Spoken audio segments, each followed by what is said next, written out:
Hi everyone, I've just completed this copy of Enchanted Forest, and I thought I would do a flip through for you. This is actually my second copy of Enchanted Forest that I finished, but I did start this one some years ago, hence the grubbiness on the cover. So here we go. Unfortunately the glue is coming a little bit unstuck on this one, but it's still a lovely copy. It's staying together well. So here's our introduction, and then the nameplate. This background here is actually done with Holbein pastel pencils. There's a few in here. I thought I would point them out because they are a brand that a lot of people want and they are expensive. So I thought I would show you, what you can do with them. So there's that page. Oops. And this map, I decided to have a sort of sepia look to it, so I used some pastels to make it look all old and dirty, and then just did a few highlights in pencil. And I think that was for sort of Earth Day, quite a lot of years ago, and this one was more recent. I did this one quite recently. There are a few videos for parts of this, some of which would have come out and some which are coming out a little later. There's the owl. The squirrel is interesting because it was part of a challenge to do some pumpkins. It's a Halloween challenge, so I did that sort of pumpkin wallpaper type thing. And this one I remember being inspired by someone who did rainbow colours. So that was great fun. This one I did quite recently. It's a pastel background. I did it just after Christmas. I don't know how easy it is to see, but there's a lot of snow on the page. There's our stag. I felt he may have needed a background, but I wasn't quite up for it, so I just did it like that. This one's got a fun background though. It was done in pencil. I remember taking ages and ages trying to make it look as smooth as I could. Now this one was a sort of a challenge piece in a colouring group to do a picture in the style of an artist, and this is done in the style of Leonard Astromov, I think his name is. So that was great fun. I drew in these lampposts. I drew them on tracing paper first. I wasn't daring enough to just draw them in. That was fun. And then we have this one. I mean, I had fun with this one. But this one, I did this little bit of background in here because I always feel like these little rabbits are getting married, or hares, I'm not sure. So I wanted them to have a sort of pretty backdrop to that little weddingy bit. That's great fun. This was for an Easter challenge, so rabbit and daffodils and things like that, and I traced these from other parts of the book. It may have been from Secret Garden actually. This is a pastel background. I wanted to try something really intense. It was great fun, but I did manage to smudge it all over his nose, but hey ho, it's still good fun. Now this one I was going to do the same on both sides, but the pen started showing through the paper because this is an old book. More recent copies it doesn't happen, but it started showing through, which is part of the reason for the intense pastel background on the other side. So I had to do something a little bit different on the other side. So I had to, I've got pastel on there, look. So I had to sort of compromise with that one a little bit. This one was great fun. I love doing acorns. I think one of these is a tutorial. I'm not sure which one that I did for one of my very first tutorial videos actually. This one wasn't coloured by me. My niece and nephew coloured that and drew in the little key. I think it's adorable. I love it. We have Mr. Squirrel. He's quite plain, and Mr. Fox is quite busy. This is a background from one of Helen Elliston's books. She's got a sort of step-by-step tutorial, so I used that. And this one was inspired by a lovely picture I saw online by Ness Butler. She's absolutely amazing. I think you can find her on Instagram, and I took colour inspiration for that one. This one I did ages ago. It was great fun. I can't remember much about it. This one I did quite recently. I decided to keep all the leaves the same colour so that the colours stood out, and I did lots of little dots of pen just to make it more fun. And we've got some smudging. I think it's the pencil on this side has decided to transfer over there. This picture I finished this morning. I just decided to go for something quite gentle. I wanted a little bit of a background but not too much. So and I wanted a simple colour palette. So that was great fun. Now this one is quite, you can probably just about see that's the coppery colour pencil from the Polychromos range that I was trying out, and I wanted to keep it really simple, so I had quite a lot of fun with that one. I did it a very long time ago. And to match on this side, I did the dragonfly wings with the, I don't know, I thought it was silver, but I think it's just grey. But there's been a lot of transfer onto this page from this colour. Now this is also a Holbein pencil background on this one, just out of interest, so you can see the sort of colours you get with that. I had fun with that one. And this one's done with Arteza pencils. I was trying out all the different pencils when I first had them, and trying them out to see how bright they were and things. I really like all the bright colours. And I wasn't sure what to do with this one. I'd done a lot of leaf pictures, so I wanted something that wasn't green. So I had great fun with that. So that was lovely fun. Although my son said afterwards that I should have done this tree reverse, so starting blue and going red to red. But I'm not sure if that might have looked a little odd or if it would have really worked. He's usually got quite a good eye. Now this one was a bit of an experiment which I'm not too keen on, to be honest. Got a pastel background, which was fine, but then I decided for some reason to do the leaves in orange Posca pen. I don't know why. I think had I done them in black or even green it might have worked better. And we've got these blue birds, not sure about that, but hey ho. This one's done with Arteza pencils as well. It was a lot of fun. And this one's done with Polychromos. I'm going to be doing a tutorial soon on how to do these metallic looking leaves. This is great fun to do, and actually didn't take me very long at all. I think the restricted colour palette really helps actually to make it quicker. Now this one I wanted to use a colour palette that I used to have in my house. So I used to have a purple carpet and orange and yellow walls, so I had to go with that. I found that quite fun. The tree's supposed to be gold. I'm not sure how well it shows up. There's a little bit too much white in there for my liking, but hey ho. And this one again, a limited colour palette just to make all the leaves look similar. And this has also got a Holbein pencil background. It's a lot more subtle. I'm sort of getting more used to using them as well, so that made it a little bit easier. But I kept again a muted colour palette. I really wanted something sort of just browns, and I really enjoyed that. Now this one, the background here is done with a Derwent Lightfast pencil, which I find gives a fairly evenish tone. I wanted it to look slightly mottled. I didn't want it to be completely flat, but I was quite pleased with the effect of that one. Now this one was great fun. I've got some tutorials for some of this as well, I'm trying to remember which bits. There's definitely the pebbles, the underground flowers and the bushy plant. I think it's only those bits. I was going to do other bits, but I didn't get the opportunity to film. But I had great fun, and I really love how this looks so golden. I think that was lovely fun. And all these lovely similar greens, my favourites, tones of green at the top. And this one I did quite recently. I wanted to look a bit different to the one on the page before. I still did a fairly goldy looking underground room, but at the top I wanted it to look much brighter. So we've got a lot of pink and purple going on. These are done with Posca pen. I just risked it. I thought it probably won't go through the page because I'm only doing such a small amount. Unfortunately it didn't.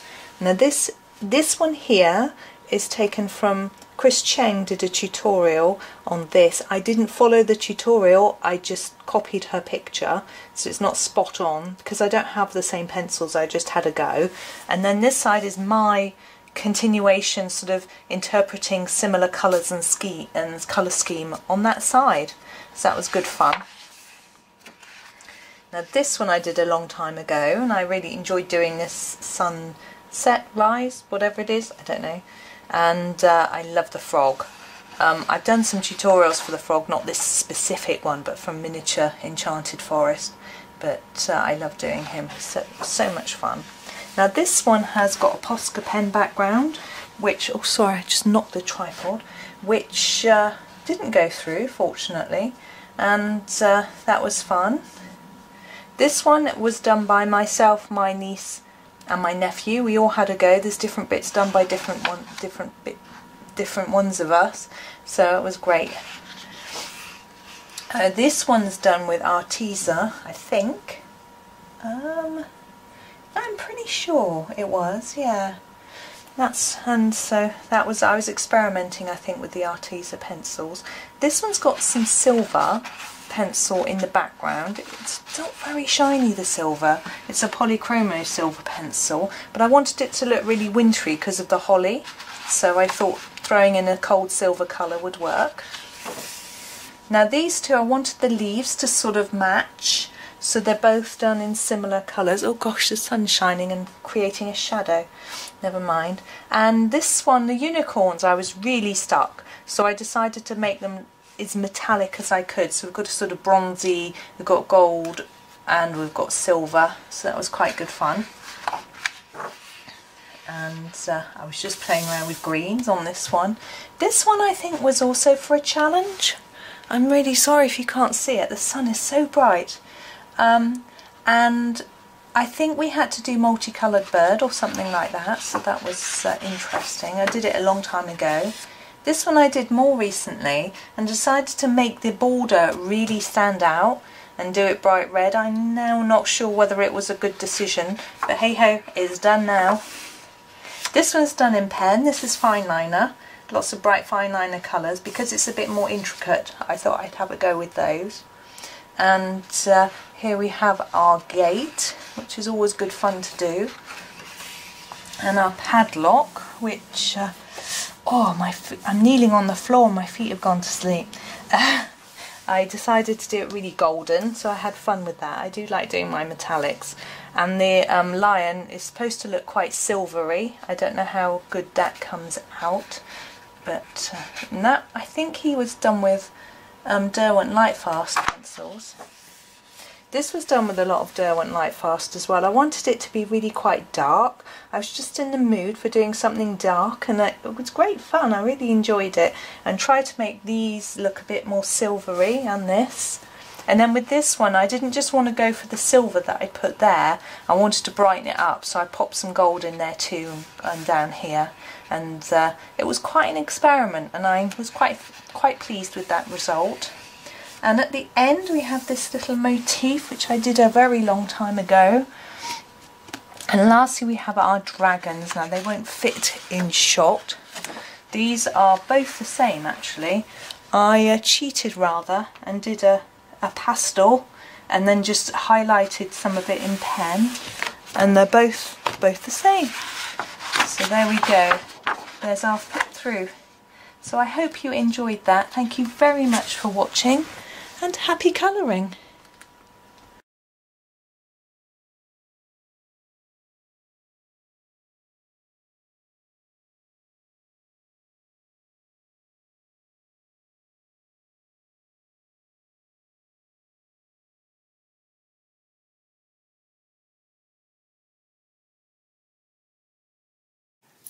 Hi everyone, I have another flip through for you today, another request to have a look through my completed Lost Ocean book with some commentary. So this was completed a long time ago. You can see there's some, you can see how dog-eared the cover is, but I have got a new version, so I think, I can't say completely reliably, I'm just going to come out a little bit so we're in shot. I think that the videos I've made for Lost Ocean aren't from this version, but we will find out as we go. So we start with our title page, which is rather fun, and we have our fish, and they're all really random mixed up colours, which is really interesting. Not something that I would do now, so but I think they look bright and cheery. I didn't colour this one, which is interesting. I've remember finding it quite difficult to colour on here. What I do nowadays is I put another Johanna Basford book here and lean on that, and that helps. But anyway, here's my book belongs to page, which is looks rather nice. Now this page I didn't colour. My son coloured this page, most of it. I'm just looking to see if there's any that no, he did the whole of that. So my son coloured that. So that's fun. It's really cute. It's lovely. But the outside, I didn't do the outside because he did that bit. It's his page. Whereas I did do this page, I think. I'm going to sneeze. Oh, sorry. I sneezed and it's gone now. So this is a fun page. It's interesting how I've done so much yellow. And I've used pen. This is done with fine liners. That's why the brown is so dark. Although I think that's done in pencil. How interesting. These bits, some of it looks like it's pencil and some pen. That's interesting. Okay. Oh, suddenly going really dark. Anyway, this is a rather bright, you know, a background on this one, and it's quite nice and even, which is nice, and everything's very bright, so it works really well. Sometimes with the, although the blue doesn't show up very well, so I think this was in days where I didn't do my background first or plan my background first, so I didn't think about how these blues would probably be better off if they'd been a little bit darker, or maybe not blue at all, but that's fine. This one was one that I was really pleased with. So not only did I draw in this circular background, I did it by hand. I don't like the idea of using a pair of compasses because you have to make a hole. So I drew it by hand, but we've got this sort of guide, and I didn't think it mattered if it was a bit gnarly because it's wood. And so draw this sort of double circle and then sort of like wood for the outside. So that was fun. And I wanted it to look like a porthole. So I thought almost, yeah, so I did that as if it was light showing through. But a porthole looks underwater, doesn't it? But anyway, it doesn't matter. I did that. So I was really pleased with that. And actually looking at that, I'm still really pleased with it. So that's rather good. Now, some of these really complex pictures, I didn't know how to colour at all. So this one, I've just used a purple fine liner and drawn over the top of the Johanna's drawing. That's all I've done there, so that's quite interesting. And this one, all I've done is I've used a black pen in the sort of lines and used a darkish grey in the background and then a very light grey for some of the details. Interesting. It's not how I would do it now at all. Now this one, I remember finding it quite tricky. Big old background, and I'm not sure that I picked my colours very well because these don't really stand out against that background. I think the background almost pulls forward. Now what I do try to do with my backgrounds is make them look like they're in the background rather than being a feature of the picture. It's not always easy to do that, but I've got some really nice colour combos here going sort of red to yellow to green, things like that, so that's rather fun. And I think I've used quite a limited colour palette, which is nice. This little guy, I remember being really daunted, and I can see that from the way I've coloured. Not only is the background quite messy, he's not really an inspiring looking colour, is he? He's done with the sort of lemon green, lemon yellow, and this outside, not really. But this one, I remember it was for a colouring event in, I think, yeah, an Inky Obsession colouring group that I'm still in, actually, on Facebook. And you had to do something really colourful, like rainbow. So I did this sort of rainbow fish and even put that colour into the background with some pastels. So that was rather fun. Again, ooh, I know what happened there, I think. I think I dripped a bit of coffee. I know it doesn't look like, I don't drink blue coffee, and the blue colour from underneath has come through the page. But basically this is like that other one that was purple, but I've just used a black pen and gone over it all in black. I just found it too daunting because it was so small. So that was how I decided to approach it. I think this blue might have come through because this is pen. This is a blue pen, I think. Oh, I don't know. I think that's blue pen with pencil on top. Now I've done this lobster design on a planner page as a video, but this one looks so different. I like these bright bits compared to the sort of different colour of the lobster. That's quite fun. Now crabs, I have done them in a few different colours here, but the background is basically yellow pen, I think. And then I've gone around each crab in a slightly darker yellow pencil, and there are dots, a few dots of orange and brown. It might be difficult for you to see, and gold. There are some gold dots there as well to look a bit like sand. Now I've done a similar version of this in a planner, I want to say, or it might be in my new version of the book. Can't remember, which you may have seen, I'm not sure. Yeah, now this page for me is quite daunting. There's so many fish. What do you do with them? So I decided that the easiest way was just to do each fish in one colour. Actually, it's really quick if you do it like that. So that's what I decided to do. I'm trying to see whether I did the same fish the same colour, but I didn't, because that fish there is the same as that one and they're in different colours. So I just grabbed colours and went for it. And obviously I've done quite well in making it quite random. Which is not always that easy. And here's another one gone over with fine liner, so that's really interesting, and that is so fine, so small, so it's a really interesting way to do it.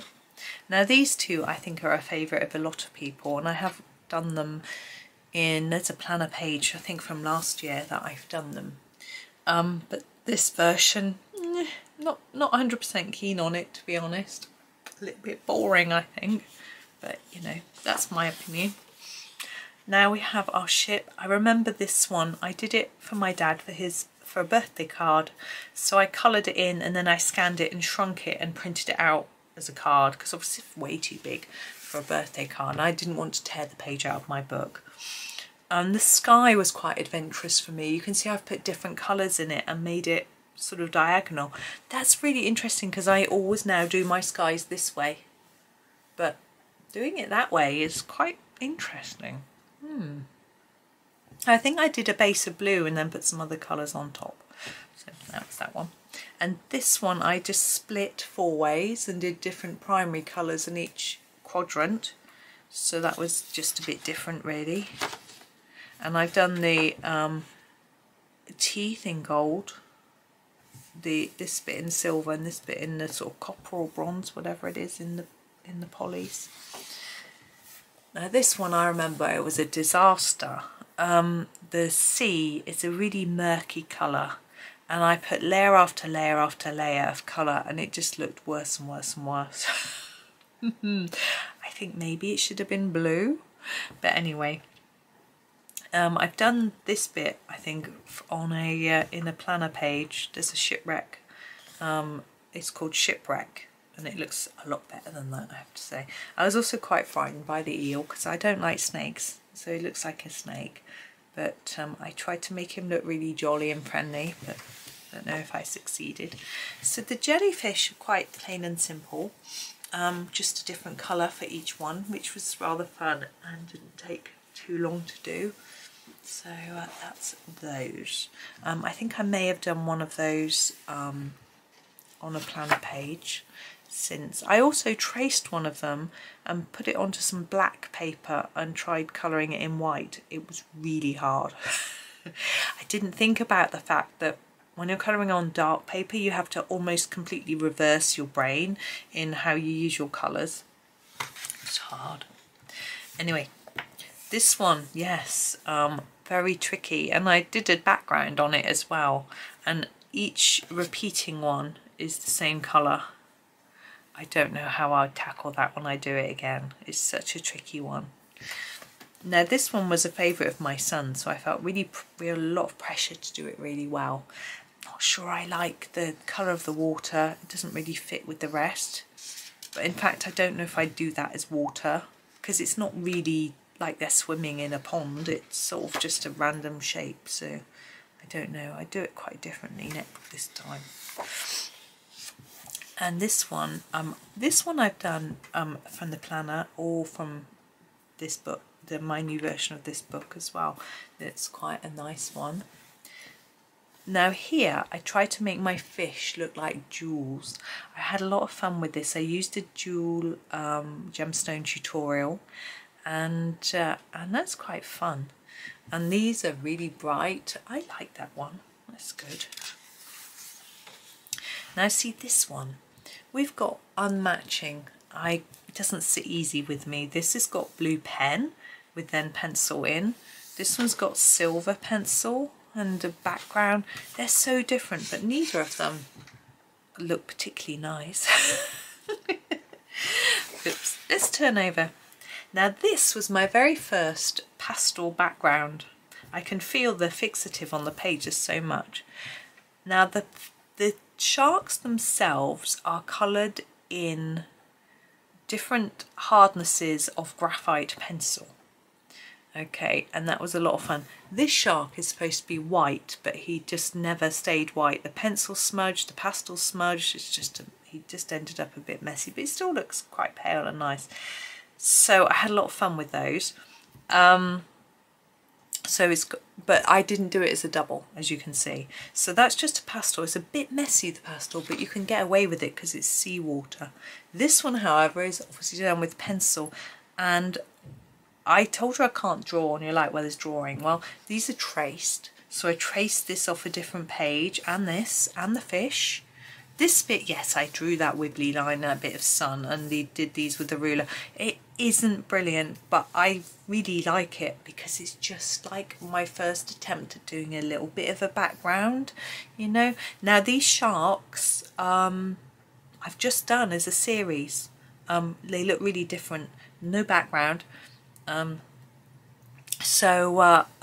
on my channel, so that's interesting. But if you fancy doing something a bit different, if you didn't follow my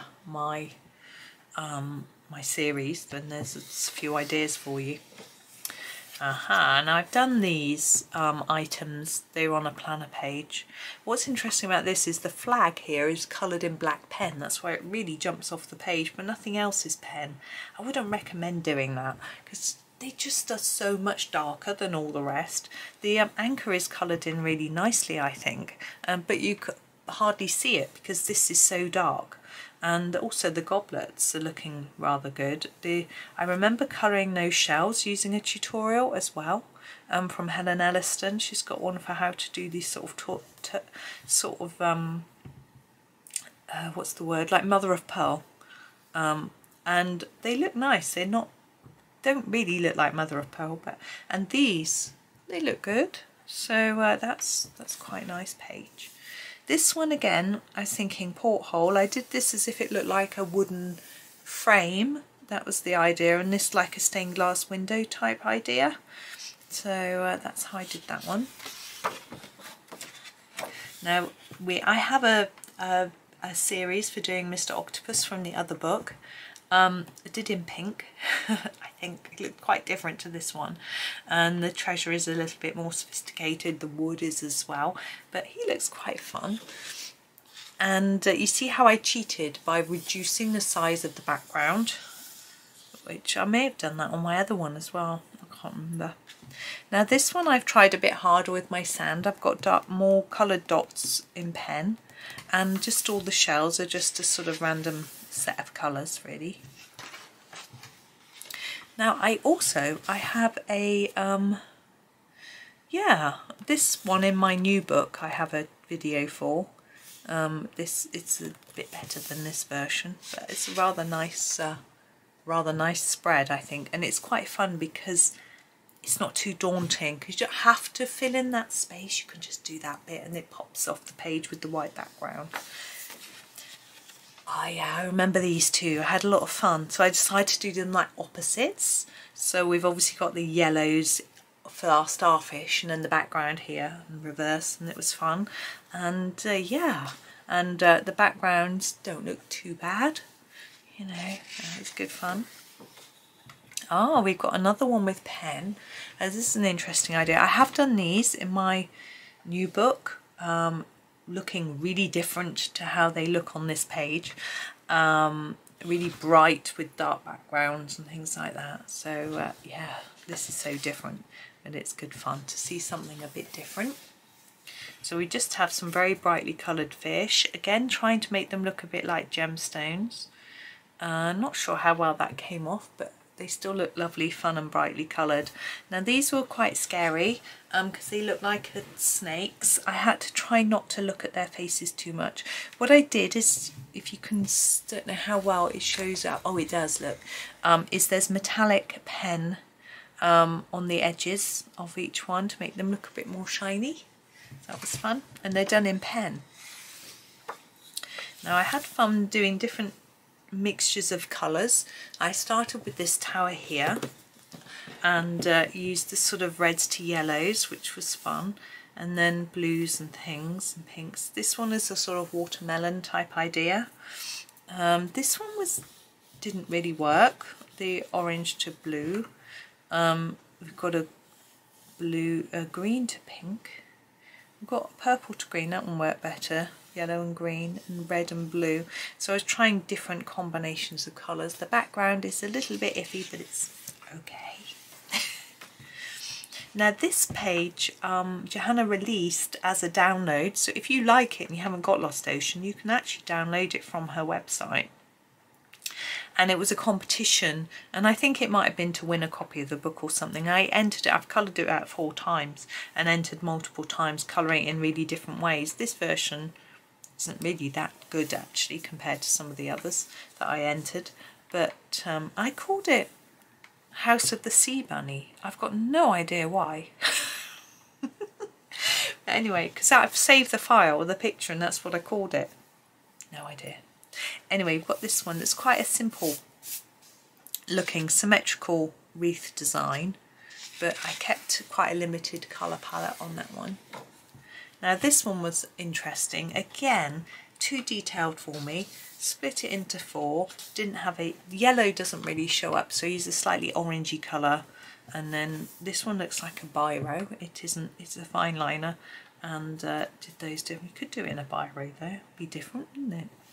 Now this page up, this one I really like. I find it a good design to practice a background on because it isn't too big and too daunting. It's a little bit, but not too much. So I had fun with that one. It looks like Ergosoft, I reckon.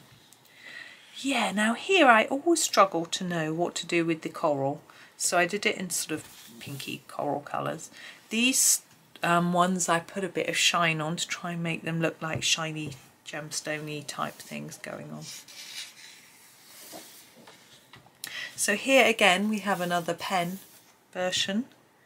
I'm going to be really interested doing these again because I won't do them with pen. This page I really like, Johanna's drawing, and doing it in just blues I think is really pretty. My colouring isn't excellent, but I just think it gives a lovely calming impact, so that was fun. This one not so fond of. Not sure why I thought doing black, and I don't know what was going on in my head.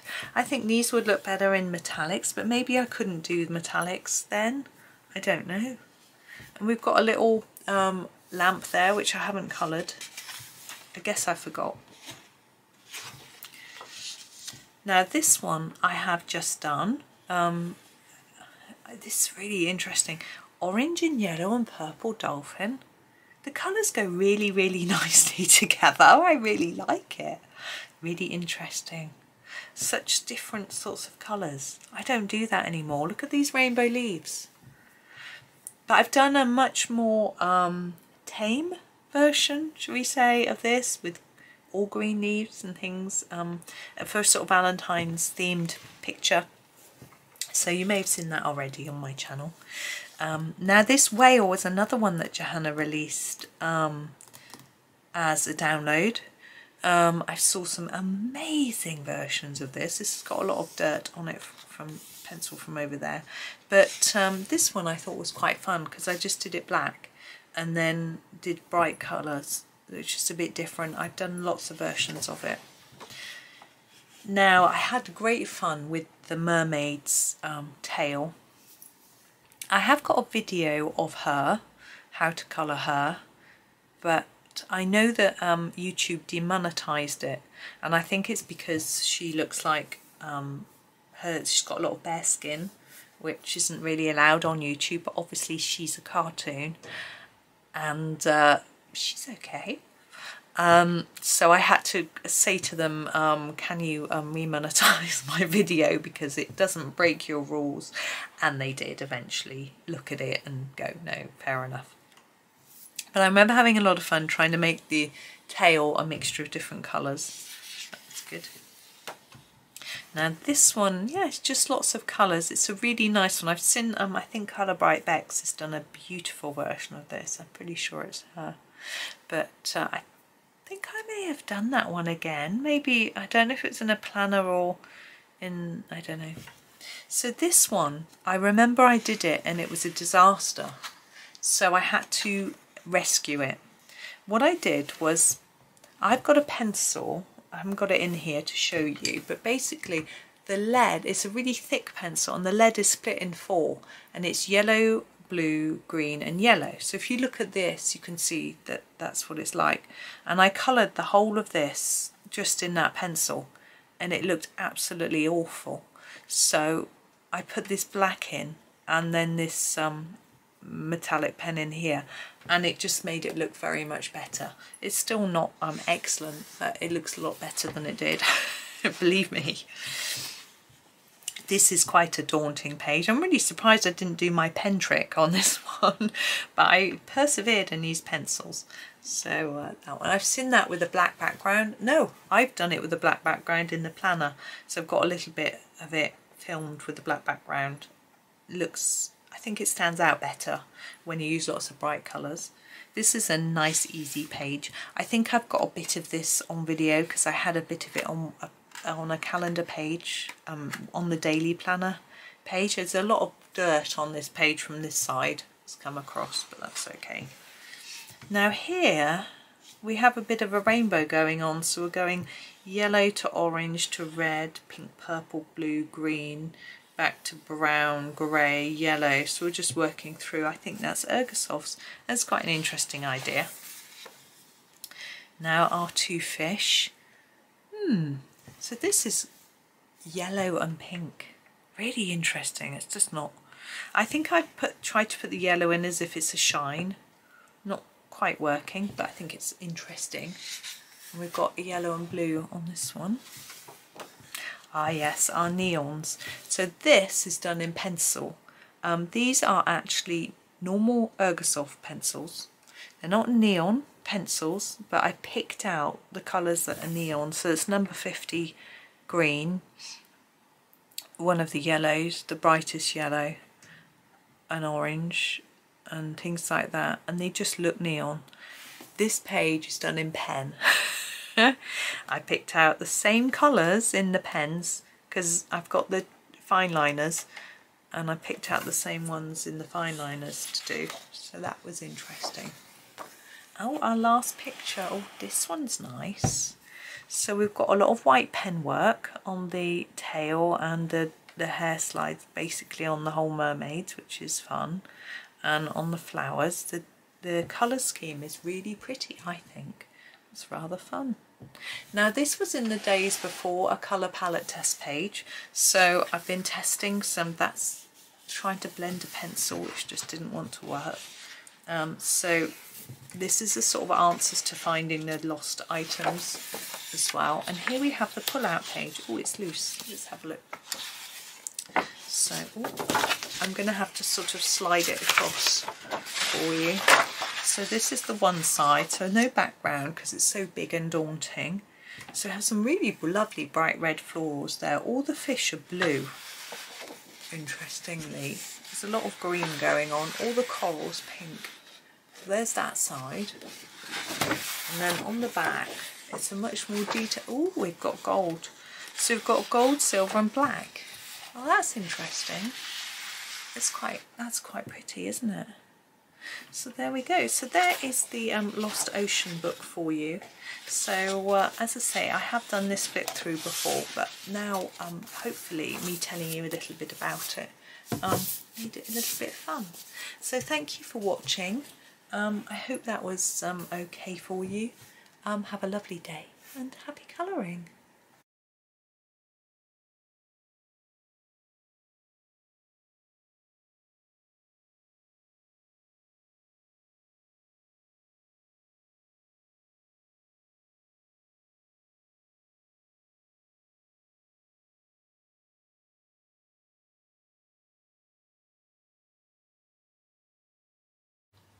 Hi everyone, I have just finished my copy of Johanna's Christmas. This is my second copy of the book and I thought I would share a flip through with you. So I'm down on the carpet today so that I can fit the whole book in. I hope the light's okay. It's a bit tricky because I haven't got my lamp here, but hopefully it will be okay. So we will start by doing the inside cover. I should just move the book along. Gosh, it's drafty down here on the floor. Now I used some metallic pens. It's a little bit difficult to see in this light. And I repeated the colours through. So each of the different elements has the same colours on. So that was just fun. And here is the title page. It's quite far away, isn't it? But hopefully you can see. I did do a couple of tutorials. Actually, I did this last year. So there's some tutorials for the holly and the mistletoe and the ivy. It's a bit messy, this book. I actually didn't put a piece of paper between these pages because I wasn't in the habit of doing it on this book because we have a lot of blank pages between. And the pen made a mark on that side, which is a bit of a shame, but never mind. It's when I was colouring this page. I have done a tutorial for this page. It would have already gone up actually on my, all of them would have done by now. I did that one this year.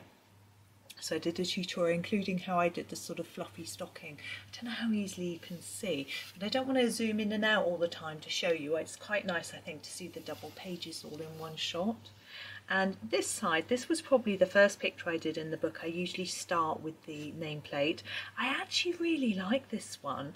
We've got fluffy stockings here and nice shiny sort of baubles and things like that. I thought it looked really neat.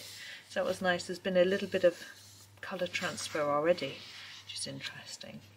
So on this page, I wanted to match the colours across, but I did this page last year and this page this year, so I couldn't get an exact match because I didn't know which pencils I used. I probably used polychromos.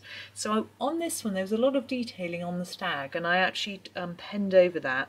You can see it if you look really closely. You may be able to see it from there, I'm not sure, but I wanted to just make his face look really cute and a little bit more realistic. I looked at some photographs as guidance for that one, and I wanted to keep it quite plain with this sort of wooden background. So on this one I tried to copy the gold and red colour scheme across, but I've done a much more vibrant gold. I think on this page I didn't put any browns in the gold. It's actually, there's gold pen down here. You might be able to see, I think that's a Posca pen, but these are done just with a slightly orangey gold colour pencil. Now this one was quite interesting. I wanted to get rid of all of the black lines, so I used a white gel pen of sorts, maybe Posca, to go over all of the black lines, and it took ages and ages. And when I finished, I wasn't really sure how pleased I was with the result. Although I like the picture, I didn't know whether it was really worth the effort. So that was quite interesting. But I had great fun doing the background as well as the different elements on that page. And I quite like the colour and the feel of the whole picture. Now this Christmas tree was fun. My idea was to do gold for parts of this one, silver up here, and a sort of coppery bronze down here. So I had fun experimenting with some metallics in that one. That was a good last year as well. So or maybe even the year before. So I feel that my metallics are a little better now than they were then. But you know, that's cool. It was fun. Now this one, I've seen so many pretty versions of this. I just wanted to do something a little bit more muted in colour, and I just really enjoyed doing this one. And it took quite a long time, as you can imagine from the background. Looking at the background, it actually looks like it could do with a little bit of blending, but it's got some pen dots and things on it. I don't know if those are on the original from Johanna, or I think so. I don't know. Anyway. Now this page was a real experiment. I wanted to try a sort of light background, you know, like there's lights in the background. I'm not really sure quite how well it worked. I did do a tutorial for it anyway, and did the pen and black pen around the light area, and then kept the decorations all in a similar colour. The page looks glittery, but I don't know where there's glitter pen here on this silver. That's where it's coming from. I couldn't work out where the glitter was coming from. I find whenever I use a glitter pen on a page, it just spreads everywhere. Okay, we have a gingerbread house. Now you may have seen my ones from this year's weekly planner where I used a pastel scheme, colour scheme, whereas here you can see I definitely didn't. I went really bright. It was good fun. There's a blue Posca pen background there with some yellow Posca stars and things like that, and although the colour of the gingerbread on the house looks a little bit overdone, I always wondered whether it's a little bit burnt. But anyway, I had fun. Now this one, I used a tutorial for the background. I think it might have been Colour with Claire. It could have been Claire Holloway colouring. Not sure. To try a sort of bokeh background for the snow, which I found quite interesting and fun. I liked how my ice came out. I used a gemstone tutorial from one of Helen Elliston's books, and I decided to keep quite a limited colour palette for my presents and wrapping, and I was really pleased actually with how that turned out. And I don't think I did very much with the polar bear. He looks very white. I don't know whether but I don't think I used white pen. He's just white. Now this one, I'm trying to have a little look. Got a little bit of silver pen, not silver, metallic pen in places on the holly, but nowhere else. But I like this simple page. It's quite a fun one to do. It's quite quick and really jolly. Now this one takes some time, but I really enjoyed it. I did this one quite a long time ago. I think I really like how that came out. I think that looks really pretty on this one and this one. I think I did those first. I had fun with those, and I've tried to do these on fluffy stockings as well, so that was fun. And what I think I've done from looking is I've tried to make all the elements match. The stockings are all in a similar colour, the gingerbread men similar, and things like that, so that there's some matching elements in there just to tie it all together. And all the candy canes have the same colour, red and things like that. So that was a good fun page. This one I know I did last year. It took me quite some time, but I had great fun with it. It was it's a very pretty page, I think, and I just wanted them to all match but look quite regal and Christmassy at the same time, and I think I achieved that. I was really happy. And this page is the same as the one in the front, apart from we've got this middle bit as well. And again, I wanted a limited colour palette, but wanted to try something a little bit different for the background.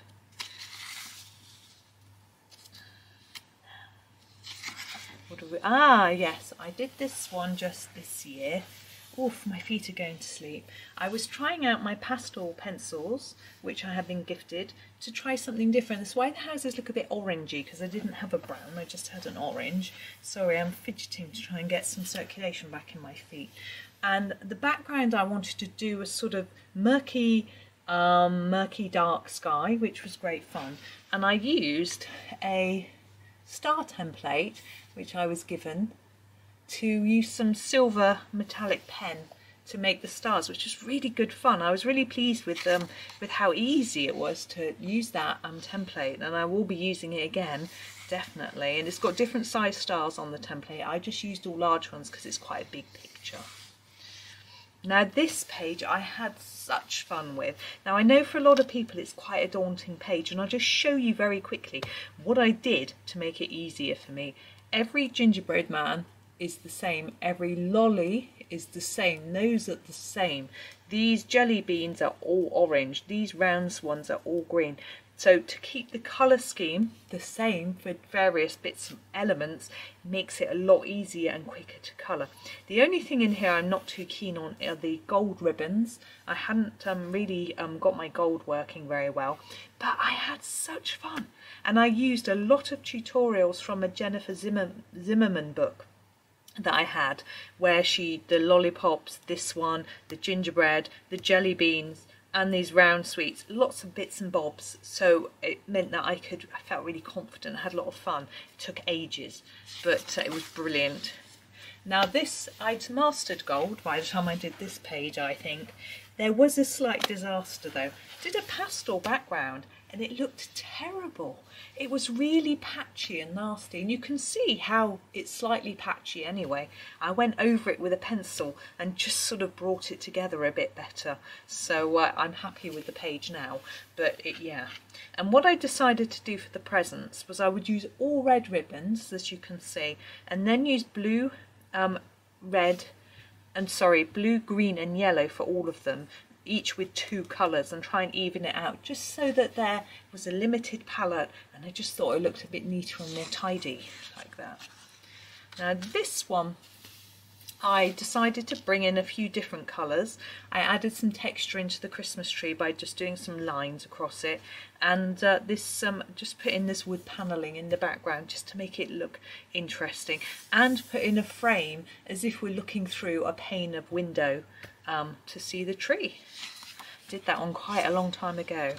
Now I remember doing this one, I was practicing my tinsel like this. I saw someone, I really can't remember who it was, might have been with a spoon, might have been showing how to do tinsel. So I had a little go in some areas of this picture, but I wanted a limited colour scheme, just had a lot of fun with it. And if you've seen, I have done a video for this, one from the planner, and actually that wooden box looks better than the one I did for the planner video, but hey ho, that's just the way it is. But the metallic is a bit better, I think, but you know, that's fine. And here's our cute little owl who never looks very happy to be wearing his jolly Christmas jumper. And I had a great fun with this one, drawing on some stars in the back, some snow and things like that. And I loved doing all the feathers in the eyes and things like that. It was great fun. I did that quite a long time ago. And this one, this is done in all pencil. It took a long time to do that background to get it looking fairly even. But I wanted to keep it sort of pastel colours, and I've got different coloured turrets just to make it more interesting, and a sort of stripy door, but with a gold base. Now this one is done in gel pens. I think I must have just had a mad moment and thought, right, let's move away from Christmas colours and just do something really mad and bright. So there we go. Now this, I've always enjoyed this page, and I drew in, as you can see, some wood panelling again at the back. I find it's a little bit easier to cope with a background when you've got a little bit of something there to help you. It certainly looks like I could have done with some blender pen on the wall and the carpet, but never mind. I think the fire looks really warming and those stockings look good, so it's certainly a fun page. I enjoyed doing that one. Now this one, I wanted to do something that had alternative Christmas colours, so people, you know, pink and purple, silver, still quite Christmassy. People do use those for Christmas, but I just wanted to, you know, it's a bit different to the other colours that I'd done in the book, so that was a lot of fun. Now this one was inspired, gosh, you can see the colour coming out on the page behind. This is why you put a piece of paper in if you've got a double-sided book. This was inspired by Gail Newby. She did a brilliant version of this, and I was inspired by it and had a go because I love the idea of these baubles being in little boxes ready to pull out and hang on your tree. Here's our clock. I used a gold pen. Probably Posca. My gold Posca's run out, so it probably is that one, and had fun with that. Keeping it symmetrical colouring, I can see. Now here's our Christmas hare. He's a real cutie. Oh, my pins and needles, crikey. Oh, I have to crouch instead. So I used sort of reds to try and tie together with the berries and make it look Christmassy. There's also a bit of gold pen here as well. Ooh. Now this page was a disaster. It still isn't brilliant.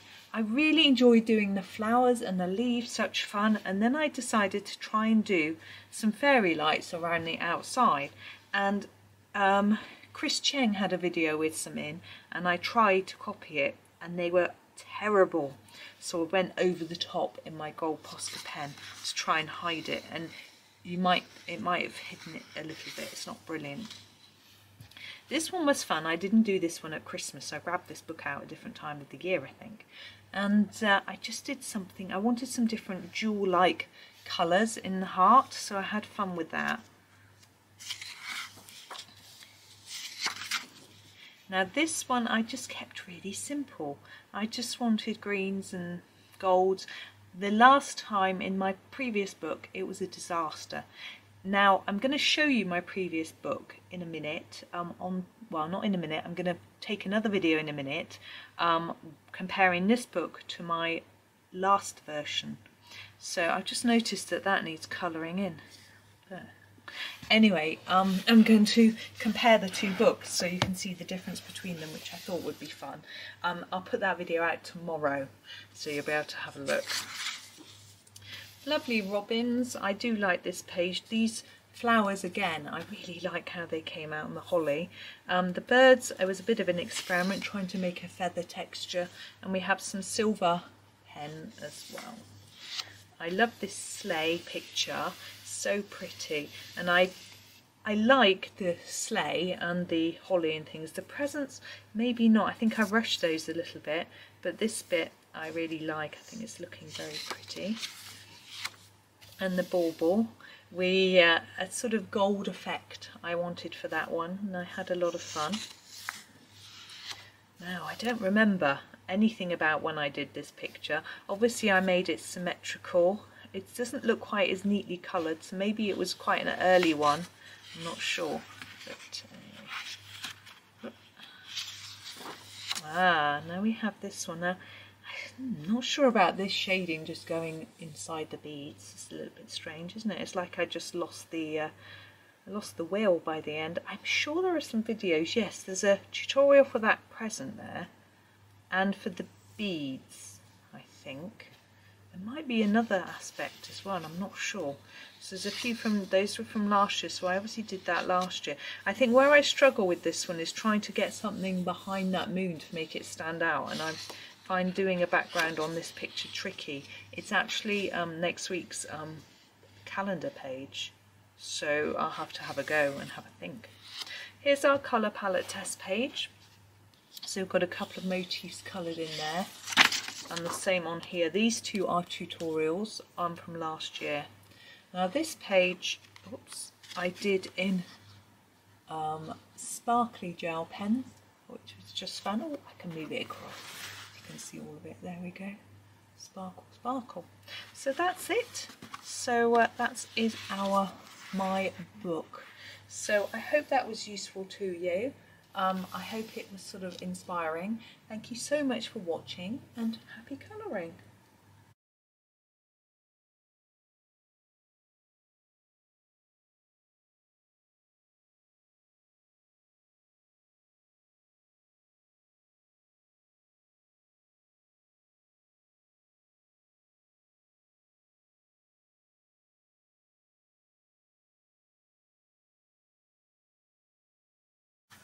Hi everyone, as promised, here is my flip through of Magical Jungle. This is the second copy that I have finished, and tomorrow I will do a flip through video comparing the two. But today it's just this one copy for you to have a look at. So let's make a start. I'm just checking it's all in camera so I can sit down and not get cramp in my knee. Right.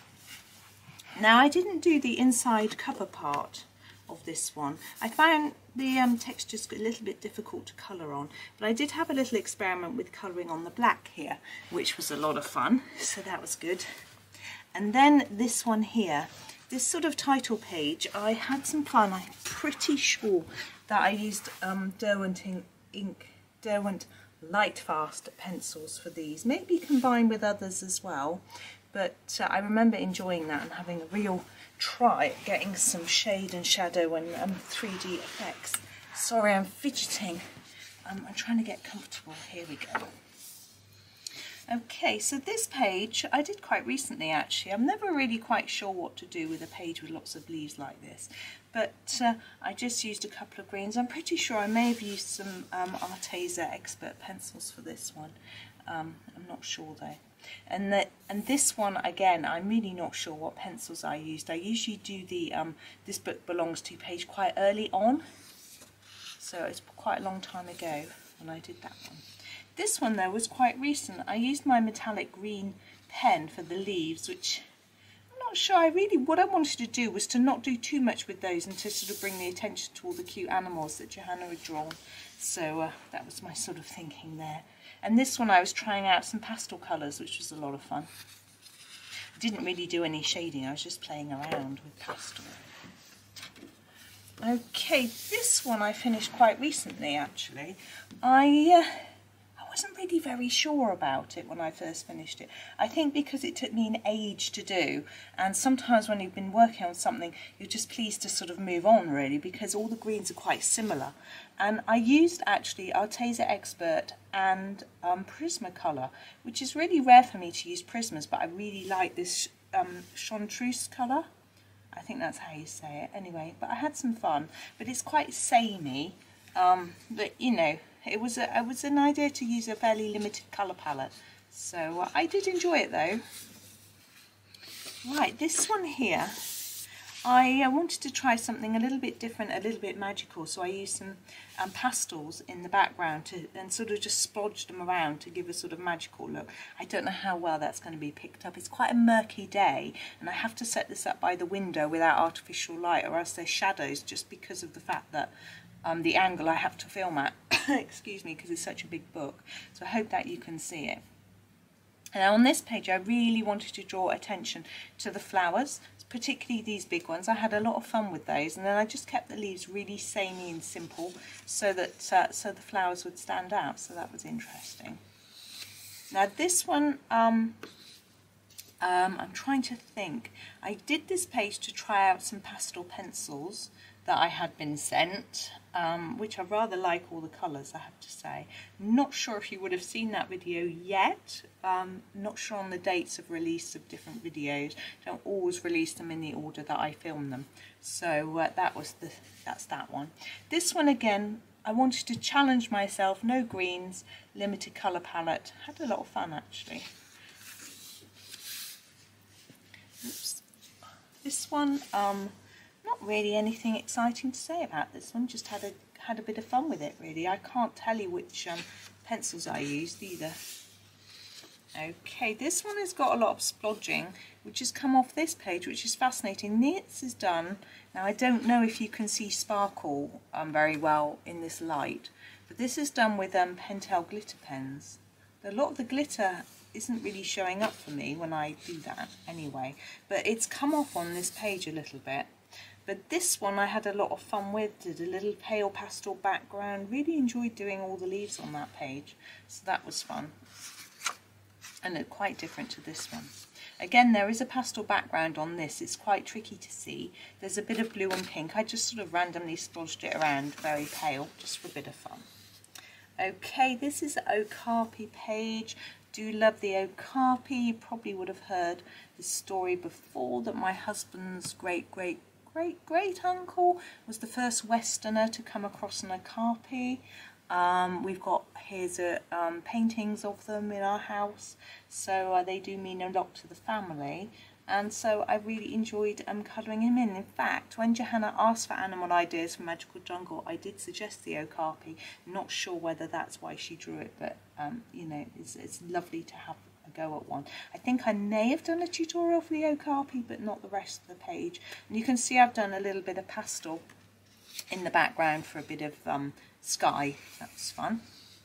Now this tiger, I decided to keep to a very limited colour palette. Did a bit of pastel in the background first and then just did the leaves after. It's a little bit easier if you've got some background there to start you off.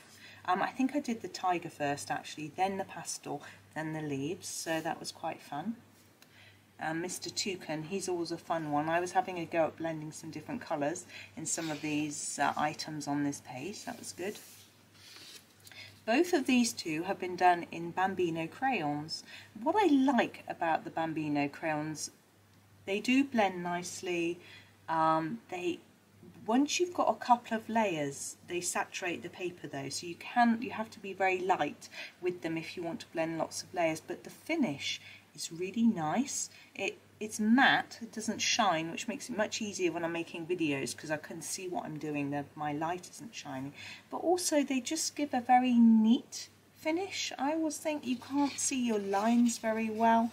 You know, sometimes with pencil it looks a bit liney, should we say, I want of a better word. So that was fun, so I do enjoy using those. This page I really wanted to make it look very, very jungly. The background, there's a pastel background there with dots of yellow, and it was just a lot of fun to just keep a limited palette and do all sorts of different bits and bobs. I'm pretty sure I did a tutorial for some of these leaves, maybe, not sure. I do make a lot. This one I remember being inspired, I think it was Black Anari on Instagram, for that colour scheme.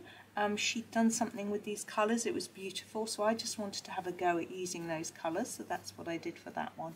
And this one I did, it's similar-ish, it's not the same colour scheme exactly. We've got pink and green, but just very different shades of pink and green. But again, I just wanted a simple palette, and it's quite fun. I think it takes the stress out of choosing which colour to do next. Now these two pages, they're a bit experimental. I have to say I'm not 100% keen. I like those flowers. These were all a bit cold for my liking. It looks a little bit odd having these all the same and these different. I don't know what I was doing. I was just playing around, experimenting and having fun really. Now this panda, it might be difficult for you to see. He's got a blue metallic background. I was in the mood for doing something a bit festive.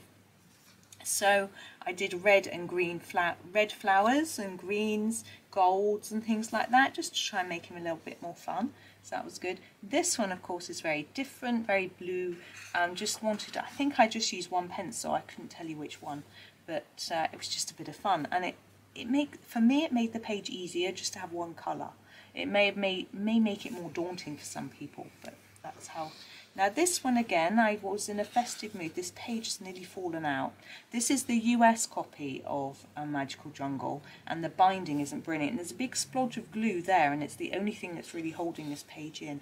But what I've done here, and there are tutorials for some of the items on this page, this flower, this leaf and this butterfly, I think. And what I've done is I've tried to make them look wintry. I'll turn that page a bit in case that one's better. I just don't know if you can see. I can't actually see the viewfinder on my camera because of the angle of my tripod. So what I've done is I've outlined everything in a sparkly glitter pen just to make it look a bit wintry. I was in the mood for doing something wintry in the jungle, so I just thought, why not have a go? What does it matter? So that was that page. I think we've got two here. No, this guy, I love doing him. He's a fun chap to colour. I'm not sure, I think that might be Derwent Light Fast pencils again. I wanted to do a sort of mossy branch and just a limited palette, and it was so much fun. I really enjoyed that one. This one though, again, wanted to have some fun and do something different, but I don't think I picked the right colours. I really don't, but anyway, it's you can decide. This one was great fun. I wanted to do something really mystical and magical and make it, I needed to fill all this space, but I can't, I don't feel confident drawings, and I didn't really want to trace something. So what I did was I just, as you can see, filled it with the purple and pink pastels, and then just did all the leaves and flowers to match. So all the flowers are pink, all the leaves are purple, and then the butterflies are coloured in white. I don't know how easy it is to see. There's some silver, no, metallic pink stars and some purple ones as well. The purple ones aren't metallic. It's a little tricky to see perhaps. Oops, now we've got a bit of a problem with the page is about to fall out. This page I did all in glitter pens and metallic pens. I was just really experimenting with my pens. I didn't really know what to do with this page, so I just had a go. Quite a bit of the glitter seems to be coming off. I think some of them were running out.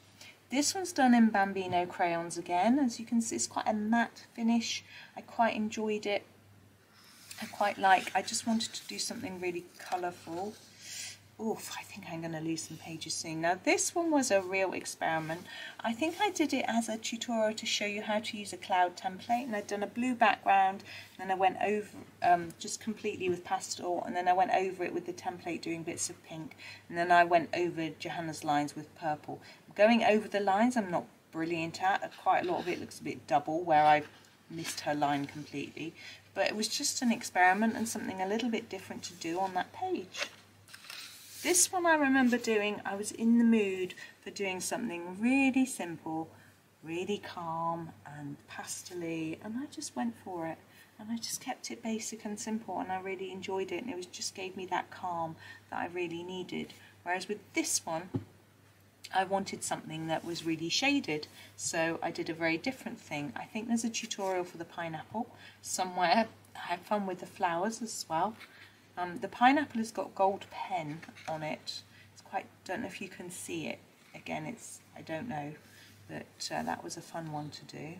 Now this one I wanted to make the skull look really friendly, so I made it pinks and purples. I always find these large leaves quite daunting, so anyway, I had a go the best I could. But I did put grey inside the eye sockets, which probably doesn't look that friendly, but I just wanted to make it look a bit cuter than sometimes it can look.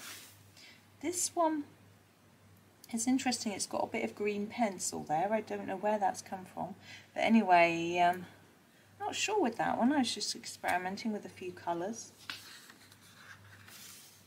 Now this page is always quite tricky to do, isn't it?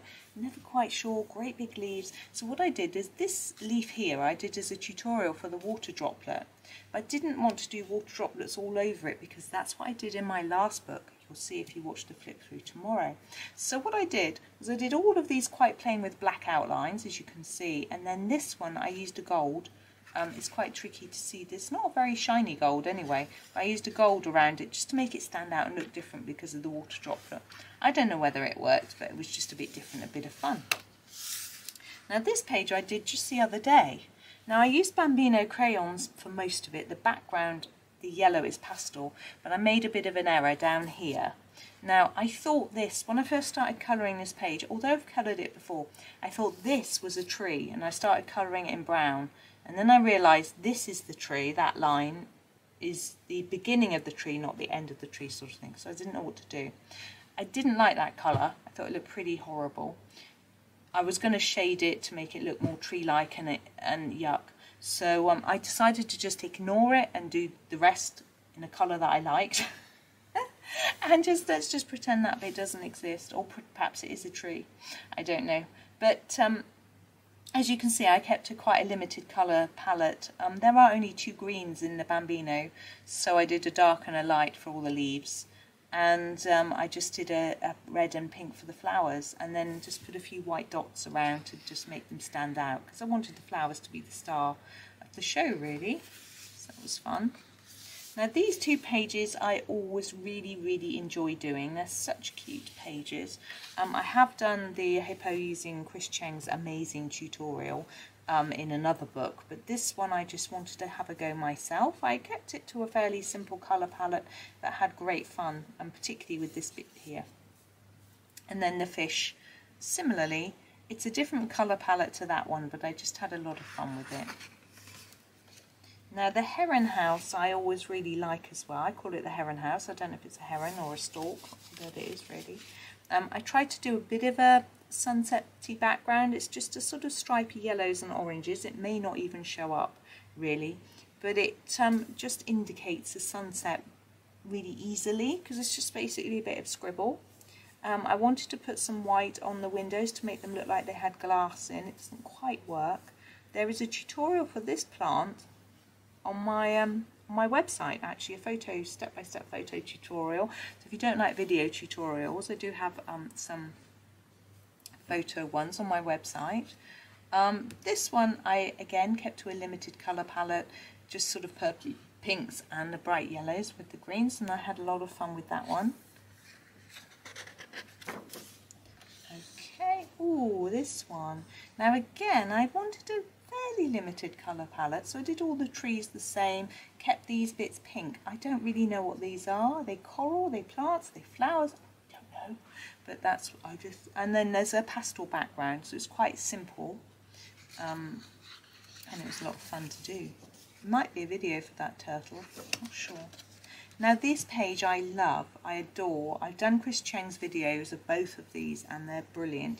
I wanted to have a go on my own, so I did something, this is Black Widow pencils, I can tell by the fluorescentness, or fluorescentness, it's a word obviously, by how fluorescent they are.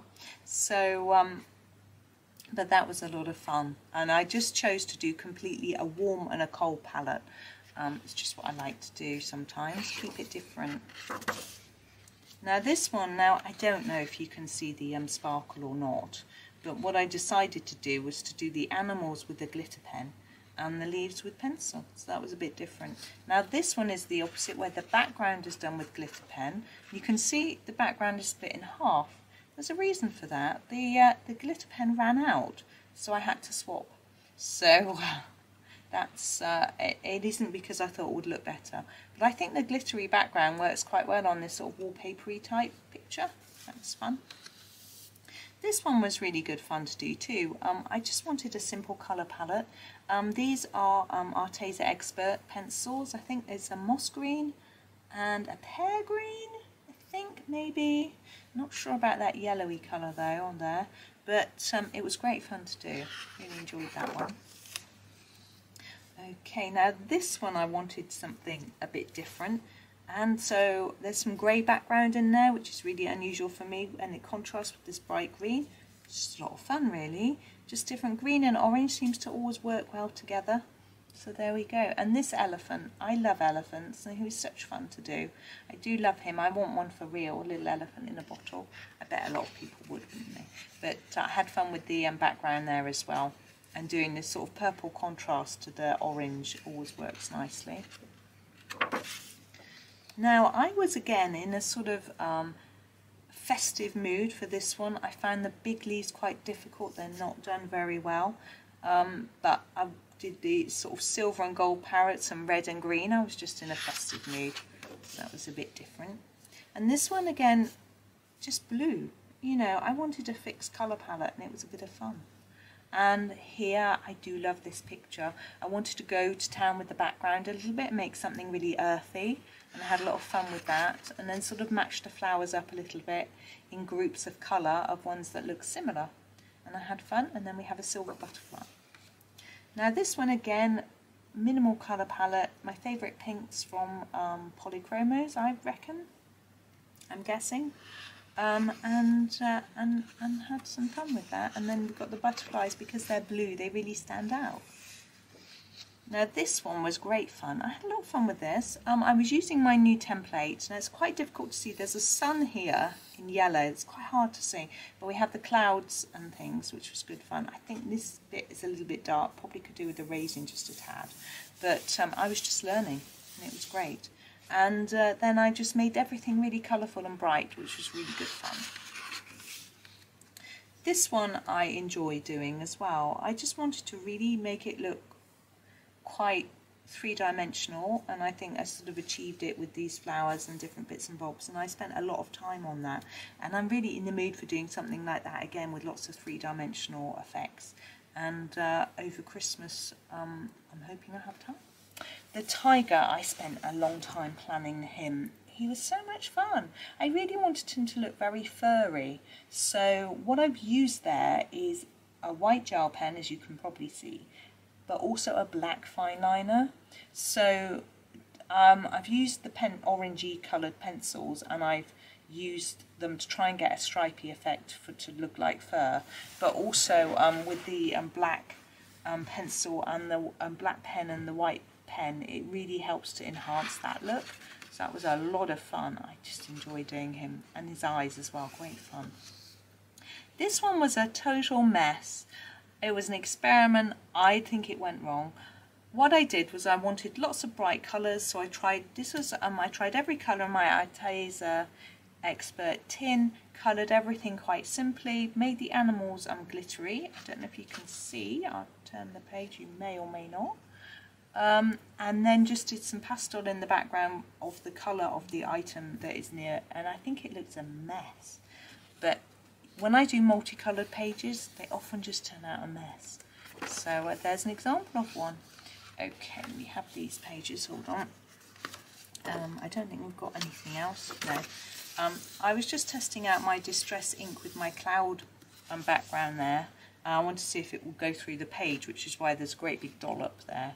And it didn't, but it did a little bit actually, I can see it, so I wasn't very confident at using it in the book. But I've used it in other books. So this one again, we have a pastel experiment.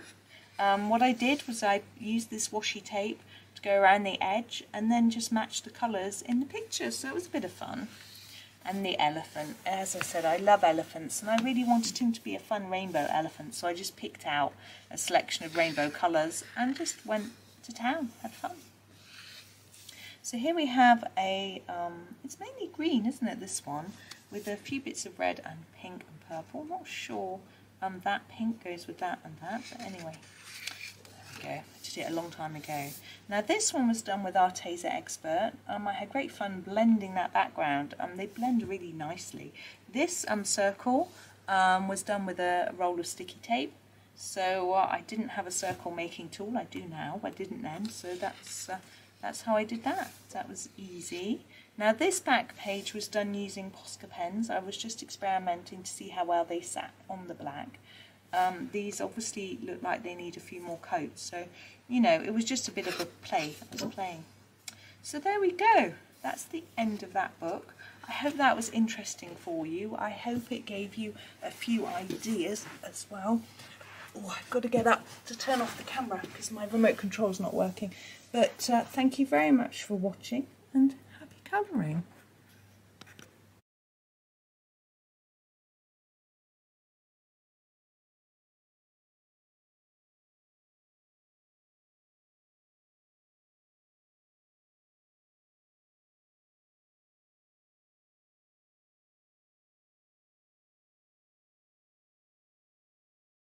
Hi everyone, I have been asking for ideas for videos from you to see what sorts of things that people would like me to do, and one of the requests that I had was to repeat my flip throughs of some of my completed books but with narration, specifically 3 titles that I have done flip throughs for. I did them when I first started my channel, but I just did a flip through with no talking, and I think what the person was hoping for was a little bit more explanation about each of the pictures in the book. So I thought I would do that today with Ivy and the Inky Butterfly, and there'll be some other titles as well that I will do this for.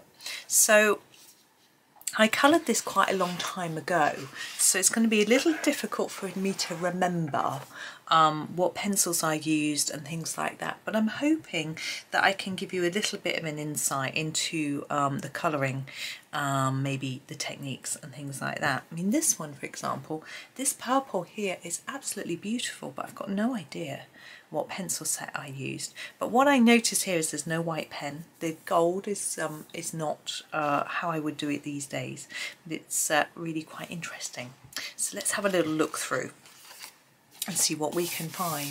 So as I say, this was a while ago, and what I did with my Ivy was I coloured certain aspects the same all the way through the book. So here's my butterfly, and the butterfly is the same throughout, using the same colours. What I did was when I coloured the first butterfly in the book, I'm not sure if it was this page that I did first, I wrote down all the colours that I used in a sketchbook, and I did the same for the other things that repeat, such as Ivy. And then it meant that when I coloured another one, I could come back to the book and see what colours to do. So this butterfly is quite detailed. It's got quite a few different colours, and this was coloured with polychromos, whereas this one here is quite small. So I've taken just a few of the colours and made the wing stripy because I wanted it to look like it was this butterfly. Okay. So that was that one. I've actually written my name in pen, which is quite interesting. The gold on here is just a gold pen. I think it's a Uniball Signo gold that I used to have. Now this page is quite interesting because I know that I did it, and then when I had almost finished the book, or completely finished the book, I had a look at it again and I actually reworked it because it was a little bit pale. I wanted this framework to stand out a bit more, so I put a few more colours on it. Now interestingly, Ivy is actually coloured in Staedtler Ergosoft, so although the butterfly is in polychromos, she's in Ergosoft, and I've just noticed that this little cup here hasn't been coloured in, so even when I reworked the page I didn't notice that that wasn't coloured in. That's quite fun. Now when I was at this stage in my colouring, on my desk I would have my polys on one side, my ergos on the other. They were the only two sets of pencils I had, so I would use them, I would mix them together. So quite a few of these pictures might have a mixture of both of the pencils in them, which is fun. Now some of these pages I've done again. I've got a second copy of Ivy, but not all of them. Certainly not this one, for example. This page is quite complex, I think. It's a little bit daunting sometimes, so I haven't done this one again yet, but actually looking at it, there's quite a few really lovely items, so you know, I may have a go. I'm just going to come in a little bit closer. I think we can, there we go, just come in a little bit more. Now here is our Wonder Room. Now I've done this as a video in parts, but not from this book, from my other version. So if you want some different ideas, see what I've done here in my video version, I did all the furniture in the same colour. Whereas here you see I've got a blue bookcase and a green dresser and a brown desk. So they're all a little bit different, and my floor is done with different colours of wood, which I think is quite fun actually. Whereas in my video I show you how to do them all in the same colour, and my fish tank looks really similar. That's quite fun. So there's a lot going on that page, isn't there? But I sort of didn't, I just made it lots of bright colours. So that's fun. So in the book we do have a lot of sort of borders and things, I think, which I just did randomly with different colours. That's quite fun. It's just quite hard colouring really. So this might have been the first version of the butterfly that I did, and I sort of picked mid colours. So rather than going red primaries, although that's a sort of it's a dark pink and a sort of a mid blue and a yellow and a bluey green and a purple, so I sort of did that. I don't know why I chose those colours. Now when I'm repeating my Ivy book, I'm not going to do them the same, I'm going to do it differently. So you can see again this butterfly is in the same colours as is this one. Now I might in this double page do these two the same, because obviously it's supposed to be the same butterfly going through and getting inky, but I won't do that on the other pages. I will vary it a bit. I had quite a lot of fun with the gold on here. It doesn't look that gold, and this is supposed to be copper, but I was new to colouring. I was just having a play around with golds and silvers and things, so it's good. It's just a step in my learning. And yeah, this one's quite nice. I remember how much fun that pile of books is to do. I might do that as a little video. It's quite fun. Now this one, it's so liney, this background, but I remember showing this to father-in-law and he went, "How clever of you to make a wood texture in the background." I was like, yeah, but it was sort of intended, but it's sort of a bit more messy than perhaps I would have planned it, I suppose. And interestingly, I must have some Prismas, because I'm sure that background colour is chartreuse, which is interesting. And I haven't outlined a butterfly in gold there, which I have in all the other pictures. So that's quite interesting, or most of the other. I've also missed a bit there. That's always fun. Sometimes I would go back and correct that, but not now. I finished this entire book.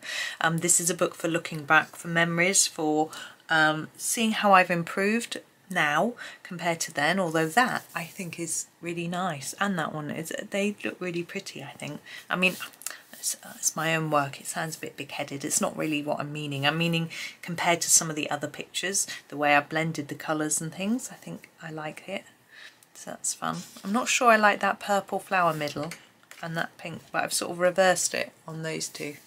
But I play around with flower middles a lot, just because I want to try and make them look a bit more interesting. I've actually got a whole series of videos on how I colour flower middles in different ways.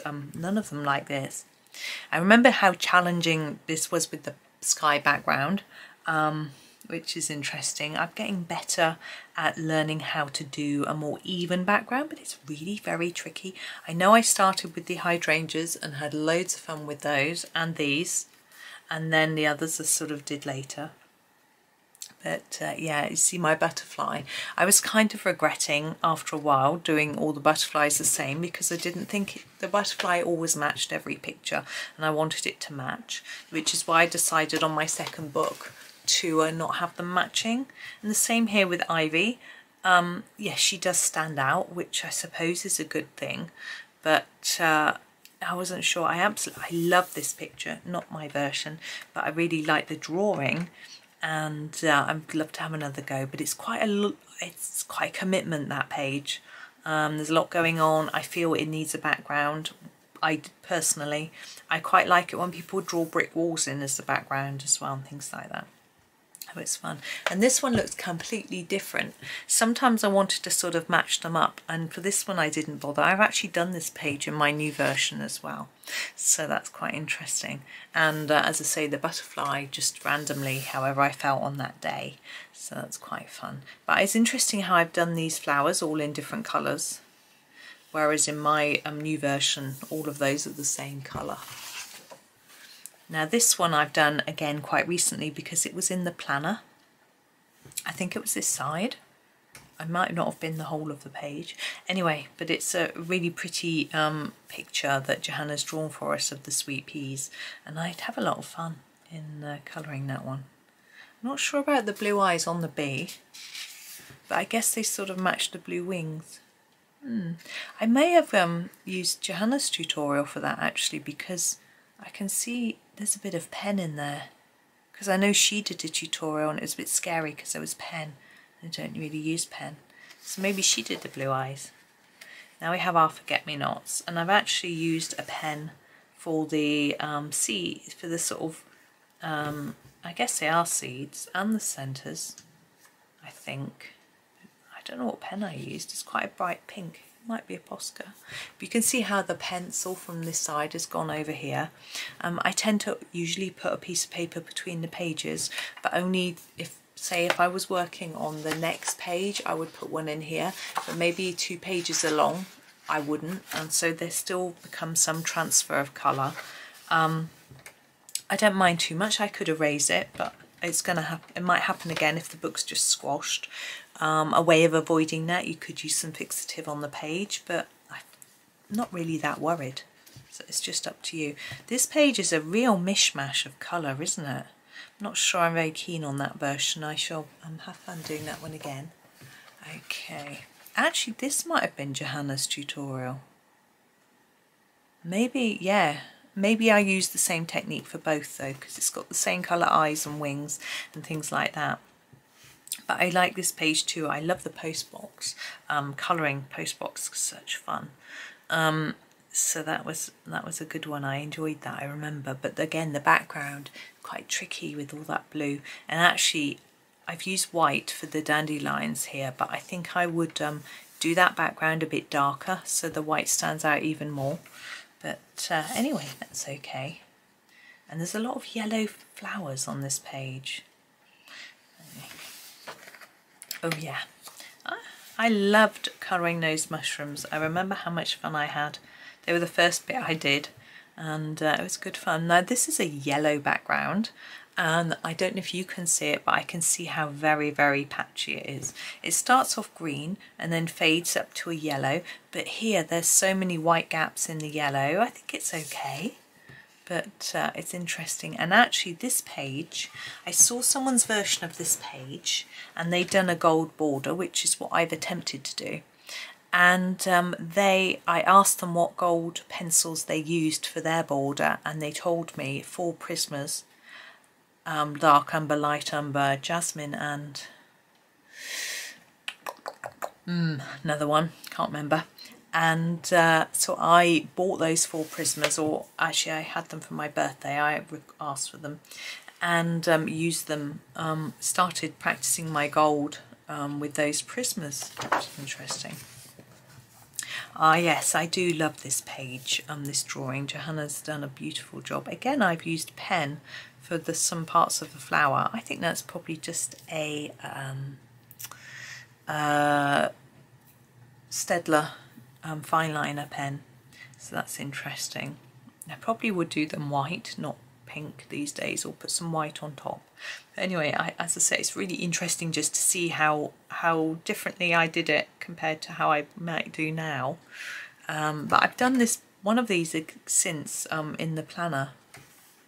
I'm not sure which side of the page it was, but it's rather fun.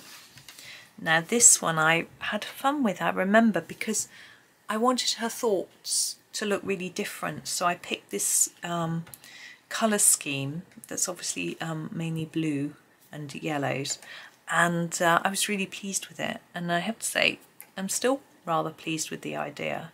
And the fact that these drips I thought might have been the ink, so I did them black, and then she's having a think. And of course she's coloured the colour she's always coloured. Now the mouse, there's an absolutely beautiful version of this that Chris Cheng has done, and I think I try to use some of her ideas on these leaves by doing some different colours, which I think worked really well. But I had to decide on my colour for House Mouse. Had to be the same as House Mouse's throughout the book, so that was but I've had a little go at doing some fur on her and stuff, so that was fun. I think she's a little bit pink on her hands and legs. I remember thinking that was a bit too pink, but yeah. Now this one took me a long time, and I was really pleased with it.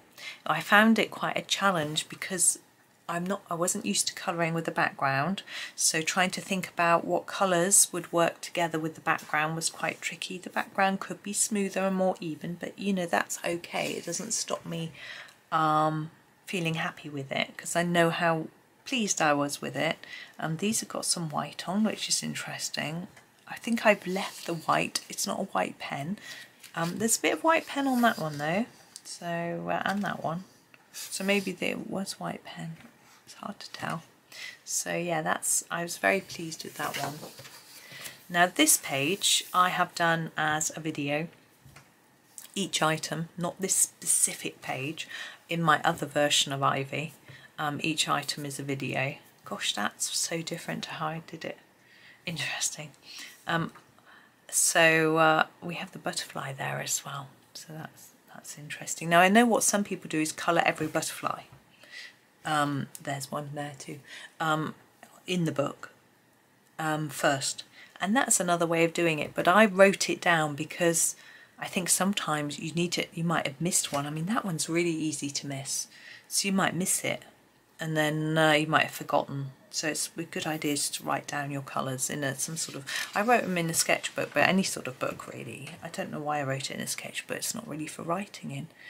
But again, a sort of attempt at gold, which I'm not leaving any white at this stage, so there's not looking quite so shiny. Now this has got a silver pencil around here, it's probably a Posca.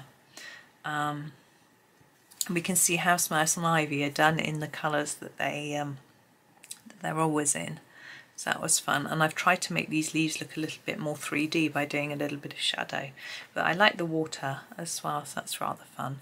And I started to put some wood grain in my wood, that's good.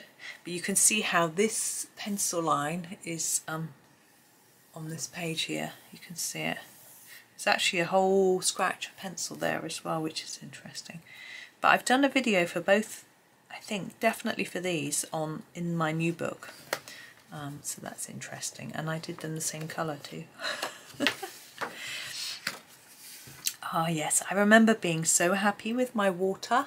And I'm looking at that thinking, yeah, I can see why I was happy. There's a lot of work in that water. But I remember having a lot of fun and doing these little dots and things like that. And then just doing different colour houses. But I think I was less enthused by the houses as I was by the water. So that was interesting. Now this page, yeah, again, a bit of an attempt at gold, but here, this is where my gold and silver improves. Now I've done a red Posca pen background, and then around every item I've done a little bit of very dark Posca red, Polychromos red, the darkest red, around each one, just to try and give a little bit of shadow. I've used quite a lot of white pen for shine, like here for example, and I've also followed some instruction. I think I may have used Helen Elliston's book actually for the gold. It's looking a lot better, a lot more sophisticated, and there's white being left. It looks much more shiny. And that one, I'm not sure whether I might have done some videos on this from this page. Definitely not the spoon. They may have come up in a planner, I suppose, but I was really pleased with that page, and having a look at it now, yeah, I can see there's so much work in that page. It's a really quite daunting page. You see how the blue is reflected in the coin and everything. It's I really thought about it. So that's fun. And I know, I looked at someone else's page and I copied their version. That's right. Someone else had done it and I copied theirs. So I was inspired by them. So that sort of reflection in the coin and things like that wasn't my idea. It was somebody else's. So that's why it's so sophisticated. So that's interesting. I remember now. But I can't remember who it was. I know I credited them at the time when I posted it up in the colouring group. But I'm not sure. And that one certainly was my own. It's not so good.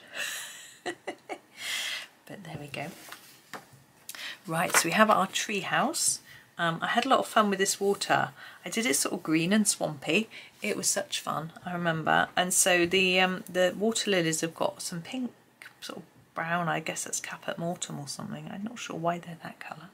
But anyway, it doesn't really matter. I remember all those leaves, oh my gosh, and the background took so long. But these are beautiful, I think. Really fun picture in the end. So that was good. Ah yes, this one. Now you can see I've used purple Posca. Maybe you can't see. I've used purple Posca and black Posca. So I tried to do a bit of a silver, but again, I'm not really leaving white. A little bit on the crowns maybe. So I'm getting there slowly. And this one was sort of done at the same time. They're a matching pair, as you can see. I'm not sure that the pencil flowers really go with the rest of the page. Maybe I should have done something a little bit different. I don't know. When I do it again, I might. And these brooches, I remember finding the I loved doing this one, and I put white on to try and make it look like the flowers were enamelled, so I put the colour down really hard and then put some shine on them. But the others I wasn't quite so confident in doing the different gemstones and things, but I had a bit of a go, so that was fun. This one I rather liked, I seem to remember. And here we have Pika. I just did her looking just like a magpie really, so just quite plain florals. Now I remember looking at someone's version of this page, Cherry Colours I think it was, and I was just blown away by how amazing it was. But it did help me with my shadows. So if you have a look here, the back of the shelf is darker than the side, and the top of the shelf is a little bit different. My gold's getting better. It looks more confident and darker and shinier, so that's really good. Now I didn't colour this book in order, so some of the things that look better here might not look so improved later. Gemstones are quite interesting too, getting there a little bit, so that's fun.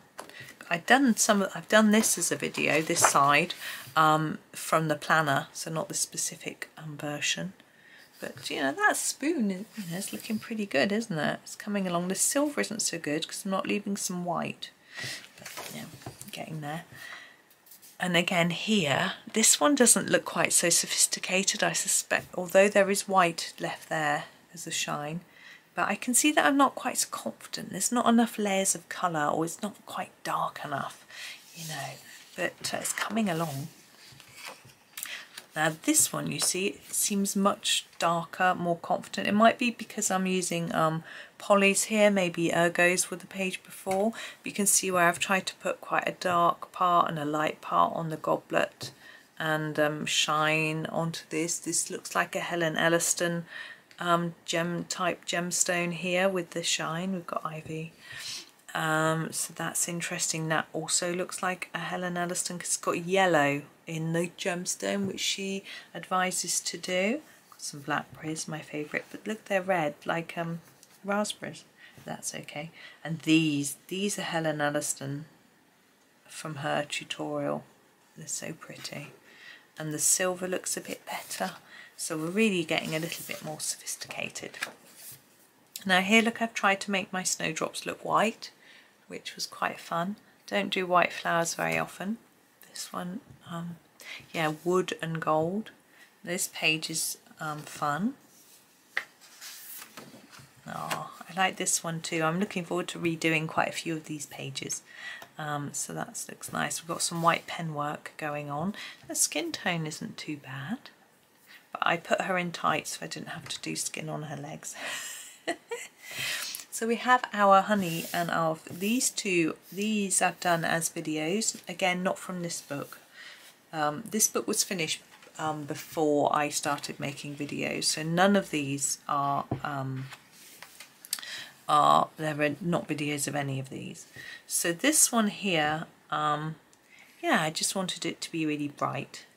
But this one, because it's a moon, what I've actually done is I've gone over the flowers and things over the black with a white pen to sort of try something different. But we've got some moonshine coming out, and then the ones on the outside are black. That's a bit different. Now this one I remember being really tough. I think I've done part of this on a planner page. Yeah, I have. I had fun with the fruits and the bowls and things like that, but the background I found really tricky. So it's quite liney up and down.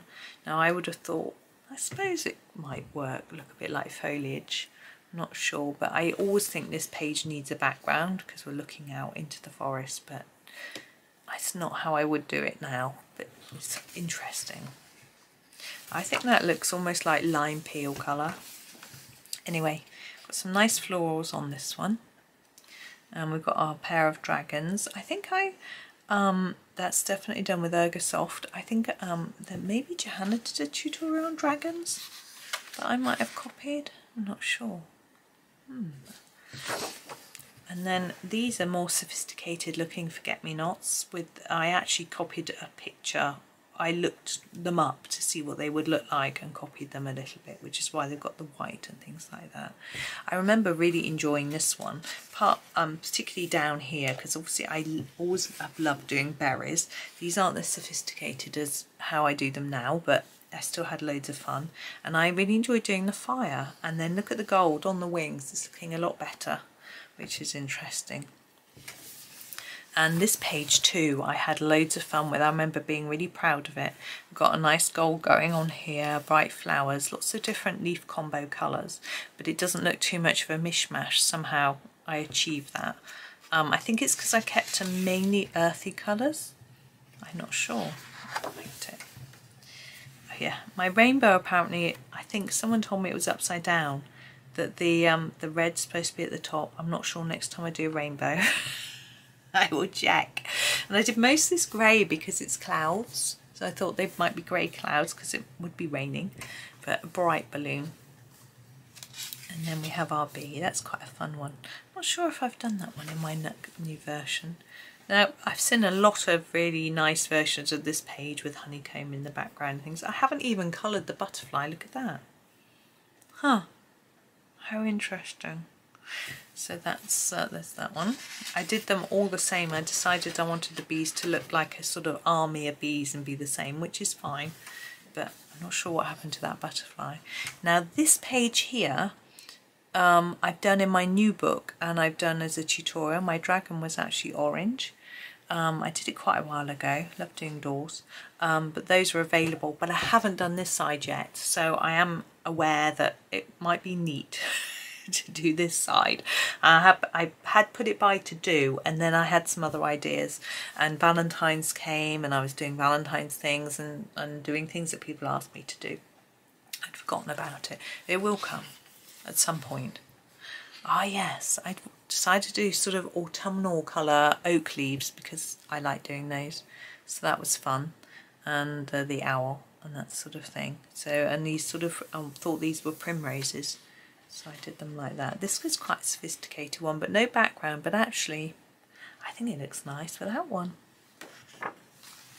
Now this one is a lot of fun to colour. I tried to make it look like brick with a bit of light around each one. It's not very sophisticated, but it was quite fun. I remember having fun with the shelving, but the actual bugs, I wasn't so sure of how to make them look glowy. So I think if I'd put a bit more colour in the background, it might work better. But you know, that's that.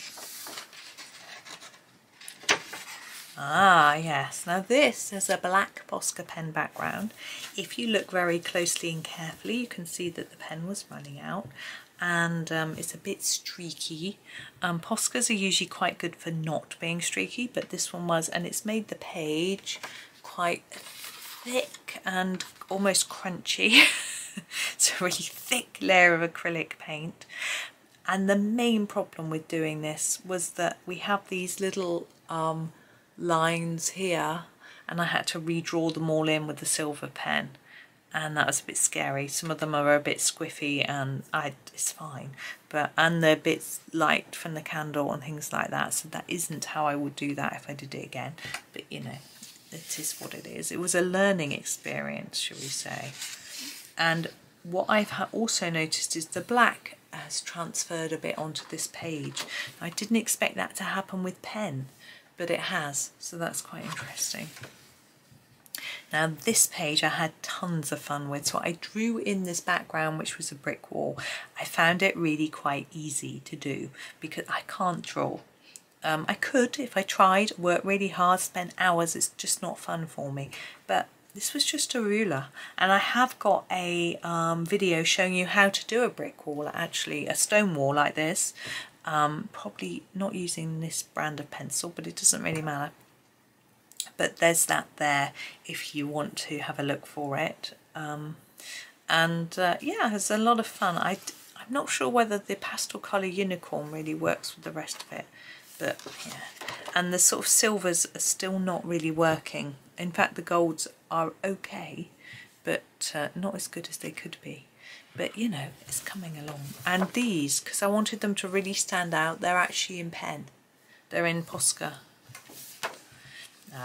Now I had such fun with the fire and the crown on this page. I really enjoyed it actually, all of it, and the dragon.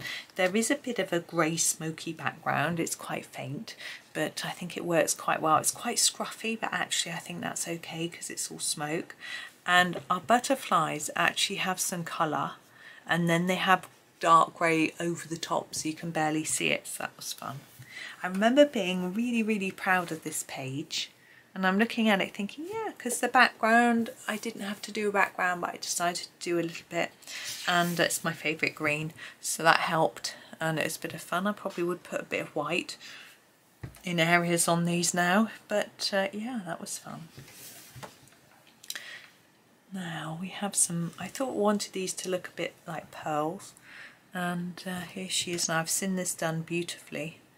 I think Barbara Colours got an amazing version of this with gold paint and a wall drawn in the background, but I wasn't into doing anything that sophisticated. Now this one I've struggled to work out what to do with all these sorts of bits, and then I realised that these are probably smoke. So I made the background all smoke because we're in the Dragon's Tower, aren't we? And with the butterflies, I actually looked up some butterflies like these and copied how they actually look to try and make them look a little bit more realistic, which was fun. And now we have another brick wall. This one maybe not quite so good, but it doesn't matter. I like this way his scales are coloured.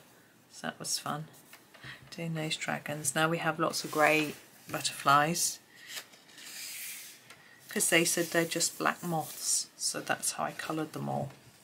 This picture I love. I've done it in my new book as well already. I wanted to make this bit in the centre look like an enamel brooch, so I've drawn some blue lines on to try and make them look like little cracks, and some white look like shine.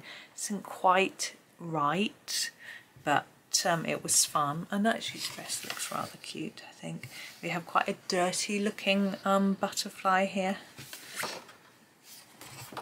Now this page, I had such fun with these colours. I just picked really bright and pretty, and I really like it. I've actually did this last Valentine's Day. I think it might have been in the planner, and it didn't look anything like as nice as this one. Like, oh. But never mind, it is what it is. Now this is a much better looking silver, isn't it? I think I used a Helen Elliston tutorial from one of her books for that. There's a lot of black in there, which I think really helps, because if you have a bigger contrast between your white and your darkest colour with a metallic, it looks much more shiny, and there's black in there, there's white pen as well. And this one's very bright and cheerful. I remember doing this, I was out and I did this when I wasn't in, so I'm pretty sure I took a set of Ergosofts. That must have been a 36 for that, to have those two purples, and used that, and then just did the same colours over there. That was a lot of fun. Now here we have Ivy. Now in the background to this we have a silver pen. This is a Posca, silver Posca. This white has been left, there's no colour in there. And Ivy's been coloured her colours, and the butterflies, I did them both similarly coloured. There's a bit of gold around the stars, which is fun, and I had a bit of a go at a background which I tried to match on both. So getting a little bit more sophisticated there. Now this page is a rather fun one for tutorials as well. This one looks really nice, I think. That was fun. There's sort of sunrise. These small pictures like this are a really good place to experiment with things like that. See, this house, for example, I've drawn in bricks on it. Can't necessarily see that well. And this one's got a sort of mixed up coloured background, which was quite new for me too. So that's rather good. I think Susan Wimpney Berry's done a gorgeous tutorial for those curtains, if you want one. Oh yes, I had a card, a greetings card, and the background was a little bit like that, and I really wanted to try it. So it took me ages, you can imagine. Polly's, I think. I mean, it wasn't probably not the most sensible idea putting the crown in front of all that brown, but I really had a lot of fun, so that was good. I'm also not sure about this bluey greens with the olive greens, but you know, that was what I had to stick to. Here we just have some plain leaves. I think I should have matched them to one of the dragon colours. Might have looked better, I don't know. Now these pages, I've done both of these as videos, not these, but in my new book. I wanted, this side is quite dark and scary, these bits. So what I wanted in this version was to make these look bright and inviting and these look dark and scary, which is what I sort of did. And then this bit looked bright and inviting again. So it sort of reflects what's in the story. So that's fun. But yeah, I've done them all with quite different. This ice monster is in blue. He looks like proper fire, not purple and green, but reds and oranges. So they're all quite different to this. And there's, I think the bat's got galaxy wings. But the flower is really similar. Really similar. How fascinating. I think the feather's different colour though. So if you want to do any of those from a video, I've got all of them. Ah yes. So I thought this needed a background and I just did the whole thing. It took me such a long time. And I tried to do some magic around the door with some white dots, but you can barely see them. But there's that. And I kept the dragons, I think they're similar, they're not the same colours all the way through. One of them's yellow earlier. Maybe I forgot. I mean, the Dragon Queen is the same, so I'm not sure. And here are the two butterflies. This one being our, usual one, and then this is the friend butterfly, and I thought I would make the colours really similar. So we've got some pastels here. I don't know whether these are my Holbein pastels, I think, looking at those shades. This one is a really pretty page. I've seen it done lots of times really beautifully. I had fun with that one. And then this is quite a simple design. It's always hard to know how to colour it. Something like an envelope, which you would normally have is white, so I did it sort of yellowy. Now this page in my new book, there are videos for each of these items. Had a lot of fun. These aren't quite as, they don't look as nice, but you know. Now this was like a really bold experiment. This sort of blue and this sort of orange, but I think it works okay. I'm not sure how well it goes with the red and the purple, but I don't know. But it was just such an experiment, so bold. It just stands out to me as a sort of memory of trying something really different and sort of having a lot of satisfaction from it. Here, I absolutely loved this one. I think this sort of orange and yellow background just worked really well with the pink and purple somehow. And I was really pleased. Now I've done, I think I have done this one as a video in my new book. I'm not sure what colour I did for the background though, for that one, can't remember. So we're nearly at the end, got that little end, that looks quite cute. And I've coloured in some of these, that's nice. I'm obviously trying some pen there to see if it goes through. Scribble ribble there, and the last couple of things. So there's the end. I didn't do the end papers. I don't tend to because they're sort of coated. You can see how the glue is coming away, but luckily with the UK versions they're sewn so they don't fall out of the cover. So there is the book. So I hope that was interesting for you. It was interesting for me to go back and have another look through that one. I mean, obviously if you've seen my original video you may have seen it already, but hopefully the little explanations helped. But thank you so much for watching. Yeah, I hope you have a really lovely day and happy colouring.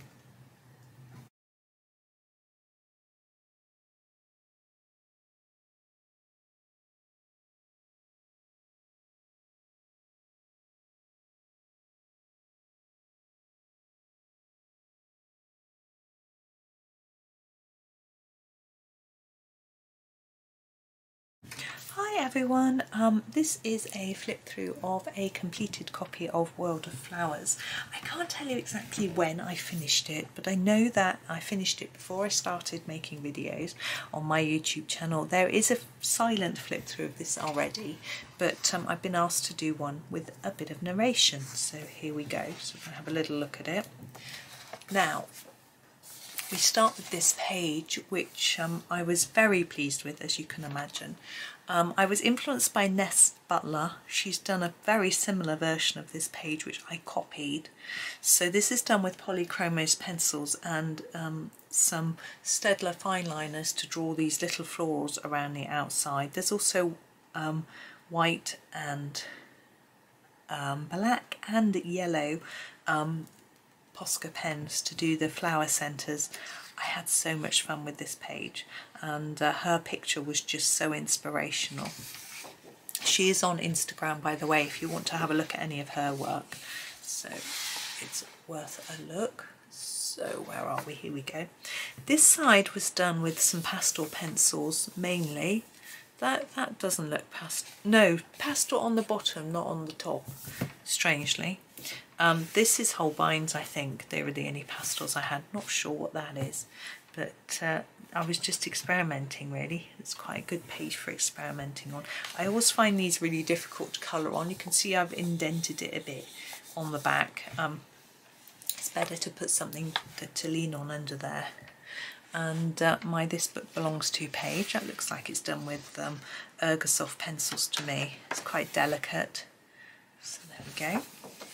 Now this page was, I really enjoyed Johanna's design on this page. I had a go at doing some flower middles in different ways. Now you will find that on my channel somewhere there is a video showing you how I colour flower centres in Johanna's books, and this page features because there's quite a lot of different methods. So black dots, sort of pink dots and pink dots there, and then pink and white dots there and black dots there. So lots of different things there. So and it was quite an interesting background going from blue to purple to pink. A bit adventurous for me really, but because it's not a huge area, it's fairly big because it's a double, it was a little bit less daunting. So that, for me, it felt a little bit better. So you see I didn't do a background on this page because it was rather more daunting. Unfortunately, there's a little bit of dirt there, I think. I don't know. But I had a lot of fun. Look at that. Really striking. So yeah, I had fun with this page. And the butterfly as well. I have been thinking about doing this page as a series, tutorial series, with one flower per video, but I haven't decided yet whether to do that. Now this one was my sort of experimental page, so I tried a few different techniques like this, which was quite fun, and dots and things. Some of these are coloured in pen, they look pretty horrid, I decided. Didn't like them. This one I've taken, a few of them I've taken away the black lines with the white pen, and it didn't really work. So it was a bit of an experiment. So it was sort of the last page I finished really in the book, and I just sort of quickly did a few weird things with different flowers, and it just doesn't match. But that's because, as I say, it was an experimental page. Now this one, you can see it says rainbow. I have done this page in my... I've done some of these as videos, not from this book, but from postcards and planners and my new version of this book. So there are some videos of these, but as I say, not these specific ones. So here I've done all the soil the same to make some coherence between the pots. And then, as you can see, as the rainbow goes across this way, so we start with red to orange to yellow to green to blue to purple. So it's that way. Oh, it's a bit different. It'll be fun for me. Now I have done a video for this page. I don't think it's this specific page. I think it's from my other book. I'm pretty sure, but this one looks quite neat and nice. That was fun. I've also done one for this page, but again, not this version. This version I'm not very keen on, to be honest. I think it might be from a planner, the version of the video that I've done. I've also done the 30 Days of Flowers, which is what this is. So if you like this page and you don't have this book, there is a printout, a free download if you've got a printer, or you can go to your library, get it printed out. And I've done a video for each one, not these, but another version, different versions of these. And I've always liked this design of Johanna's, so I felt under a lot of pressure to do it really pretty. I really enjoyed doing the pinks and purples and things. I had a lot of fun. It's sort of a mixed up pinky purple background and things like that, but the silvers I wasn't very confident in. I can see that now, but I'm sure I could do it better if I did it again. This one I did with pastel pencils, so this is done with Holbein pastels, I think. Looks like it. That was a little bit different. Now this page again, there is a planner page that I did for this, but also in my new copy of the book I've done this all as a video. I did all this side quite a while ago, and in fact that one there I think is the best of the lot in this double page, and probably better than the version I did in video. And then I did this page later, and they're all around. If you're a member of my channel, there's a compilation video of them all together, which makes them a lot easier to find, because I didn't do them all several days in a row. They're all mixed up, so it's a bit tricky, but there is, as I say, like that. Now this page, look, was, I just wanted it to look, it was really relaxing, just to keep everything the same. Yellows, I'm not very confident in colouring in yellow, so it's a bit different for me. Now this one here, I had loads of fun with this. I used a white pen, I think. No, I tried to disappear the black lines, partly by using a white pen and partly by colouring over them with a dark colour. And I had loads of fun. It took me ages. But with the other ones, I didn't do that, I don't think. But I still had a lot of fun with these ones. Now I've coloured all of these, I think, from the planners, because the planners had them as their front page, or most of them. I think I've done already for you. I'm not sure, as videos. Now this is an interesting one because I'm trying an experimental background. So the grass and the hedge are taken from a Helen Elliston book. I think it might be her book 4, Colourist Special Effects books. And she teaches you how to do this hedge and the grass. I mean, I had a good go. Hers version is obviously a lot better than mine. The sky, the clouds, yes, probably better, would have been better without that. Without the clouds. But anyway, it's all learning, it's all fun. So that was that one. Now this one, there was someone online on YouTube that I sort of took the idea from for this colour scheme, which I really liked. I tried to find her videos recently and they seem to be gone. I don't remember her name, sadly. So these two I had a lot of fun with. This one I did really early on. This one I did a lot later. I think you can see the progression. So the background here is quite plain. It's just 1 or 2 layers. It doesn't really, it's not very exciting. Whereas this one, we've got our gradient background. It looks more interesting, nice colour. And it's not so similar to the front colour, although the leaves don't stand out that much on either of them. But anyway, it's a bit of fun. I've also even got some yellow dots in the bottom there, so I like those too. Can't wait to have another go. Looking through this makes me want to colour my other version. Now this terrarium was a planner page quite recently, which I coloured as a series. It was I did a gold in a similar way, and blue background, so quite similar, but I expect the flowers were quite different. Anyway, we have the shelf. I did have the idea of doing a video for each pot and working through, but it's going to be a long old series, and some of them will be quite short, so I'm not sure. I thought maybe if I've got a time when I haven't got a lot of time, it would be quite a good one to do, but I haven't done it yet, so we'll see. This page I was really fond of. The whole idea is to make these two really stand out in the middle and make them look really shiny. So I tried to make them look a bit like shiny gemstones and this sort of fiery background. But I'm not sure that this bit around the edge really works. It looks like it should be a separate thing.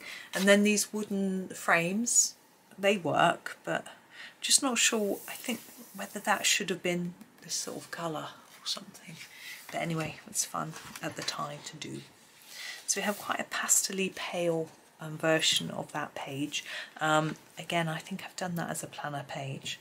Now this one I'm trying to do a mixed up background. It's a bit messy, but it was my first attempt. I've done galaxy backgrounds since, which look very different, and I don't quite know if that's what I was going for really. But yeah, I like these, they're nice. And it's nice to see that I was having a really good go at a background. It's quite a difficult one with all these detail in the way. Now here we have a fairly simple, I was trying to make metallic looking flowers like here and here. So that was, and the silver one. So that was quite fun. So, but I'm not very keen on these pink vines, but hey ho. Now we're going for a big old splash of purple. So that's a good fun. Ah yes, now this one I wanted to make it look like these plants were on a windowsill.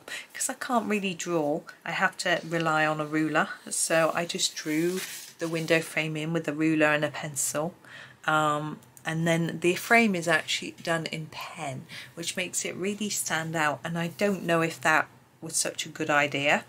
It just overpowers the whole picture. I think in hindsight I'd probably do that in greys and maybe try and make it look a bit silvery rather than trying to make it so black. And that's a felt tip pen. And we have our wooden windowsill and our moon. Now when I coloured in this sky it looked really messy, so I decided I would just pretend it was snow, and so there's blobs of white in it which you can't see, and in the corners of the windows here there's white piled up to look like snow, but I could have done with quite a few more layers on there, but you know, it's all learning. Now here I had a go at drawing as well. So again with my ruler, I made a few mistakes. I can point them out to you. First we've got our shop front. I copied a picture, did these little arches and windows, and that was okay. And the lettering is really quite messy, unfortunately, but I'm not very good at lettering. The brick wall's okay, can be coloured in a better way. Now the pavement looks vertical. It looks like a whole vertical picture. To try and get the pavement to look flatter than the wall, I've discovered that you need to put these at an angle. So instead of these lines going straight down, if they've been at an angle, it gives a more three-dimensional look. I don't know why, but it just works. So that is what I would change about that one if I was doing it again, but I doubt I'll do a background like that again. I don't know, I was getting quite daring, wasn't I? Now this page I've done in my new version and as a video. I haven't done the snail. So each pot is a video, and then I think the shelves might have been the first one. I can't remember, and some of the pictures, anyway, but there we go. Now this one's a fun one. Can't remember if that's been in the planner. Maybe not, but I like the gold, orangey gold and purple. Looks nice. This one, I'm trying to think if I've done that one in the planner. I really can't remember. I'm not very keen on that mix of colour, the blue and the red and the purple. I don't know, I don't think it works as a colour scheme. Anyway, now this one I found quite daunting when I first looked at it. So much going on. So I firstly decided that wallpaper, it would just be stripy, it'd be a nice easy background, and then I didn't have to colour every other one, I left them. So that made it a lot easier. And I did a sort of floor. I also decided to keep a limited colour palette, as you can see, purple and pink. So all the pots are purple, all the perfumes are pink, all the bottle lids are blue, so all the flowers are pink, and it just made it so much easier. So that was my sort of trick for that one, because I found it so very daunting. Oh, we have a nice heart. For me, that's a little bit too much of a mishmash of colours, really. I think I would want a more limited colour palette if I did that again. But this one I had a lot of fun with. I used Helen Elliston's video for her tulips and her bleeding hearts to copy those, and some gold tutorial for the bottles and the bubbles and things. I had a lot of fun. I was really pleased with that one, I remember. Now there is a bit of a background which is really difficult to see. It's a bit of blue there and pink in there, and there are dots in shiny pen, which I don't know if they're going to show up. Maybe that, I'll show it better like that. But I really had fun with that. I'm looking forward to having another go at that page at some point. So this one, yeah, just oranges and yellows. It's interesting. I think I found it a little bit daunting, so I limited my colours. Now this page, Chris Cheng's got the most excellent video for, which I didn't attempt to do. I just decided to do my own thing, and I've kept to a fairly limited colour palette on that one, which I think works better. And this one, very limited. I think it almost lacks imagination. It's so limited. That's interesting. Now this one, yeah, we've got a bit of a background going on there, which was a bit of fun, and so that was good. This is interestingly done in pen. This is done in fine liners. That background in yellow, I can see loads of patchy white bits, but it's quite nice that I was able to leave some of the flowers white and they look okay because of all the other colours, so that's quite fun. I started this page when I was on holiday. I remember taking this book on holiday with me one year, and kept to that limited colour palette, but I actually reworked it later because it was a little bit messy, and it looks rather nice, I think. Now orchids I never know how to colour. You can tell by this picture. So it's very limited in colour, but not really very keen. Now this one though, I really had fun with. I've done this one in my new book as well. I just love the picture. And I used my metallic, Castle Arts metallic pencils, and I had so much fun. I think it was quite similar colours, to be honest. Now this one's got quite a bit of gold in there that I've coloured, made up with my yellows and things. It's a very pretty looking colour scheme, I think. So that was a lot of fun. Now this one, yes, I wanted to do the honeysuckle. You see honeysuckle, which is yellow and pink. So I wanted to try and copy that, which I've done. I haven't finished my bee. He's still got some white on him, which is interesting. But, but that's quite fun. Now again here we've got a bit of a background. We've got a gold pen going around the edge and some gold pen dots. Even our ladybird looks to have silver eyes, which is quite interesting. But I remember spending a lot of time on this particular flower, having a lot of fun with it. So that was good. I think it's quite a daunting page when you see it uncoloured, but I enjoyed it. Now here we've got two different, it's quite interesting. So here all the black lines are gone over in white all the way through this one. I was just experimenting. On this page the black lines are gone over in white on a bit of it, but not on that bit. I don't really know why they are on this bit but not on this bit. I don't know. This butterfly is done from a Helen Elliston tutorial. It looks all shiny. That was fun. So I don't know why. I don't know what was going on. Anyway, so this one is quite pale. I think the outside is done in pastel and the inside not so much, but that's interesting. It's not how I would do it now. This one done in our sort of phthalo greens, which I found a lot of fun. I quite like it being in just one sort of type of pencil. And these in the corners are a metallic green. So that's really interesting. And we've got bits of white in there as well. Now this was done to look a bit like a picture, so we have a sort of brown frame around it and our sort of black work, which was fun. I've done these again in my new version as videos. The flowers are a little better than these, I think, but anyway, you can judge. Yeah, I remember this one I had a lot of fun with. I quite these lily pads I like. That was good. This one my husband asked me to do. These flowers are his favourite, so he said could I do this page, and I tried to I copied a picture of a real butterfly to do those colours, and then I used those colours through the rest of the page. I think it's looks rather good like that. Now this page I know some people find quite daunting. I've done this with Ergosoft.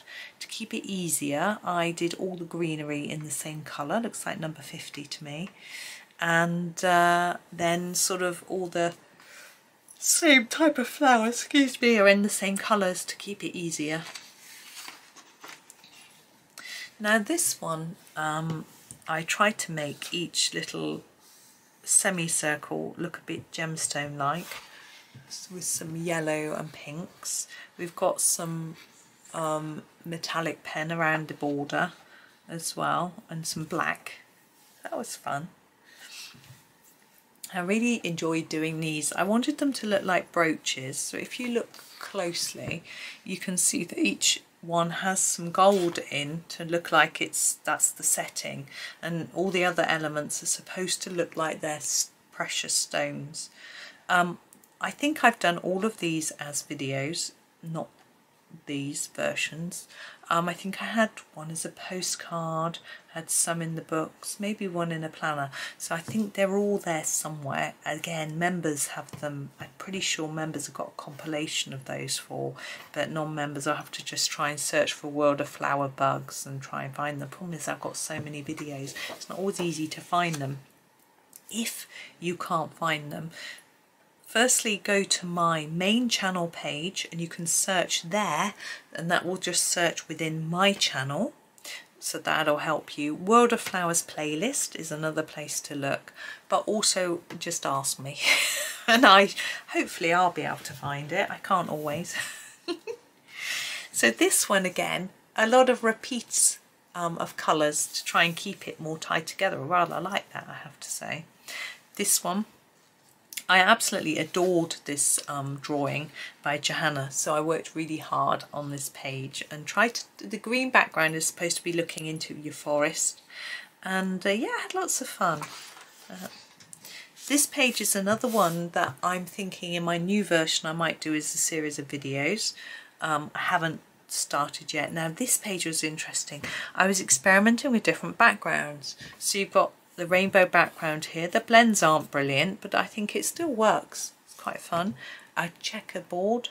That one is sort of like clouds. Then we've got just different colours, but they're transitions, so it's not all the same colour. This one goes from black to purple with dots and things. That's fun.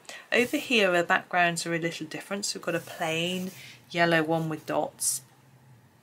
This one, these are all the same colour background, but they've got different, so that one's got dots, that one's got sort of flowers, that's got hearts, that's got crosses, and they're drawn in pen.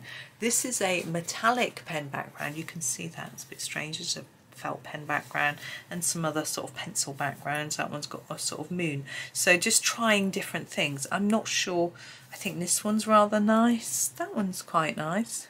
I like the rainbow. So, but you know, it was a fun exercise for me with a small area. It's a really good way to test out your backgrounds. It's not so daunting. If it goes horribly wrong, you've not ruined a whole page, you just ruined a little square. You can, and a big tip, if the background looks rubbish and you hate it, just get your black Posca and go all over it. Not all over the whole page, just the background. This one looks quite pretty. We've got a little bit of a background on that one, so that's fun. Now this page I've always found really, really daunting. So what did I do? I got a pastel, light pink pastel all over the page. Then I lent on some paper and coloured in some of the bits of petals, I think. And then I just got a white pen and went over it, and then there's a purple one on the border. Really simple and not so scary.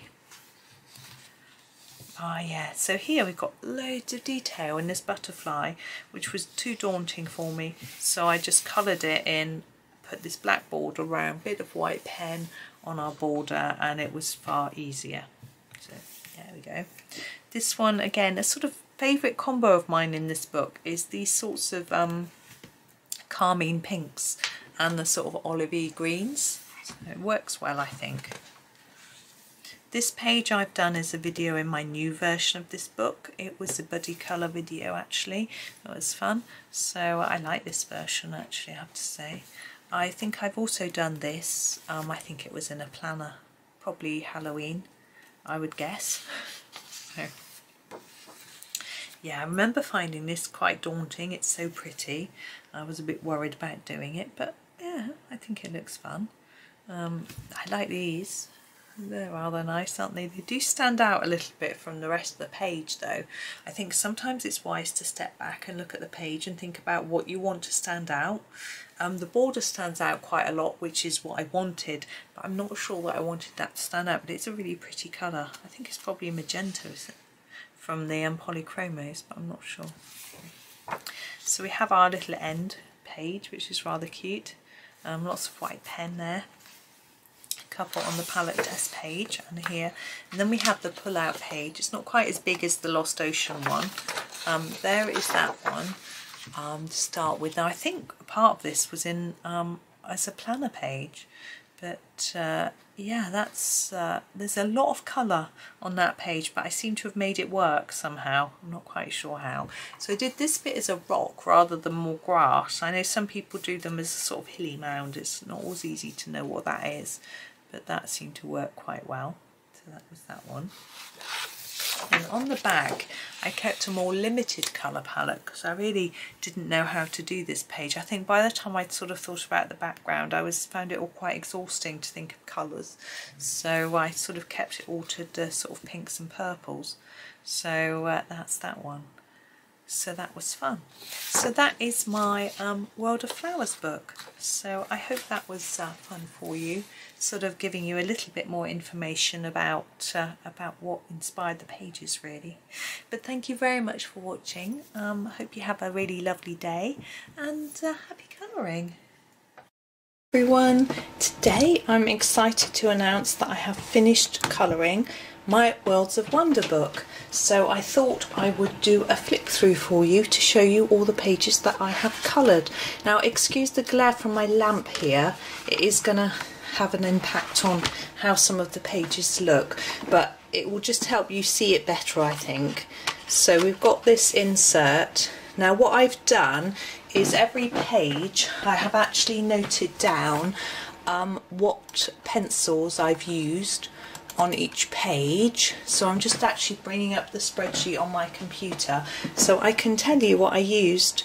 These were done with Ergosoft, as were the inside actually, but as you can see from the shine, these bits here were done with a shiny pen. It was actually a Posca metallic pen. You've got the silver and gold there. So those were done in the Staedtler Ergosoft. And then we have our title page. Now that was done with a mix of Derwent Lightfast pencils and some polychromos. I find they mix really well together, so that was a fun one to do. And then we have our Welcome Heart, and that one was done with polychromos, as was this one here. Now this one, the title page, I wanted to try and make it look really decadent. It was the first picture that I did actually in the book. I always do the title page first, and so I try to do silver, gold and purple. I'm not sure how well the silver always looks, but it was fun. And here we have the intro and guide pages. I used Holbein and for this, Holbein for the background, actually for the light green. I think that's the lettuce green. And I used Arteza for the rest. I wanted a sort of autumnal feel to that double page. And now we have our floating island page. There's actually a tutorial for this whale and for this boat here as well. This page is all done with Arteza pencils. These are the Arteza Premium in the tube, the triangular pencils. I don't have the other ones, so that was fun. And this side here, this page was done with Castle Arts. I have the 24 botanical set of Castle Arts. There is a bit of Posca pen in there as well, some yellow on the flower centres. But that was that one. I was trying something a bit different with the flowers, leaving a little bit of white. It was just a bit of fun. And here we have the elephant. This was quite an early one. I posted lots of pictures of this, so you've probably seen it before. He was done in polychromos. And unfortunately I've got some smudging going on now on this page. I found that this paper, the pencils smudge a little bit, so I started using fixative quite quickly to try and stop that. This one is done with Arteza. I had fun. I'm not too keen on what I did with the windows on this one. I don't know how clearly you can actually see. I'm just thinking I could push that up a bit to get it into shot better. Sorry, and just hit the tripod. Not good. But I experimented with windows and did lots of different ways. So these are just done with a dark filled in because I wanted the brickwork to really stand out. That was a fun page to do. I did that quite recently. You may have seen it on Instagram. It took a long time, but I think it was worth it. I did enjoy it. It really tested my stamina, I have to say. And these peacocks, these were fun. I'm just looking out for you, Arteza for these. So I find them really vibrant. Now strangely there's some glitter on this page. I don't know where it's come from. I have used glitter in the book but not on this page, but there's loads just there. It may not be showing up at all. It's just loose. It's not it wasn't put on the page, so I don't, and there, so I don't know why, but hey ho, there's no glitter on this page. This one here is done with polychromos. Now I had this idea of doing a sort of Sleeping Beauty's castle when everyone inside was asleep and were waiting for her to be rescued by her Prince Charming. So I did this sort of more darker theme, but it's got glitter all over it, so it doesn't necessarily look too dark. And I did a tutorial as well for this moon, just because I was trying it out and I thought it was fun. I thought you might like to see how I did it to get a few ideas. Now this bike page I did quite early on, and then I did this one later to match. These are both done with Arteza pencils. And what I did with this one was Johanna had done a tutorial colour along type on one of her lives where she'd done blue flowers, but she then did green leaves, but the blue and white look so nice together. A lot of people commenting about Delft or different tiles from certain countries and things like that, and it just works so well. So I just kept to the blue and white, did a few different shades of blue, and then I just did the same over here, so we have a sort of matching page. It's quite quick as well if you don't have many colours to pick from. Obviously I did a bit of grey for the bike to make it, try and make it look a bit metallic. Now I also did a limited colour scheme on this one. So I did my horse obviously in the browns. This was done in polychromos, and then I picked these colours for the flowers. I'm pretty sure Johanna had picked these 3 colours for a picture that she did, and then took them into the building as well. And we do have some, the stars are shiny. They're a metallic pen, I don't know if you can see. I'm never sure how well that comes out. And then these bottles, now some of these, all of these have been recorded as tutorials, probably haven't all come out yet, so you will see them eventually. This one here, unfortunately, I splodged the yellow gel pen, the yellow Posca pen. I don't know if I did that during the tutorial or just after. I finished recording and I noticed I had yellow paint all over my hand, so that was interesting. But I was experimenting with different backgrounds, and they're done with different pencils as well. This first one is actually done with Bambino crayons. I've got a set. There is a review of those coming out quite soon, maybe next week, not sure. So that was done with those, and then that was done with Black Widows, Castle Arts and Ergosoft. So I tried different ones for different effects, and that was quite fun. Okay, and then this one is quite recent. Now this has glitter, so I don't know. Oh yeah, I can see that. You can see a bit of that coming out on there. I was quite daunted by this page. I've done it before. Sorry, I'm walking around the camera. The sound will be funny to show you this page. So I was a bit daunted because I'd done it before in lots of different colours, and I wanted to make it look different. So I had this idea that I would do it in blues and greys. I quite like the shiny windows. I was hoping that it sort of would look inviting. So that was that page. So I just did something a bit different. So I did a pastel background first, sprayed it with fixative, and then did all the details. I used Arteza pencils, I used Pentel gel pens and a white jelly roll. Everything that I'm mentioning I'll try and list in my description underneath, so if you want to go and have a look at any of the materials you can go and see them. Now this Robo Shark or Steampunk Shark, whatever, however you do it, this was done in Derwent Lightfast pencils, so I was experimenting a little bit with the greys and the sort of bronzy colour. It doesn't look as metallic as I had hoped, and I was considering a bit of a pastel background, but because there's quite a lot of really light areas, I decided I didn't want to risk getting blue pastel over the actual shark, so I just left it without a background. I think I would do it really differently if I did it again, but you know, it's all a learning experience. I have another copy of the book, so I can have another go. Now this one is done with a mixture of different things. There is a pastel background, very pale blue. It's quite hard to see. The houses, whoops, are done with Holbein pastel pencils, but there's some shading on them which I did with polychromos, and I think the sea is done with polychromos as well, the water, because I've only got a few blues because I've only got the 12 Holbeins. The boat's also done in polychromos.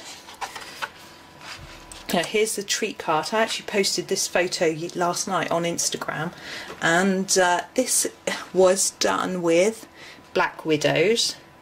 What I found interesting about the Black Widows is they're fun to use, and I got a nice wood effect I felt with them. is that when I put white gel pen on them, on the blue it goes pink, which is interesting. None of the others discolour the gel pen, only the blue, and it goes very slightly pink, which is quite interesting. With polychromos I've never had that happen. The white pens never discolour, and so it's quite an interesting little discovery. And I find with Black Widow, no, that's the Black Widows, with Castle Arts it's the pinks that change the colour of the gel pen. Anyway, I've got our cake page. I'm going to move it over so you can see it possibly a little better. So there is a tutorial video for every one of these cakes. Not all of them have come out yet. Some have, some haven't. There's a lot of pink and purple going on, which is why I did an orange cake up here to make it a little bit different. But they're all fun, but they're done with different pencils, so bear with me, I shall go through. So we've got Black Widow, Black Widow, Black Widow, Castle Arts, Ergosoft, Ergosoft Arteza, Castle Arts, Ergosoft, Ergosoft, Ergosoft, Ergosoft, I think. I've lost count there. 9, 10, 11, 12. I think there's one missing in my list. Anyway, so they're different pencils, but I can't really see a huge difference, to be honest, in the colouring. I found them all equally easy to use, which is good. The pencils I struggle with most, oops, trying to get it back in the centre, are Prismacolor, and you'll see that later. So here's my brick house row. It's all row shops. This was my first experiment with bricks, and I did a video, and also on my website there's a step-by-step tutorial with photos, so if you find it easier to follow tutorials in words and photos rather than videos, there's that on my website. There's a link to my website in the description, so that's a little bit different if you prefer that. It means you can go at your own pace a little bit more, so I'm going to be making some more of those, so we'll see if they're useful for you. And here's our lovely windmill. Little trick, I traced this before I coloured it in, and I will show you why later. So I just copied it onto some tracing paper, traced over it, and coloured that. And this one, the galaxy sky here, there is a tutorial for that. It's quite fun actually, and it was such an experiment. I just thought I'm going to go for it and do a tutorial and see if it works, and it just did. I was really lucky, I really winged it. So here is our fruit and veg page. Now there is a tutorial for every single item on here. Not many have been published yet, so you've got the pepper, mushrooms, blackberry, red currant, this as I coloured as a quince but apparently it's a fig, and the spring onion have gone out. I don't know why I missed out the orange. It is coming, it's out of order for some reason, but all the others will come over the summer. I haven't done them all in a row because I think it's a bit boring, so I've done them here and there. So you'll get to see them over time and find out how I coloured them. These are all done in polychromos. So I didn't tell you, these are both done in, let me just check, I'm pretty sure they're both polychromos. Yes, so those are both polychromos as well. Now we have our lemons. Now the background here is light fast. It does look quite grey, it's actually a purpley colour. But the main part is done in polychromos, so there's a bit of a mix, and there is a lemon tutorial for anyone who wants to go at that as well. And here we have our bee. Now I don't know if you can see, I used some glitter on his wings. Hopefully that shows up like that, but they're mainly polychromos. I just wanted to do a gold and silver bee. I just wanted to try something different, so that was fun. And here we have a house with bricks. Now the stone bricks around the door, there is a tutorial for that on the website, as this is one of the photo ones, step-by-step photo with words. I'm just looking to see, this was done with polychromos as well, and there's a bit of white gel pen. That was a fun one. Now this underwater one is not that amazing. I used Black Widows for it, and I was just in the mood for putting colour down on the page, and I just went for it. And it probably could do with some white pen highlights or a bit more shading, but it was just one of those days when I just wanted to just fill in some boxes with colour. I'm sure you all have those days too. Now we have our tent. Now that was a fun one. I wanted to try and stick to quite a small colour palette, so I kept it quite simple. and I used, yes, Castle Arts for this. So I've only got 24 anyway, but I kept it to just 2 greens, a little bit of brown, and then a couple of pinks and a couple of purples pretty much. So I think there's 3 pinks in there actually. So it was quite simple, and the background is actually done, I'm looking at that, it's pastel. It doesn't say on my list, but that's definitely a pastel background.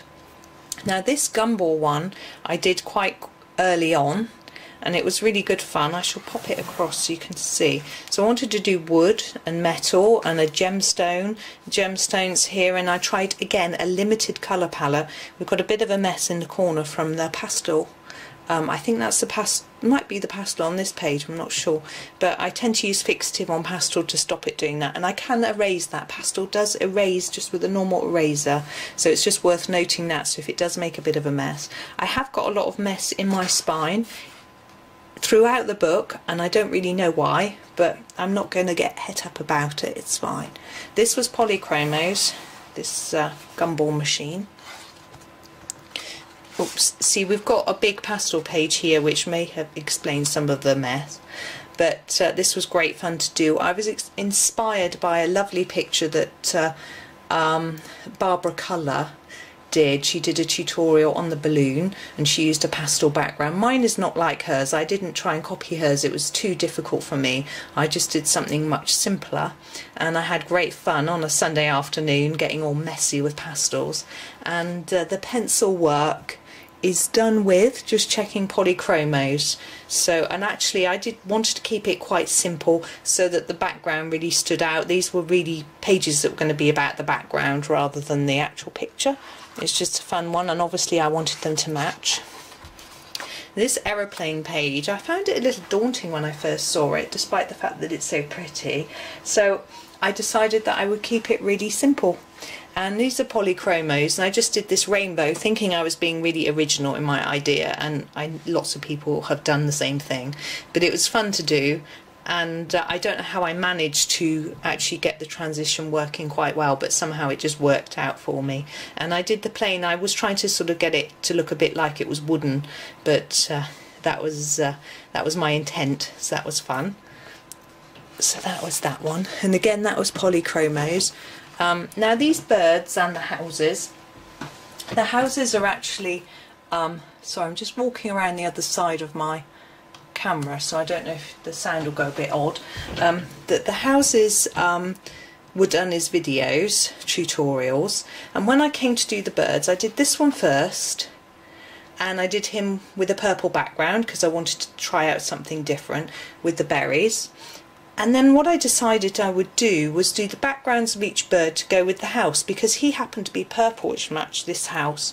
So I did him pink, and then this one orange, and this one blue, and it just gave me the idea because I wasn't really sure. I've done these birds lots of times because they were in Flourish and they're gorgeous, and I've done them as birthday cards and all sorts of things, so I wanted to try something different. I was sort of running out of ideas, to be honest. So I made this one a little bit like a goldfinch, and this one more like a sparrow, and this one a bit like a budgie, and this one just a grey bird. I didn't really, it was a bit like a wagtail but not quite.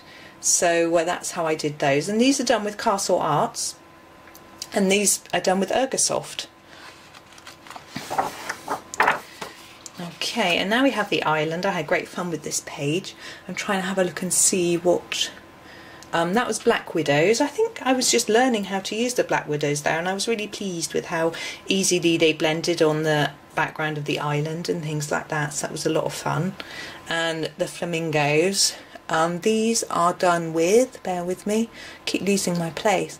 The flamingos are done with Polychromos, and I just wanted quite a simple background. Obviously this takes some time to do a background like this, but it was great fun, and I was pleased with how it looked. Now this owl, I don't think I've put a photo of this one up anywhere. There's a slight shine to the moon because it's a silver crayon. This is done with Bambino crayons, and I was just playing and trying them out. I think we could probably do with a few white highlights on some of the flowers, but like we've got a few on the eyes. But I was really impressed with how well they blended in the blue on the wings and things like that, so it was a great fun little experiment. Now this one over here, this was done with Holbeins. Now I've got the background is actually pastel. This green here. I saw a picture that someone else had done of this tree, and it inspired me to do something a bit like this. I can't remember who it was. Someone brilliant who used watercolour paint and made it amazing, but I just took the idea of doing this sort of green background. And we've got little dots in the background. Don't know if you can see. They are yellow and orange Posca pens, so it was just a bit of fun just to add a few sort of highlights to that one, so that was fun. And we've done a little bit there in white. Now here is our mushroom. I had great fun with this one. I was playing with my new, I'm trying to confirm that I'm right, yes, Castle Arts. So the pink and the purple are gorgeous, and I used the dark pink and the mauve and the dark, the dark purple and the mauve and the dark pink and the slightly lighter one. They aren't the right names. I think it's heather purple, purple, rose pink and mauve, and just try to get a nice graduating colour across the mushroom. And then I used the rose pink here and the mauve there, and it was great fun. The only thing is, you can see here, I coloured over those dots with the pencil, and you can see the white has come pink. Those, I left the dots white, and you can see that it stayed white. So that was a learning lesson for me, that how I went over those a few times and it didn't get rid of that pink pigment. So that was quite interesting. Now over here we have a few, I'm walking around, so my voice will be coming from the other side. These are different pencils. So this one is Black Widows. This one was done as a tutorial, it's Polychromos. This one was Black Widows. There's a tutorial for a tent, but not this one. It looks the same from the inside cover. The bottles, there's no tutorial for that because I did one from Flourish of a very similar looking picture. Same with the bottles, I did one from Flourish of the bottles. These are slightly different but almost the same. This one, these bottles are also Black Widows, and these are done with Norris, Stedler Norris. I was just playing around, so that was quite fun. This one is on my website, the tutorial for this one, and these are done with Polychromos, I think. 2, 3, 4, 5, 6, yes. This is also on my website, and this is also done with Polychromos, so that was fun. This one was done with Bambino crayons. There's a tutorial for a snail on the website, but not this one. Not on the website, sorry, on the YouTube channel, a video one. There's a website photo tutorial for these fish, and these are done with Polychromos. The balloon is done with Bambino crayons again, so that was fun. There's a tutorial for a balloon, a video one from the inside cover. I think it's the same as this one. This one is on the website, which just shows you how to do the sunset background. So I've got the photograph tutorial for that, and it was done using Castle Art pencils. This is done with Holbeins. There's a tutorial for a butterfly on the website under Flourish on the videos on the YouTube channel. This one here was done with Holbein. No, it can't. It says Holbein. It's wrong. It wasn't done with Holbein. This is red. I don't know. Let's go backwards. It'll be easier for me. Castle Arts is a tutorial for this on the YouTube channel. This one's done with Arteza. This one's done with Holbein, and that one's done with Arteza. That makes more sense. Now there's a video tutorial for this house from the front cover, not this one, and these two are from Flourish. I've got tutorials for these in different colours already. Okay, I'm going to stand the other side again. Oof. So I've got a sore back today. It's making me feel like I'm about 80, but it was my fault. I was carrying some heavy books. It's very silly. So we have the fish picture here. This is done with Polychromos. It's a tutorial showing you how to do the scales, which is fun. This one is Arteza. I was really playing around with that sunset or sunrise. I never know whether it should be darker at the bottom or darker at the top.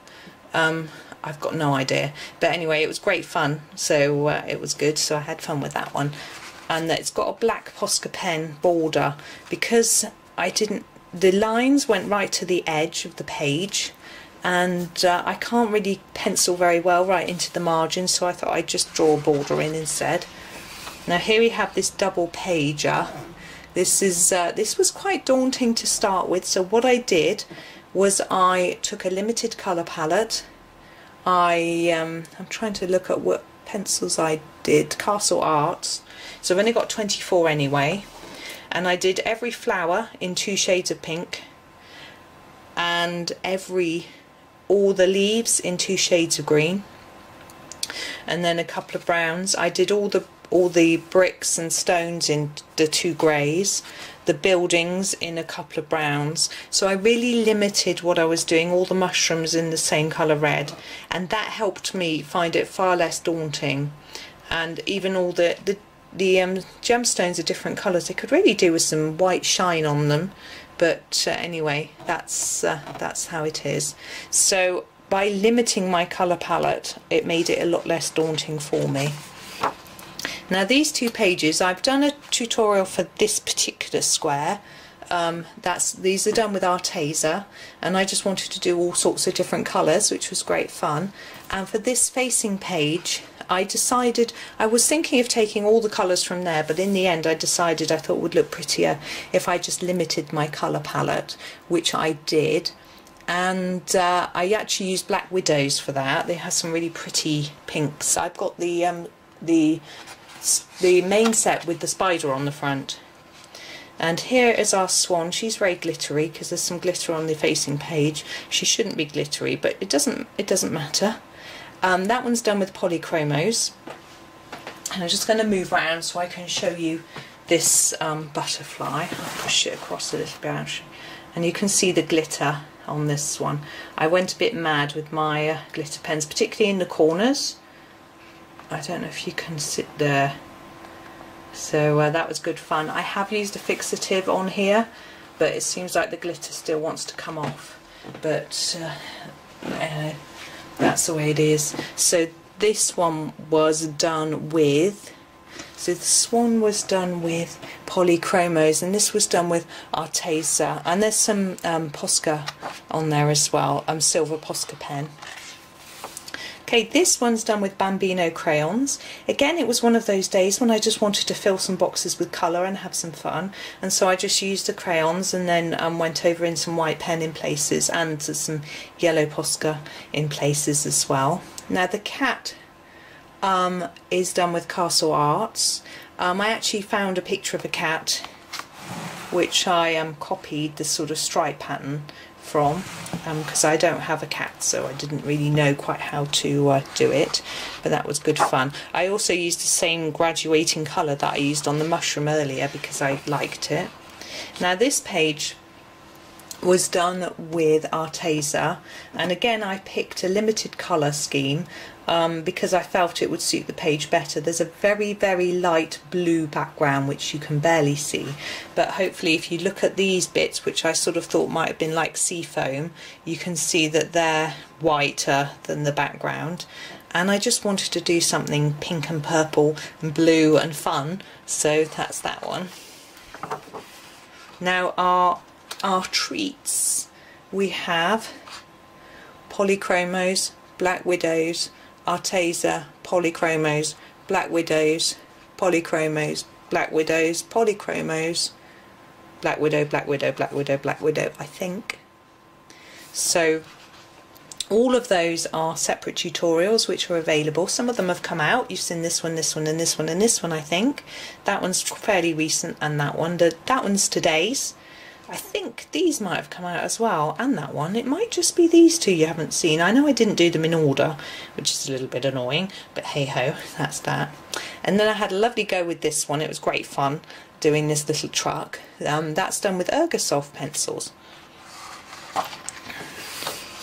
And of course, since doing this one, I've seen Chris Cheng's absolutely stunning version, but I had fun with it, and I used polychromos for that one, and this one is Black Widows. And again, I was having a day when I just wanted to get some colour on a page and have some fun, so I just sort of made it look pretty with lots of white dots. I don't know if it's easy to see those or not, but I just dotted about, and some yellow dots as well. Now this page, some of these are tutorials. This purple house I did as an experimental silent tutorial, which most people weren't very keen on. They said they preferred to hear me talking. That's done with, and it was done with Arteza. This is Ergosoft, that was a tutorial. This Arteza pink house is one. I'm not sure if it's come out yet or not. This is Polychromos. This is a tutorial that will be coming out. This one has come out, it's Arteza. And I think this one's coming out too, and that's Polychromos. Then these aren't, these were experiments, so we've got Black Widows, Polychromos, and all the rest of these are Black Widows pencils, I think. And so we've got green and pink, and I was just playing around with different colours. I wanted that one to look like it's made from tree trunks, and then I did a few different brick and stone experiments on those, so it's just a bit of fun really. And the floating house here is done with Polychromos and Holbein pencils, so the background is Holbeins and the main part is Polychromos, so that was fun. And then our camel, I had great fun with him. I wanted to make him look really colourful, and he's done with Holbeins and Polychromo pencils, so a bit of a mix there. I can't think where the Holbeins are though, but anyway, maybe it's just Polychromos. Maybe I got that wrong. I think I did. I think it's just Polychromos. I think it was my Excel spreadsheet playing up. This one's done with Castle Arts, so I had fun trying to get some sort of shadow and shade on all the different buildings, so that was great fun. And we've got our bus. I had to be a red bus. I just love red buses. And remember I said I traced the windmill? That's where I drew it in, because I remember Johanna saying that she had put this in and forgotten to draw in the windmill, so I drew it in, and that was good fun. That was Polychromos, I'm pretty sure. Yeah.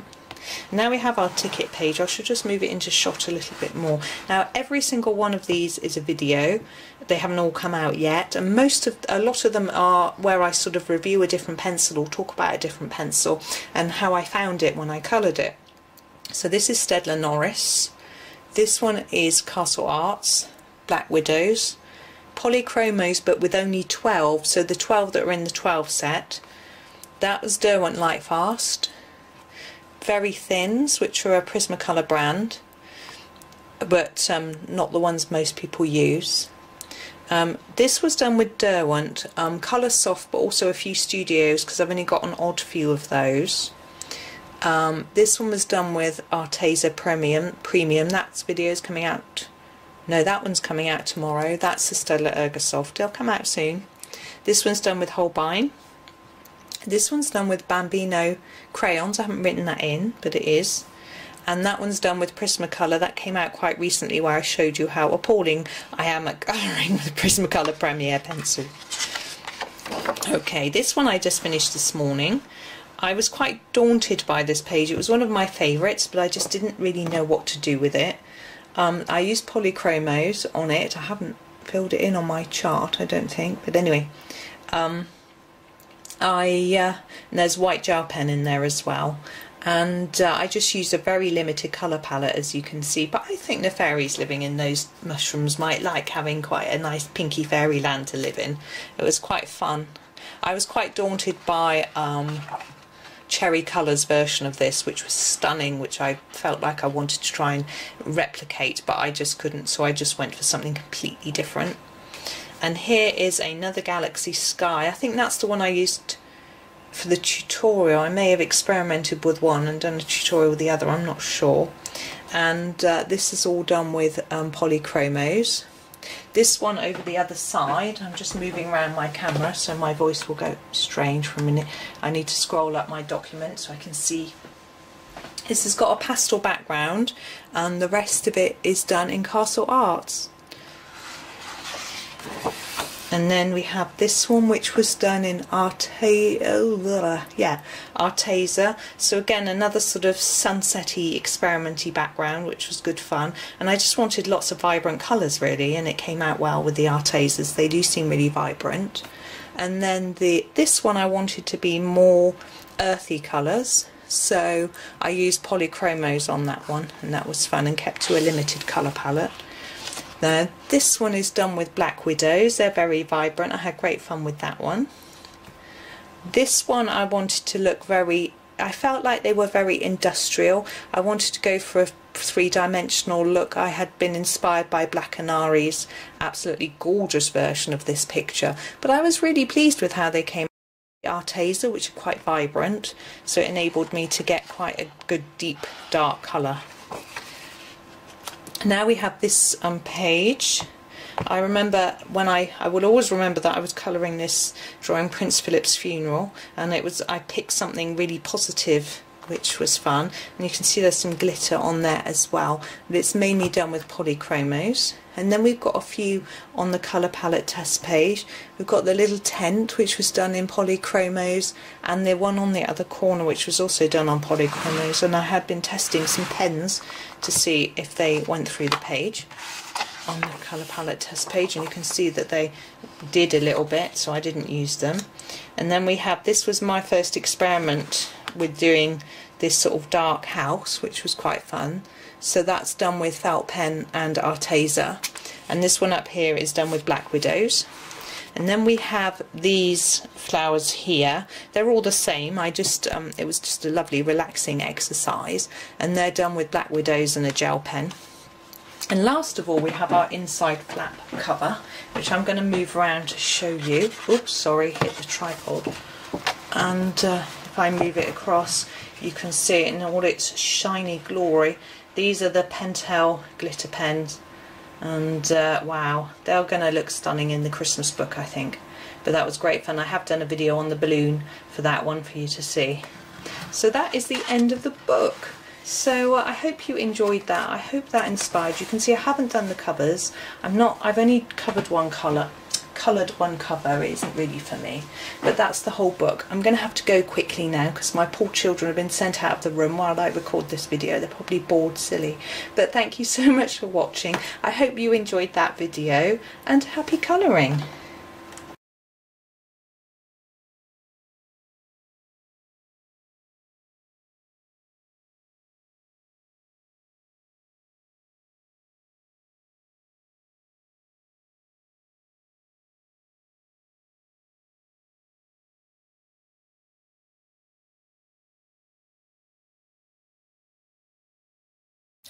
Hi everyone, I am here to show you a flip through of this book, which I am actually quite surprised to say I have already completed.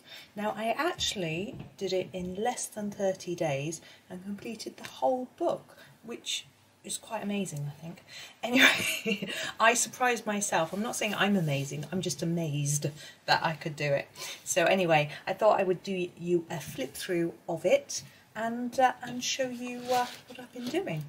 I did want to quickly say that I have started a new Facebook page today, and the link is in the description of the video. So if you want to have a look, on all my socials are there, my website, my newsletter, everything is there. If you want to take a look at that, if you want to, if you're interested, obviously ignore if you're not. So let's get on with it. Okay, so I didn't colour the cover. I never colour covers of books. I did one once, and it's not for me. I'm just not keen on the paper. But I did do the inside of the cover, which is the same paper, to be honest. So I did the tools, and then inside here, all of these items are different. I didn't sort of do one cake and then do the others the same. So I did a big mix of colours there. And on this page, I wanted to keep to a colour palette. So I did these oranges and greens, which I enjoy doing. Let's just close that one down. And there are the cute robots. I think that's Johanna and her daughters. I'm sure she said that that was that, which is really cute. I had great fun with that one. And we have the title page. And this intro page, I really liked the design on this one. I think it was one of my favourites. I spent quite a long time having fun colouring that one. And the art supplies page, I just coloured in all the bits and bobs. And I just did this one this evening. I hadn't tracked as I went. I hadn't really decided what I was going to do, but in the end I just did this sort of rainbow and did a little bit of silver pen around each one just for fun. So here we have our cups page. You may have seen some of these pages already. Obviously I did do videos of some of the pages. Johanna did these, which I copied. and then I think I showed some simple design ideas for people like me that aren't confident at drawing. So Johanna explained it ever so well, and I had a go, but I just wasn't confident enough to do anything quite so difficult, I guess, for me. On the others, so I just did something that I was comfortable with and I enjoyed, and I took that colour scheme over to this page. It was actually Johanna's colour scheme. So here we have our coffee shop, I think, and I had great fun colouring in all these candies on the shelf, and then a few of these I did as videos for you. I think the ice cream, the coffee and the lollies, I think I did all of those 3 as videos, but I had great fun with the rest. That's Johanna's. I followed her colour scheme for that one. And she did a blue background, so I decided to keep to the blue. That one is blue, it's really pale, but I had great fun doing sort of tartan cupcake cases on that one. That's what it looks like. They're supposed to be checked, but they look almost tartan. It was great fun. Anyway. Let's move across to this one. Now, this being a drawing one, I wasn't too confident. I had a go and I wasn't sure, and I decided, having coloured this one in really bright colours, that I would just go for it and colour it in. Actually, it looked a lot better coloured in. Doesn't draw your attention to the drawing, so I was a bit happier about that. Just to let you know, the yellow on this is actually marker pen. I did it in pencil and it just wasn't showing up, so I did it in pen. So there's a little tip for you if you want a really vibrant yellow. It was just a felt pen, just a Stedler one, I think. So this page I really like. It's very similar to the front page here, and I like doing the limited colour palette, so I did one again but with a different colour scheme. But my flowers, I think I did these 2 like Johanna. I did these 2 on a video for you, and then I just did different colours, and actually we've got a yellow, orange, blue, pink and purple in every row and every column. It just helped me decide what colours to do, which was fun. Now here we have another drawing page. Now I did do a video of this showing you this bit, how I sort of cheat to draw and then do pen and then do pencil. For me, it's quite difficult. I did these that Johanna had shown us, but what I decided to do was to sort of draw in coloured pencil and start really small, and if it went a bit wrong I could just extend it and make it a little bit bigger and do various shapes of flowers. So that's how I completed that page, and I kept to this limited colour palette. It's actually it's quite a lot of pink. I went through a bit of a pink phase at this point, which was fun. I'm not normally a pink person, but I suddenly decided, I think it's because Johanna started the page in pink, I just continued it and I quite liked it. Now this one I did in some sort of glittery pen, which was good fun, and actually all pen, which for me, I don't do pen because it was a small area. This page is covered in glitter. On this side there's loads of glitter, even though there's no glitter pen, I don't think. And so I did these candies in more of a pastel shades, and these I did as a mix. So some of them are obviously darker and some lighter. That was Johanna's, I copied hers. I think I did that one and that one as a video. I can't remember. And I did some of them in more pastel tones because I felt that those candies, like these I think are called fizzes, and these little marshmallows would be lighter tones. So that was quite fun. And all the stars are glitter. So there's glitter everywhere, which is good fun. So this page, we had a bit of a disaster where I wrote something in the middle. If you watched my video, you would have seen, and I spelt a word wrong. So someone had said to me, why don't you just make that into a flower? And I thought, if I was Johanna, I'm sure I could. Or if I was Johanna, I probably would have spelt it right, to be honest. But instead, I made a washi tape circle and just covered it over. I did have a go at doing some of this drawing as well, and again once I coloured it in it didn't look quite so bad. So pencil page, and I think this was Johanna's colour scheme. I didn't actually copy hers specifically, I just took an idea from her as her limited palette because I thought it was good, and it was different because I'd already done them inside the cover. It was a bit different. Now on this page we're supposed to doodle and draw, and again, not confident. So I saw these rainbow balloons actually online and thought about them, looked at them online and just tried to draw some curves. They're not brilliant, but as I say, once they were coloured in, they looked a bit better, and coloured that in. We've got a bit of a pastel background going on, which I then took around the frame on this side, and I took that rainbow theme and put it over here. So this is Bambino crayons with some Castle Arts, I think, and I used the same shades over on this side as far as I remember.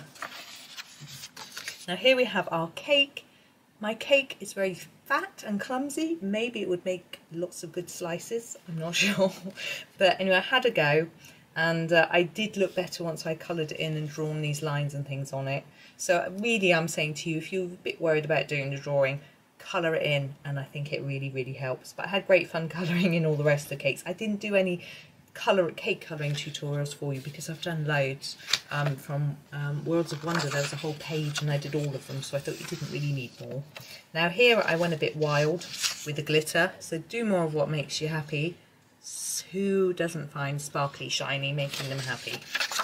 Now again, this page is supposed to doodle in the hearts. I'm not a doodly type person, it's not something that I do, so I try to do different things. I did you a bit of a video here where I showed you a cookie, a diamond and a chocolate heart, and I did a few of those around, and I also did some sparkly ones as well, for a bit of different and a bit of fun. So you can see some of the sparkles, and I did on this side I coloured in Johanna's, but some of them I put a bit of sparkle on top, and again we've got a lot of glitter all over that page. This page I loved. I think this is one of my favourite pages in the book. I really enjoyed doing these small motifs. This one was a video, but the others I just had a go at myself. This guy, he is just a delight. I think he is probably the best character in the book, I would say. So cute. So that was this one.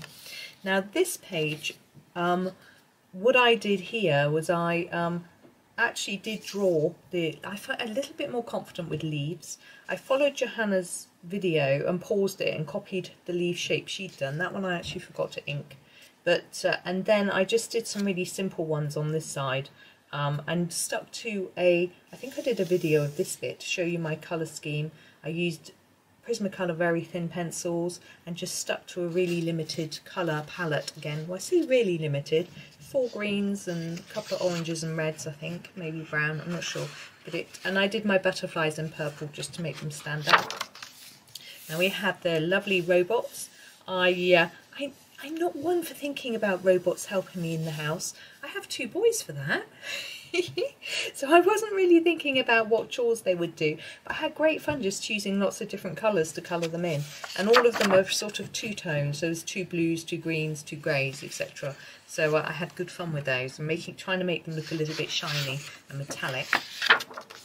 So we have our baking ingredients. I think I did a section up here for you, and I just had fun completing the rest. I do like these covers on the jars. I have fun making them look, what's the checked fabric, because that's how they were when I was little.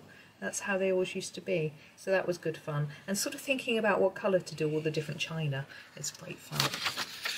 Okay, again, I did pen on this page. It's really because they were so small, the details, and it was quite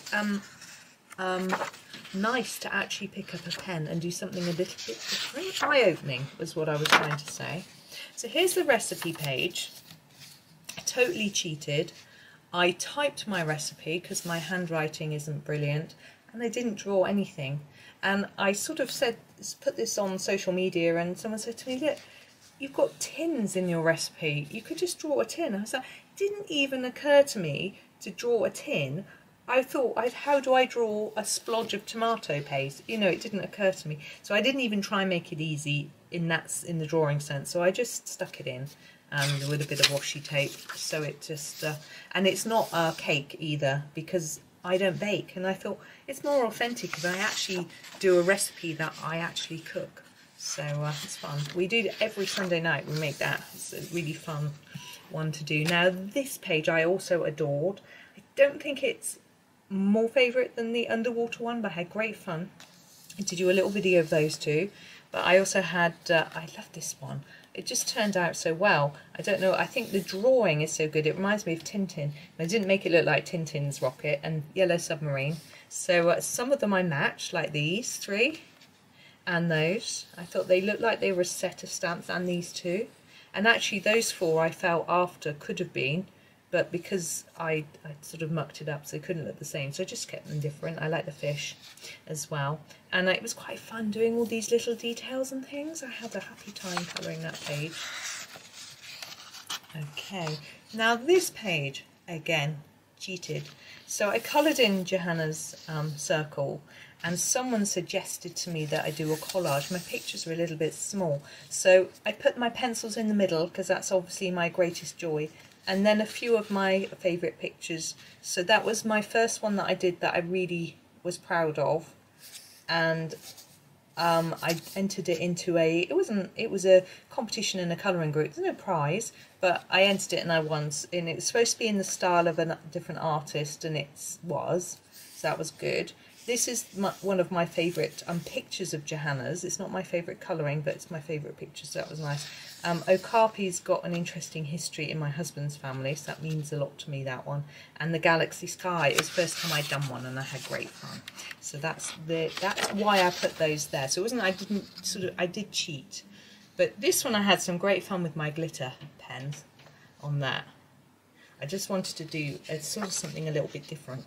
And the snow globes, I did a video for this one, and then I did all the others the same, in the same way and the same colour scheme, and I just wanted them all to match. So the snow in the background isn't how Johanna drew it, but hers wasn't the same on everyone, so I wanted to make them look sort of matching.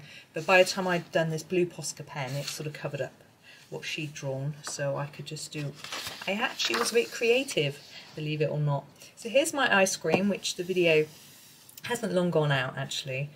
It was a big challenge for me, but I did show how to try and do it so that it was quite straight, and I did mess it up and then correct it. Whoops. But it shows you that, you know, how not to make the mistake that I made. And I had good fun colouring in all these different flavours, trying to imagine what they were, vanilla and strawberry, raspberry and things like that. So that was good fun. Okay, another one done with pen. The pens that I use, just in case you're wondering, are the Staedtler fine liner pens. They keep, they're very thin, so they can keep in the lines. Now I love doing this page. I love colouring fruit and leaves, so obviously it was a winner. And berries as well are I'm a huge fan of, so I absolutely adored colouring these. I did a video for you of some of this one. I decided not to do these because I've done lots of berries for you before, and I needed to look up how to do those and these, so I just got on with that one really for you. And then what I did on this page, in case you haven't done it, just as a tip, I wanted the berries to match. So as I did those blueberries, I then did the blueberries here and here, so I treated it like a double page, and then I knew they would all match in with the same pencil colours and things, because that's how I wanted it. Obviously you don't have to do it that way, but if you want to, there's a tip. Now I've seen some amazing doodles on this page. Doodling, not my thing. I had a little bit of a go, but you know, I didn't fall in love with it like I know some people did. Now this page, there is a video to show you how to do the bubble. What I decided, I've seen a lot of people on Instagram doing circles on detailed pages and then treating the circle in a different way to the rest of the page. And I liked that idea, and I thought I can do it as a bubble and then not colour in the bit behind, and so the bubble stands out a little bit, and colour in all the rest. So that's how I did it. Now I know Johanna has given this tip as well for this page, is to, if you want to colour all the bottles like this the same, then colour them all in one go so you don't forget what pencils you were using. If you put your book away or your pencils away, scribble it down on a piece of paper so you know where you were, or put your pencils in a pencil case with the ones that you're using for that item. Take them out of your tin or your whatever, zip bag or whatever, pop them in a separate pencil case with your book so you know where you're at. This one I really enjoyed, and I decided I wanted to do a really soft peachy colour. It's just something very different to what I've tried before. I matched the two sides, so I used the peachy colour for the frame and the centre of the flowers for the I can't think of the word, finial? Is that the right word? I don't know. And so I continued the colours across, and I just thought it was really pretty. You see I didn't draw anything in there. It's just not my thing. So the kites page, I did a little video to show you how I did the cloud. I've shown you before with the cloud stencil and pastels, but I did it quickly and did each kite because I didn't want to doodle on the kites because it's not fun for me to do that. I coloured them in and really enjoyed it. I just wanted to make the pages fun for me, you know. So that's how I did that page. This one I did quite right near the beginning. It says go outside the lines. I think I somehow stayed in them. So I've got a bit of glitter pen, a bit of metallics going on and some Staedtler fine liners there. It's quite fun. Now this page, I did a little video of this bit and then I decided I wanted the whole thing to look the same. I knew I wanted this to be the same, but then I decided to keep that colour scheme throughout the whole double page because I've done that on other pages in this book and I really think it works very well. So, and it's quite fun and it also speeds things up if you don't like, if you're not in the mood for making a decision as to what colour to use. You've got your limited palette, and so this little one here looks a bit similar to this one and this one, so I just did them all the same colour, and it takes, and you can just enjoy the colouring without worrying about all those colour choices all the time, which is I found fun on the day I did that page. Now this one, I wanted to make it look a bit festive. Again, I didn't doodle the lanterns because it isn't something I was interested in doing. I decided instead to do them some festive colours, and you can see I went a bit mad with some glitter pen as well. So this side is quite plain with the glitter. There's no glitter on this side because Johanna has filled in all these details, so I just used different shades of green and different shades of red. These are done in Ergosoft pencils, so there are sort of 3 reds and I picked 3 greens, so I had some fun with that, and there is a video just showing you how I did some of these and a bit of why I did it that way. So that's that one. Now this page I decided I wanted to choose all the rainbow colours, so it's great fun. So it was quite difficult to do everything the same colour. So with the pastels there are 3 different shapes. There's a straight one, a wonky one, and one with a little bit missing. So that I do all the straight ones in yellow, and I accidentally did a wonky one, and I was like, oh. So in the end I did all of them the same, and then I did all of these shape of pastels the same, even though those 2, I don't know if you can see over here, these 2 are different, but I did them the same, and then they look similar to the to these, in the sense there's a bit of repeated. And then the same with the pencils, the pencils with the stripes I did all in the dark purple, and I wanted to keep it like a rainbow of colour, which I was quite pleased with. I thought it definitely looked like a rainbow. Now this page, this side, this is actually I've done a video for this one, and I wanted to make it look festive, but slightly muted festive, so not really bright, brash, shiny Christmas red and shiny gold and silver, but some more muted colours, and I had fun with that, and I continued that onto this one as well. This side I didn't do quite the same. I did do some red, but I did some purple butterflies. I wanted it a little bit different, and I did a mix of leaf colour. I just had some fun with that rather than trying to match it with this.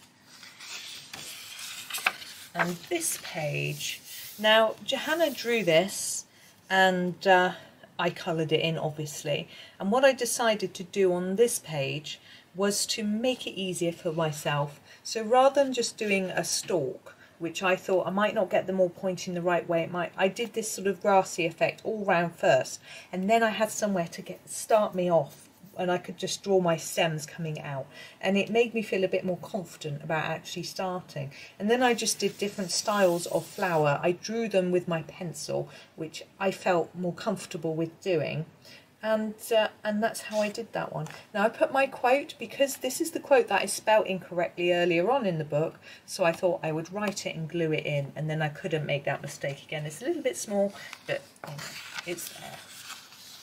And here is my last page of the sort of the end page. There's a little bit more to go, and you can see it's very shiny.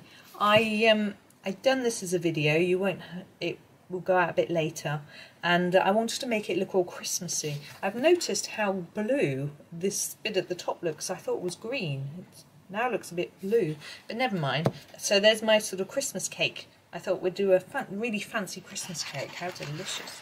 And then here we have the coloured palette test page. I like to colour in every little bit of drawing that Johanna does for us. So apart from the cover.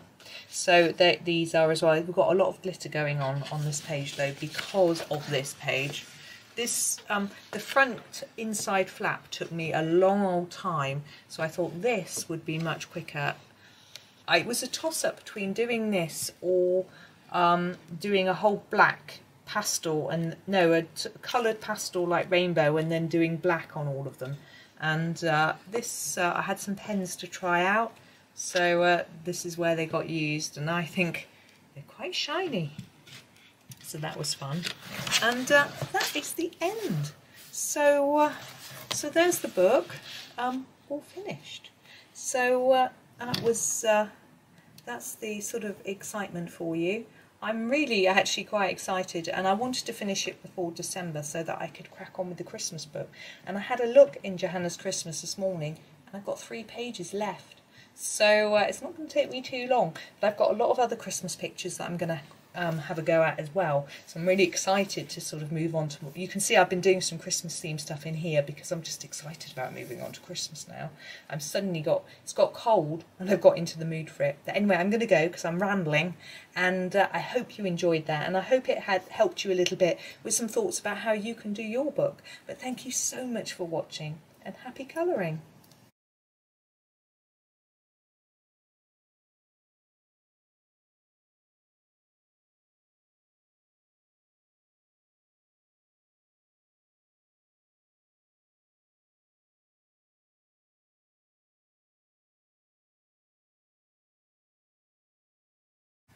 Hi everyone, I am excited today to show you my completed copy of Rooms of Wonder by Johanna Basford. Now I haven't coloured the cover.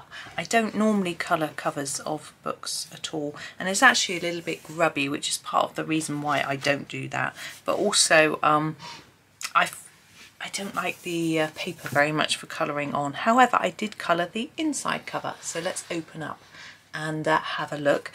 Just before I do, please click subscribe if you haven't already. Right, let's go. Okay, so the inside of the cover, as I say, I find them really difficult to colour on the paper that's there. So I used some glitter pens for this and just did lots of random colours. I have the Castle Arts glitter pens, and I was just using them up before they dry out because I've had them for quite some time, and it just felt like a sort of interesting little way to use them up, really, make some shiny keys. Now this page, I'm just trying to get it in the middle. There we go. This page was the very first one I did. I'm pretty sure that I used Staedtler Ergosoft pencils. My hands are all covered in glitter now, and this page has got quite a lot on. It transfers across. I think I coloured this when I did my initial flip through of the book when it was new, so there'll be a video of some of this. I probably just did a little section. I can't really remember, to be honest, but that's the and there's a little bit of gold pen there, metallic, just to create some shine around this key and lock, but not the other keys. Now this one I did with Prismacolor, and I posted it on my social medias, and people were really keen to know how to do it. So later I did a tutorial using exactly the same technique, which you can also find. Actually, I think it might have been this one that I did when I did my flip through, and look, I missed a couple of stars. Huh. But this is also Ergosofts, I think. But yeah, I missed those two. What are the outside ones done in? Pencil. I don't have any pencils in here at the moment. Well, that's a big lie. I do, but not coloured pencils. I have white. It's not going to help me, is it? So that's that one. Now this double page I did with yes, Prismacolor very thin pencils. I picked out my favourite sort of purpley, pinky purple. I don't know what colour it was, I can't remember now, and a sort of bluey green, and just because it was small, just sort of blocked it in really. And the edge and the keys are coloured with the very thin silver pencil. Now this one was a jolly big old tutorial series. Everything there was coloured on camera so that you could follow it if you wanted to. A very daunting page, I have to say. I suspect I would have probably left it until one of the last pages had someone not asked me to do it as a tutorial, sort of forced me to get into it. And actually I you know, once I started, it didn't feel anything like as daunting. Now the way I coloured the cabinets and things I wasn't so happy with, but as I've done more of those through the book, I've got some better techniques at doing it, so I can show you those as we go. But you know, it's okay, but it could have been better. But then we can say that about every piece of work that we do. Now this page was again a jolly big tutorial series, one item each day. I think this one was my favourite, and this one, oddly, really, you know, and also I really liked how that bag came out. But as I say, each of these is available as a little video, so you can have a look and colour along with me if you want to. And as is this page. Now this page was done with colour cube cards, so there were 4 different cards that I picked out randomly from my box. So I'm working through my box in order, and I just decided which card went best with which picture, and there are videos for each of these. This one was done with pastel pencils. I'm pretty sure I used the Corals pencils. Now this was quite a daunting page for me because it's a sort of, we're looking into the corner, and it's a little bit different to anything that I've really coloured before, but I learnt a lot doing it, and I might do it a bit differently if I did it again, but that's fine. Again, we'd probably say that about many pages, but it was a really interesting learning experience. I think it was a buddy colour as well, so I was sort of forced to do it, which is really good because you sort of get it, do it, learn from it, and next time you do one, you know, it's more fun because you know what you're doing, really.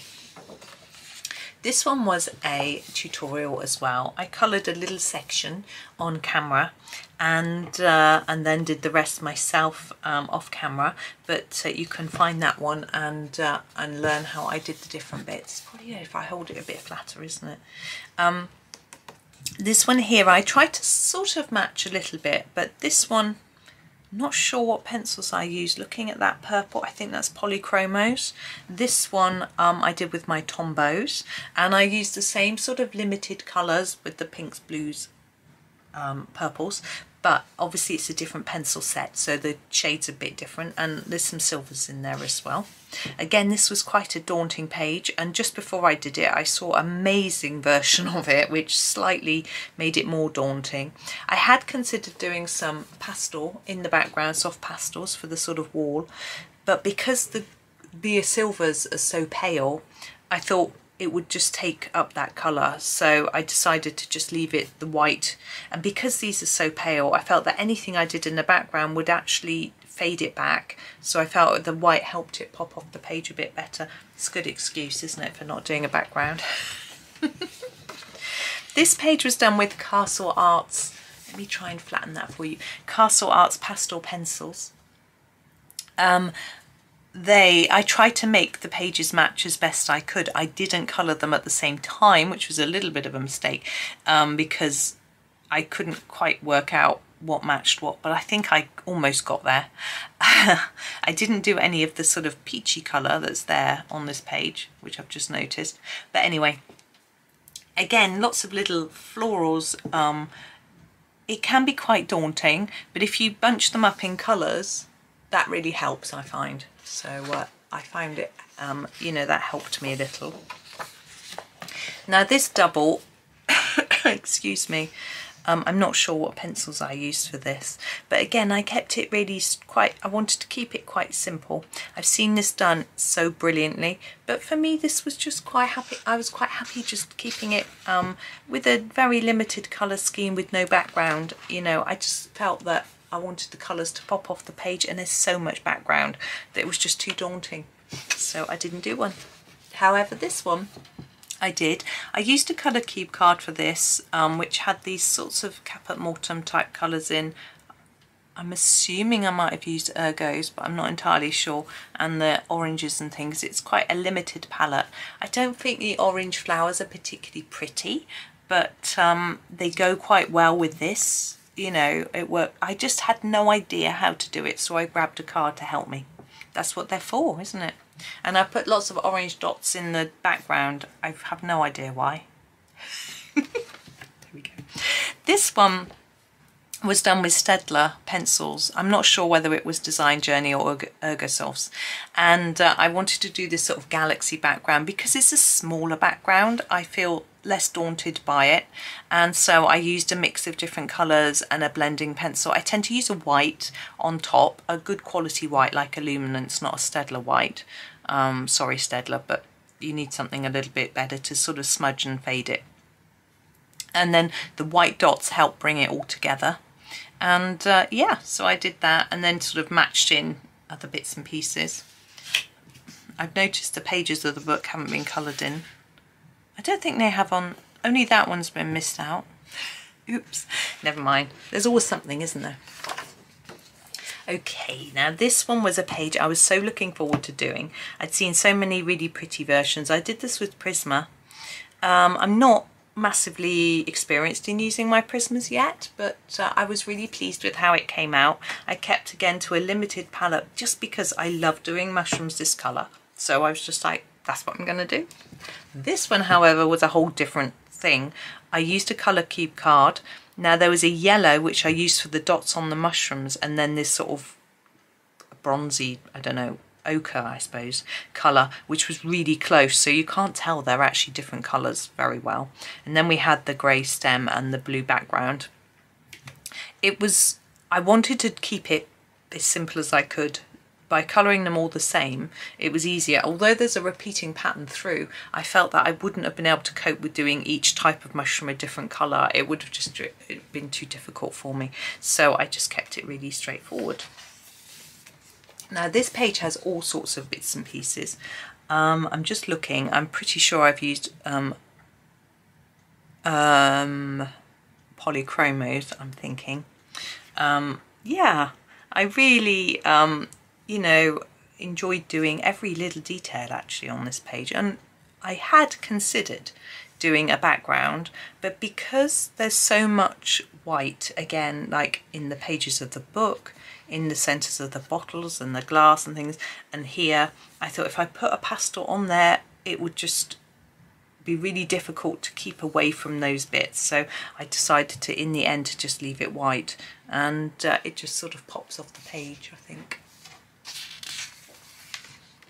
Now this one, I'm pretty sure, yes, I did with my Pablo pencils.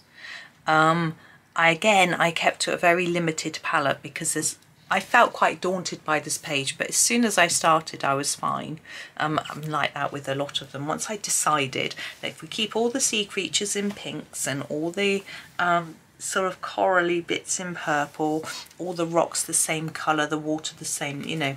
I did the water first, I think, and then that got a big chunk done, and then I was happy with, you know, all the details were easier, and a bit of white pen to sort of show the reflection on the glass.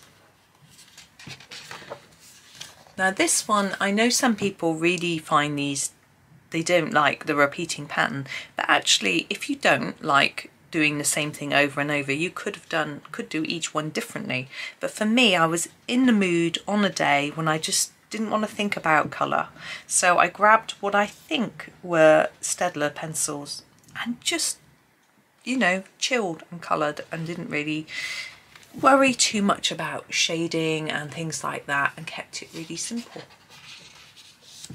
Now this one, I decided to use a limited palette and do the balloons all the same colour, and now I'm thinking it's a bit boring.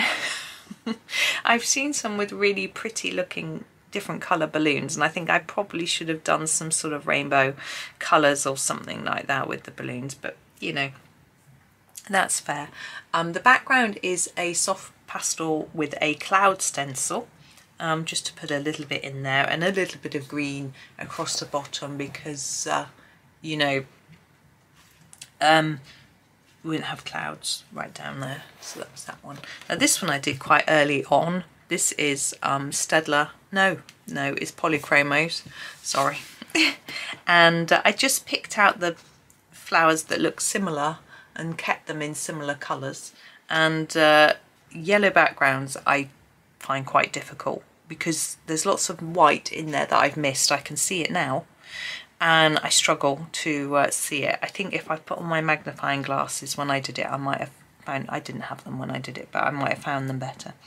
But I think it's come out very bold and I'm really happy with it. Now this one I didn't, now colouring office things, it's not really much fun for me, to be honest. So to make this more interesting here, I picked a colour cube card for each one, a different one obviously. So this one we've obviously got reds and greens and blues, and this one was just sort of pinks, and then this one was just greys. So this one, it looks like the lights are off and it's sort of nighttime. I think it's quite fun, and different colours through. Whereas this one I just picked a random bunch of colours and just kept each item the same. It was a little bit easier to pick out which items were the same than on the mushroom page because they're so different, if that makes sense. So these two, for example, are the same as each other. It's quite easy to see them. Now this is probably my favourite double page in the whole book. I love colouring fruit. I don't know why. So this one was a video. Well, actually I made it into 3 videos. So there's one video showing you a narrated version of how to do all the fruits in here. Then there's a one without talking where I complete it. And then there's a sped up version of that one as well. So you can have a look at what suits you. This one, there isn't a video. I just did this myself. I think these cherries look a very strange colour. I remember putting down a colour and going, that's wrong, and then putting 2 or 3 on top, and I just couldn't bring it back. It just didn't work, but never mind. But these are both done with Polychromos. Now this page was the very first tutorial series I did from this book. Someone asked me to do it, so I did. And then I made this page sort of match, but you can see there's metallic pen on the bottles. But I sort of matched it in. I think they're Polychromos. Not sure, not entirely sure. I had some different ideas of doing the bottles with a galaxy background, but when I came round to doing it, I decided that I would use the metallics instead and just make it, because these bottles are all the same. So I sort of thought I would do something similar to sort of tie it in a bit. Now this one was done with Staedtler. I'm thinking probably Design Journey, but I'm not entirely sure. Yeah, I like colouring sort of foodie things. So I I think these could have been a bit better, but you know, that's that. But yeah, that's. And also the flags and the napkins are in blue as well as the background. They don't stand out. They should have been in pink or something. It isn't quite the best, but you know. Did this one quite recently. I didn't try and match it with this one. I didn't think it was necessarily supposed to be part of the same shop. Maybe it was. I don't know. So I just kept some of the colours the same to sort of tie it all together a bit. Lots of pinks and purples, as you can see. I'm sort of thinking that's the colour I would want my sweets and cakes to be. No. Now this one, I don't know, remember doing this one. I did it very early on. I'm looking at the pencils. I've got no idea what they were. I did do some sparkly stars. That was it. That was good. Now this one was done with Castle Arts pastel pencils, and there is a video for each section, so the whole thing you can colour along with me if you want to. So sort of move around, I think. I can't quite remember. This one I did just recently as well. This was the one that daunted me the most. I really was like, what do I do with this page? So I used Prisma to make my gold and silver. I didn't do all of the page. So in between here, there are little sections which you're supposed to colour in. I thought about this long and hard. I slept on it as well, came back to it and decided no, I was going to leave it, because I was thinking, because it's metallic, I need to do a black background to make it stand out from the page. I couldn't be, that's so daunting to do so much black. My black Posca's nearly run out anyway, and I thought I don't want to just do those sections that are drawn in black. I would have to do the whole thing, and I just was like, nope, I'm just going to leave it. So that was that. I just left it. My son did say that lock, it needs to be black in there.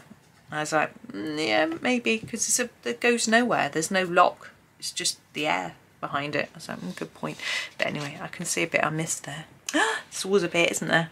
But yeah, so for me, doing it like that simplified it somehow. But right, this is a series which is currently running. The first one's gone out today, day of recording, but there's probably a few would have gone out by the time this video gets out to you. So each one is a video, so you can follow along with that. So you get a sneaky peek today of what that looks like. And members of the channel have got them all already, actually, in a compilation video. This one, and that's done in polychromos. This is done in polychromos. I wanted to keep this really simple colour-wise. I did some gold on the edges. I'm not too keen on how that gold came out, to be honest, but yeah, that's that. And this sort of kept all the flowers similar colours, and I just didn't know what to do with the dressing table, so I used cream and light yellow glaze, I think, which is something I never normally use, and it was quite interesting to use. It's quite pale. I didn't want it to jump off the page, and I wanted the flowers to stand out because I like flowers. So yeah, but it was an interesting experiment. Not sure I'd choose that colour again. Maybe I would have used a sky blue perhaps next time, but you know, you've got to try. Now these pages I also enjoyed a lot. This page is a set of videos, so each of these items, I think that's a little group there, is a video, so you can follow along. I think Castle Arts I use for this, and also for here. So what I started to learn doing this is how to put a bit of shadow around each little box in the wardrobe to make it look more shady in the corners, and it also helps to bring the items forward. You could probably emphasize it even more than I did, but I was just learning, and I was really happy with how that came out anyway. Yeah, and this dress here, I made it into a wedding dress with like white and sort of sparkles. I really enjoyed that one, so much fun. Now this one I used Staedtler pencils. Again, just a very chilled, relaxed exercise in repetitive colouring. Some people not happy with that, but I just, you know, some days that's what I want to do. Or I might just sit down with a mandala or something and just do it really plainly. I've just noticed I've got a really dirty arm. I've been gardening, so I probably picked it up off somewhere. This one again was a series. I used a colour cube card and did it, I think it was 3 parts, might have been 4 parts with the card. Now doing a grey wood was really out of my comfort zone, but that was what the card gave me, so you know, it sort of stretched me. And also these green things in the bottle, but of course it's green tea in the jars, I mean. So this was also a series. I think it came out at Christmas, and I tried to make them slightly Christmassy looking. I'm not sure how well I did with that, but they're all sort of bright and cheerful anyway. I just thought with the nuts and the satsumas, those are sort of Christmassy things that I associate with Christmas anyway, so that's why I sort of did it then. Also, I've completed 2 copies of Johanna's Christmas, so I didn't have so many Christmassy pictures to do. This one was quite an early one. This is done with Prismacolor. And I wanted to make it look like this was wallpaper, and so we're inside and that's the outside. That's how I wanted to make it look. So but whether it worked or not, it doesn't really matter. I was quite pleased with it anyway. And we have our shower. Now there's a bit of glitter in the water. I can't even see it myself. I don't know if it's showing out. But I used Prismacolor there as well. And these bright leaves I really like, but I think I should have done a few more different colour leaves because it's maybe a bit odd. But, you know, it's... Now this one I really liked. I had a lot of fun doing this one.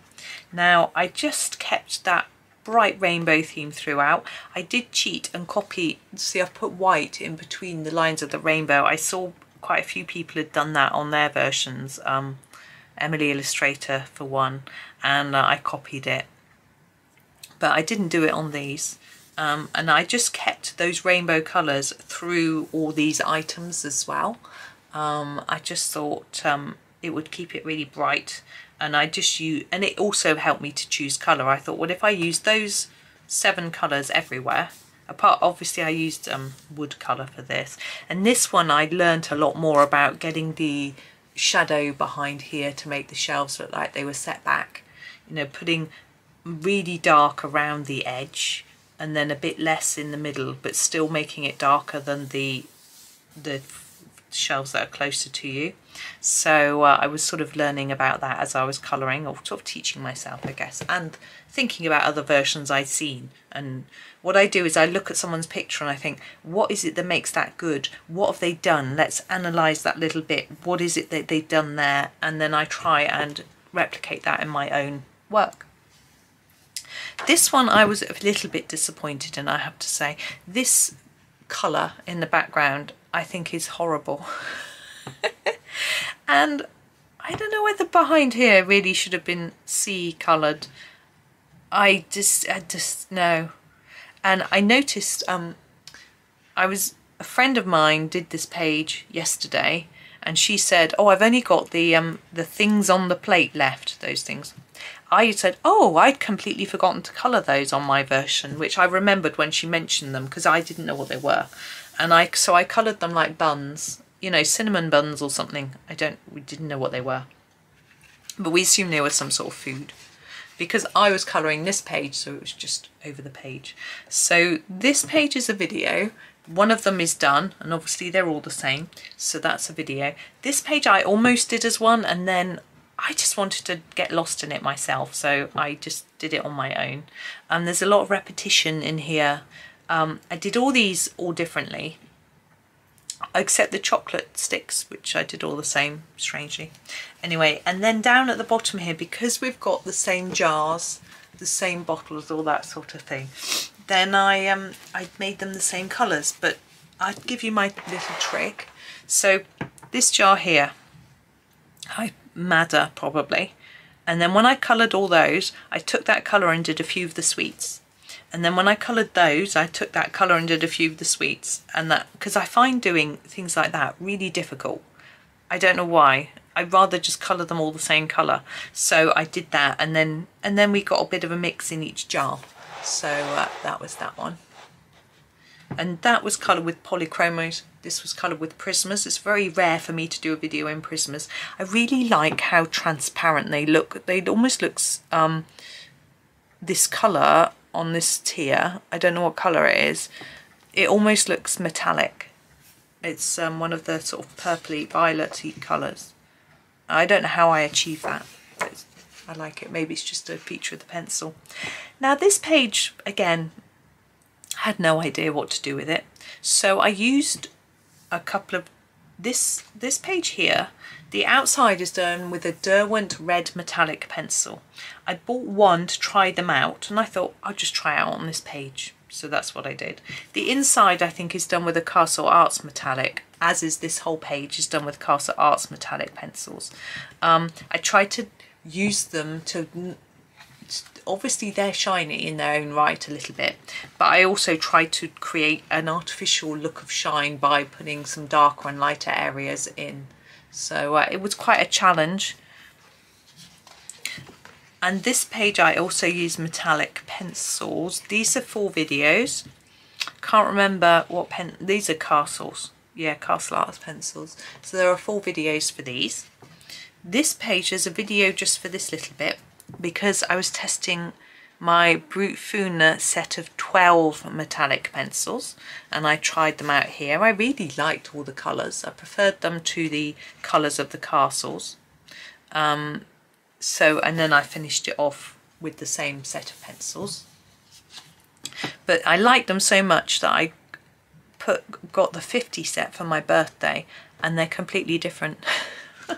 It's quite funny. I have a review of the 50 set somewhere. Now this page is also done with metallic pencils, I think. Yeah, I used the castle pencils again. So it was just, I wasn't sure what to do with this. So, you know, I used the metallics. This page was quite daunting to me with all these different items, you know. I was, but actually once I got round to it, it was fine. It was just a matter of doing one at a time and methodically working through the page. I can't identify what pencil set I used. There's quite a big variety of colours. I think it must be polychromos, not Staedtler. Although there's only a couple of, I think it's Staedtler. There's not too many different violets. So. Now we have our cluttered kitchen. Now the border was fine. Florals, love them, good fun. The centre, I was like, what am I going to do with that muddly mess? I can't, if that was my kitchen, I would go bananas. So I thought if I coloured all the china in the same colour and all the bottles in the same colour, then I would be able to cope with the muddly mess better. So that's what I did. Now this is a series that I've recorded as well, so each one of these a video. It finished yesterday on day of recording this, so it's recently finished, so that's available, as I say, one video for each picture.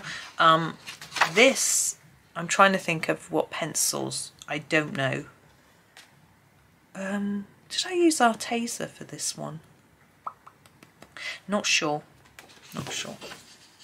This is also quite a recent video. Again, I think this is Arteza pencils. I'm not so good at using them, so it's not quite so good. But anyway, it just shows you how to colour each thing because it's quite a repetitive mandala, of course. This was a set of videos as well. You know, one each day. I've done so many from this book because the small pictures are, you know, really nice to do for a short video. So there are those. You can, and I didn't do them in order because I did them around Halloween. So I did the sort of witch's hat and the cauldron for Halloween, and I think, and then some of the ones later. But it's that one. Now this page again was very daunting to me. What on earth do you do with letters? How do you colour them? So I firstly thought, well, I could colour the background and then leave the letters white. But I decided that the letters would look prettier if I coloured them. So I just chose lots of different colours to colour them in and did it that way. I think I used Castle Arts for this, looking at it, but I'm not entirely sure. This one is a video. There were several parts for the sort of top bit and the different things. I didn't colour all of it on camera, I don't think, but I don't really remember.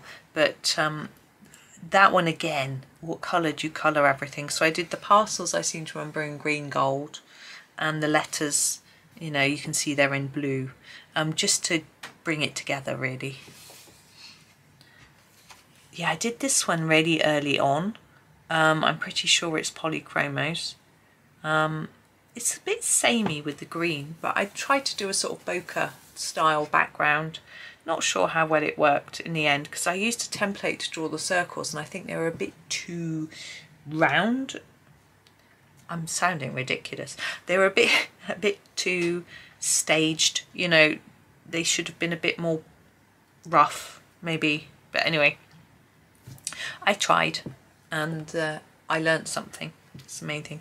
This page I found very difficult. This was a buddy colour with someone and I couldn't remember who it was that asked me to do the buddy colour, and I haven't been in touch with them to show them my picture or to ask them if they've done theirs or anything, and I feel terrible because I looked through my contacts because I contact people through different things, different social media, and I can't remember, so I'm really sorry. But this one I was just starting to learn about how to make it a bit darker in the corners of the bits of the cabinet. But I did all the gemstones in the same colour and then went over them with a glitter glaze just for fun, really. This one, it's very bright. I think these are Arteza because it's so bright, the colours on that page. Yeah, I was a little bit daunted by the page, but as soon as I coloured the shelves, which I did all the shelving first, and then I decided to do all the little boxes the same colour, and then it sort of just started colouring itself, really. That's how I get things done so quickly, they just colour themselves. Now this page was again a series of videos. I used colour cube cards, and I picked a card and then picked the most relevant picture to that card and just went through and coloured them all. So you can find those on my channel. This one wasn't though, this was just a fun little buddy colour that I did. I'm pretty sure that's Staedtler pencils. I didn't really do much shading, I just had fun with it really, coloured in. This was one of my first pictures I did with my Tombow pencils. And I used a lot of the really pale shades. And then I used some really dark shades here, and I've got no idea why I did that. And I feel that I spoilt it really by making those bits dark and nothing else. But again, I learned something. Now this page, I've never coloured musical instruments. I was a bit scared for a while, and then I did all the gold ones, and then I was happy, and it was quite easy to do the rest really. The sort of wooden ones, but I kept them a very limited palette, so all the wooden ones have got the same colour, that sort of thing, which has helped me to make it easier really. This one I did quite early on. I used to have a phone like this, although it was black, and it just reminded me of that, and it was just, you know, I mean, it's really teeny weeny details, you can't get a lot of shading in there, but in a way that means it can be quite a relaxing piece where you don't have to really think, you just have to block the colour in. Whereas this one I spent quite a long time. Again, I did it quite early. It really appealed to me as a page. It's got some colour transfer from the other side. But I like geraniums. No one else in my house does, but I do. So it's good to do that. And mixing up these warm browns for the background. I really liked doing that. I don't know why. But I think I used Staedtler. Just looking, not sure. And this one is the key that I did for the video that I told you about, that, you know, people wanted to know how to do the gold, so this was the key I did for that. And then I also coloured in the top hat and the journal and the unicorn, and this was a video actually where I was testing out some pencils. I think it was my new Staedtler Design Journey pencils, maybe the Super Softs, and I just tested them out in a little tiny bit there, and yeah, I tested them out there as well.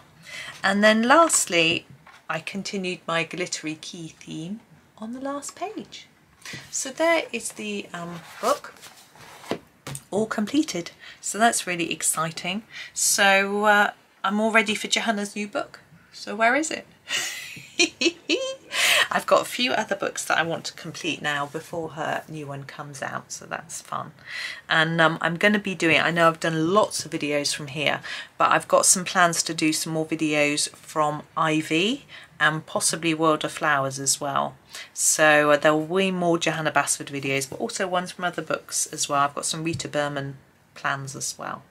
So thank you so much for watching. I hope you have a super day. Please give this a little like if you enjoyed it, and also consider subscribing to the channel. Thank you so much and happy colouring.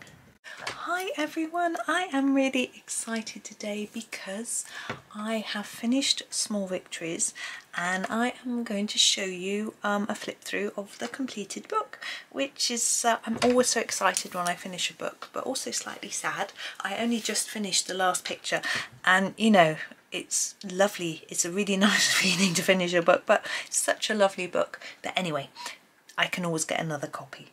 Now I'm just going to show you this first. This is a index sheet which I produced for the book, so it's got a list of every page on it, and a space to write when I started the page, when I completed the page, and then which pencils I use. So it's a good, I've kept it so that I can tell you what pencils I use for each page as I flip through.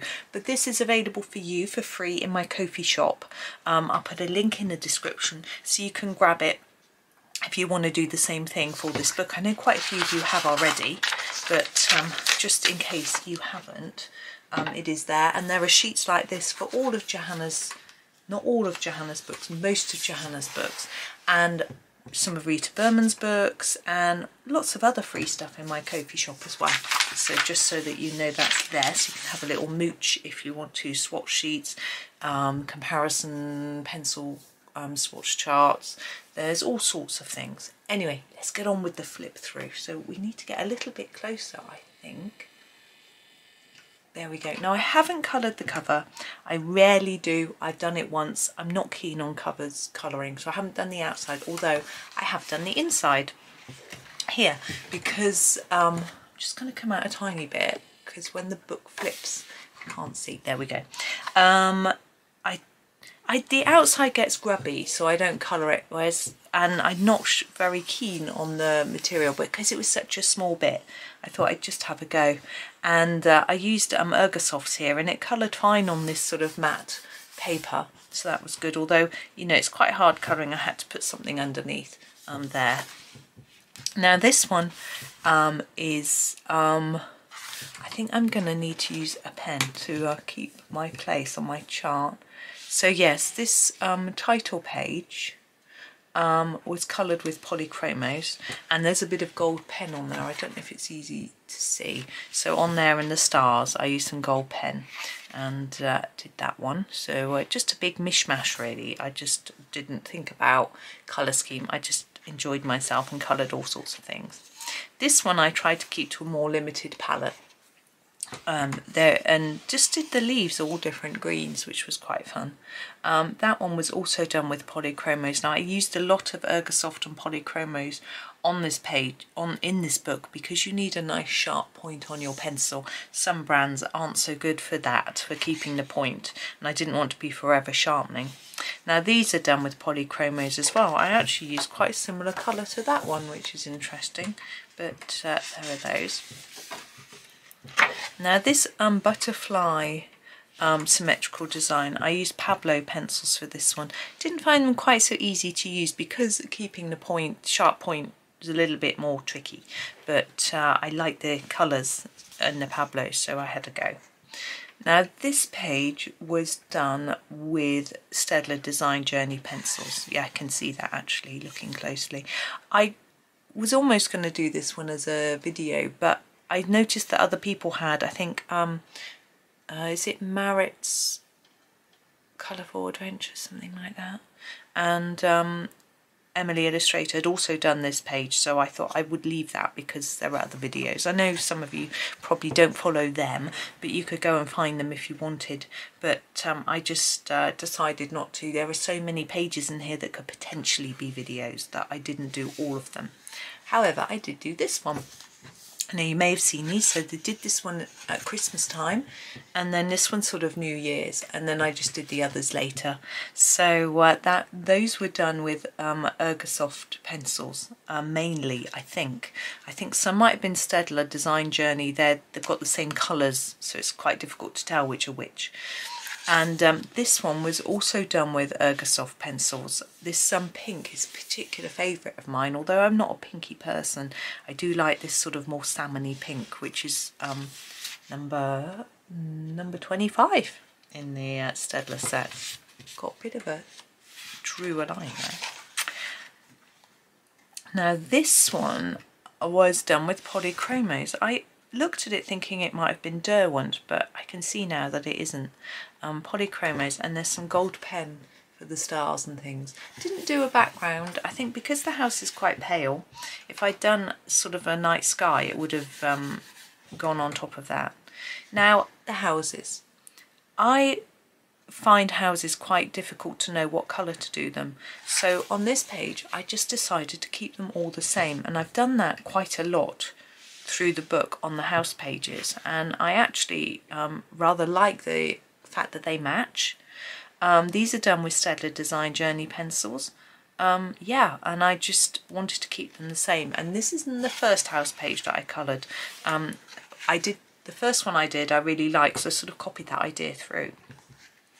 These I really enjoyed the simplicity of this. I did them with Staedtler Design Journey pencils using a mix of browns and greens, a sort of autumnal thing, and then I just used some sort of pastels around them to make it look a little bit more less plain, I suppose, but I like the simplicity. I don't think there really was a need to do a background. I just thought I would have a go and see what it looked like. Dinosaurs. What colour are dinosaurs? Who knows? So I just did them brown so that the leaves would stand out and it would sort of work. So, and I just did the ground in brown. I didn't do a background for this one because them being on top of each other, it didn't look like it was a sort of complete page. It was in bits, if that makes sense. It's the pages where I've got repeated items not really doing backgrounds for. Now I did this one with Castle Arts soft touch pencils, but I got a little bit irritated by having to keep sharpening them because they are a little bit soft compared to polychromos and things, but it was a nice challenge to use a different pencil. Now this one was done with Black Widows. Now I wasn't too keen, to be honest, on how well the Black Widows went down on this paper. Usually I'm quite a fan of Black Widows, but I don't know whether I just wasn't quite in the mood for them or something like that. I'm not sure, but that was those, so I didn't use those very much in the book after. Now this page is a tutorial series which will be coming up later on my channel. I recorded for you. I did this in Black Widows and actually was happy, so I don't know why I wasn't happy with that one, but this is Black Widow pencils, so that's coming up later for you in 3 parts. It's got 1, 2, 3, and the last one has the background as well, so look out for that coming up. Now here is the first sort of set of matching houses I did. I was so pleased with this page. What did I use for this one? Pablo pencils. And although they didn't work so well on the butterfly page, they came out well on this one. I think sometimes it just depends how much time and patience I spend on the page, but I was really happy with those. This page again I had to use I think I used polychromos, but I'm not entirely sure because it actually looks like those dots there have gone slightly pink, which doesn't happen with polychromos, so they aren't polychromos pencils, so I've got no clue, because Staedtlers don't do that either. So unless I use very thin, but I don't think there's a very thin in that colour, so I don't know what I used for that. But you need a very fine pencil, and I didn't do it as a tutorial because it might have been Black Widow. Don't know. Didn't do it as a tutorial because they're so small. You know, I sort of thought something like this, it's a little bit basic, unless I'd done a sort of a whole row. But this page was a set of 6 tutorials. I particularly liked this one. I don't know why. That one, I liked how that one came out the best. It doesn't matter really why, I suppose. That was also done with Black Widow pencils. I did quite a few with Black Widows, I guess. Now this page I was experimenting with Prismacolors because I thought I need to use some in here on this paper, see how they go down. So I was quite pleased with this one, the golds and the brights, and then this one I thought, oh no, I'll do some pastels with wood. And it looked awful. I thought the wood was too dark for the pastel colours. It just, ugh. And this one I just did wood. And again, I don't like reddy browns very much, and I wasn't very pleased with it, so I really only like that one. But, you know, it was a bit of an experiment, so why not? This one, however, I was happy with. Polychromos pencils and different pink theme for each set of flowers. So we have the sort of more fleshy pinks, as they used to be called, sort of corals. This was the more carmines. This is the that's like the fuchsia, I think, and this is more the sort of purple pinks. and then different greens to go with them. So I had a lot of fun messing around with different pinks on that page. Now this one here is a series that I've only just finished recording for you. It's going to be coming out in the mornings. Well, it depends what time of day you are. Mornings for me. And I'm particularly pleased with this butterfly and this butterfly and this butterfly. But yeah, I enjoyed recording that one for you. So hopefully you'll enjoy it. So that will be coming out in the future. Now, oh sorry, and it's some polychromos. Now these two pages, both done with polychromos as well. These aren't videos, but I just did them myself. There were a lot of flowers in this book, and I didn't do many. I did some flower videos, but not loads because, you know, I didn't want it to be too much the same. And some pictures I just wanted to have a go at on my own, you know. So that's that. But what I was going to say to you was, I have got a copy of this book in my Amazon wishlist, and if I get a lot of requests for videos for pages that I haven't recorded, I'll grab another copy and I'll make more videos for you. But I am planning, I've got lots of other things planned for you, so we'll see how it goes really. Now this one, not very impressed with how that one came out, and I use very thin. You know, the Prismacolor very thin. They seem to slide about on the paper a little bit. I'm not really very good at using them, so I wasn't very happy with how that came out. This one though, I really felt very happy with, and I used Derwent. Now Derwent pencils are quite thick, so there's a lot of sharpening going on, and I wasn't sure how good that would be, but the earthy colours of the Derwent, particularly the drawing pencils, which are gorgeous colours, just felt right for this page, and I just had great fun. Now if you like this colour scheme, this page, I have seen there's someone else who's done tutorials for this page which are these sorts of colours, and it looks lovely, so you can find some if you want to on YouTube. Now this page again was one I considered doing tutorials for, but I didn't, because I've done a lot of foodie ones before from one of Johanna's previous books. I wasn't sure if it would be too much the same. So yeah, so I didn't. And I used for these Staedtler Design Journey because of the little teeny details. Now this one I used Ergosoft. I did this really early on. It's a really cute picture I think Johanna's done for us there. I didn't do too much fancy, just giving it some lovely light colours really. Now these hand-tied bouquets, just got to turn over my page, were a series. So there's 9 videos for this page, and they were done with polychromos. I really enjoyed making that series, and I hope that you liked it if you've watched it. Now this page I did with various pencils because I didn't do them all at the same time. I haven't really written down when I did them, but I did some of them as my sort of advent calendar in December, and some of them at other times. So there's a bit of a mix of different pencils, and also each circle has got a gold a metallic pen round it, different colours, not just gold, so which sort of matches the background bit. And so I don't quite know what I used. I know that I missed that one as well. There's no metallic pen on that one. I just noticed. Whoopsie. There's always something I've missed. There's probably other things I've missed too. Now this is another video coming up. A lot of people asked me to do this page as a video, and again I felt like doing it matching.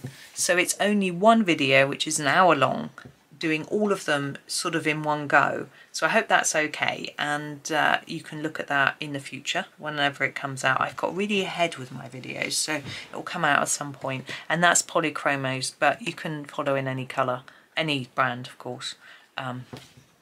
Now this page is actually done with Ergosoft, because I found it quite daunting. The things on shelves, we had these sorts of pages in Johanna's previous book, and I found it quite daunting as well. I did do some videos for you, but I just decided if I used Ergosoft with only 36 colours, then it would be less daunting because I wouldn't have so much to choose from, and that's what I did. And actually once I got into it, basically I just did one item at a time. Didn't think about, I did all the shelves first, and you know, the actual wood bits, and then I just worked through each item at a time and broke it down, and didn't try and look ahead and think, you know, and then that really helped me, and it was a lot of fun in the end. And I didn't do too much shading or anything too fancy. I just got through it, made it nice and bright, so it's different. Now I can't remember what I used for this bird. I think I may have used polychromos looking at the colours. I'm pretty sure those are carmines and manganese violet, I'm pretty sure. And there's a silver pen around here. And this looks a bit like ultramarine in the background. Now this one I did as a Valentine's page. This is one video and this is one video, so you can have a look at those if you want to see what colours I used and maybe, you know, colour along with it. That was done with ChromaFlow pencils, which work beautifully in this book, I have to say. I do have the 24 set, so I don't have a huge amount, so I haven't used them loads, because if I'm doing a page where I want lots of colours, then I don't have the selection in my ChromaFlows, but they are lovely pencils.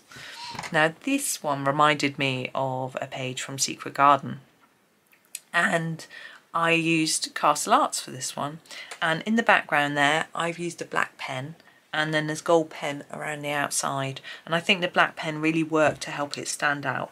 Black pens do that, but I get a bit daunted doing a black pen background when there's loads, but there's only a little bit here, so it was nice and easy for me. I found pen quite hard to do without leaving lots of little white gaps and things like that. It's a totally different technique. Now this one, I used my Tombow Erogeton pencils, and I just coloured each one as a separate thing, so I didn't try and match them up. I just coloured each one differently. Now this is one that I've been requested to do as a video, so I did. It'll be coming up soon. It's my hair in the page, lovely. I used Staedtler Design Journey for these, so those are coming up. There's one video for each jar, so you can follow along, and I think it was quite a good opportunity to show you how to do backgrounds, because I find that easier in a jar rather than trying to make it just look like see-through, which is quite hard. So I find it easier to do that sort of background, so that there are those coming up for you. This one is also done with Staedtler Design Journey, but there's no video for this one. I did it quite early on, and I just matched up some of the colours, so to try and keep it looking a bit less wild I did all the fish in pinks and purples, all the coral in sort of oranges, browns and reds, and then all the plants in green, and it just, I think it helps it to look a little bit more coherent. Now the cupcakes, these were a set of videos. There was a Christmas one here, and then all sorts of other videos for those, so if you want to have a look at those, you can. This one, and they were done in, I think it looks like Staedtler Design Journey to me. Yep, and these were also done in Staedtler Design Journey. This wasn't a video though, I just had a little go one day because I was fancying it. Now this one felt to me more like a full page, which is why it's got a background, and we have our koi carp. That is coloured in polychromos, and yeah, there's a bit of glitter pen on the bubbles, and that's a soft pastel background. Now the ducks, I was a little bit not sure how to colour them. You can see that by, I think, I used Staedtler Design Journey. I like the bottom duck. The top one is a bit more random colours. I'm not sure I like it quite so much, but anyway, had a go. I felt a bit of pressure because they're so lovely to colour them really well, and I don't think I really necessarily achieved that, but hey, it doesn't always quite come off. Now this is a current video series that's running at the moment. The one I showed you that I said with the bugs, that covers up after this one finishes, so they've got quite a while yet before the other one starts. But so yes, this one is running now. I had such fun with this one, so I hope you're enjoying it. Polychromos for that one. Now this building I did really early on with Staedtler, or was it a Go Soft? I've written down that I used polychromos, but I don't think I did. I'm sure that's Staedtler Design Journey because of these browns look like Staedtler. And then there's a bit of soft pastel in the background to make some clouds. Really simple with my cloud stencil. This one again did very early on. I think I should have been a bit more adventurous with my colour because I think it looks a bit boring, to be honest. And I haven't done that circle or anything. I don't know why. Anyway, I guess perhaps I got bored of using the same colour. I don't know. It was a long time ago. But that's Staedtler Design Journey pencils. This one though, I really liked this page and I wasn't sure how to tackle it. And in the end, I decided to use a very limited colour palette. And I'm really pleased. I used Ergosofts, and as you can see I just used the blues and the greens. I just enjoyed it. And what I did was I tried to make them match in that I did all the vines in the same green. So I did them all at the same time rather than tackling one at a time. I did so all those rounded bits are the same colour and things like that.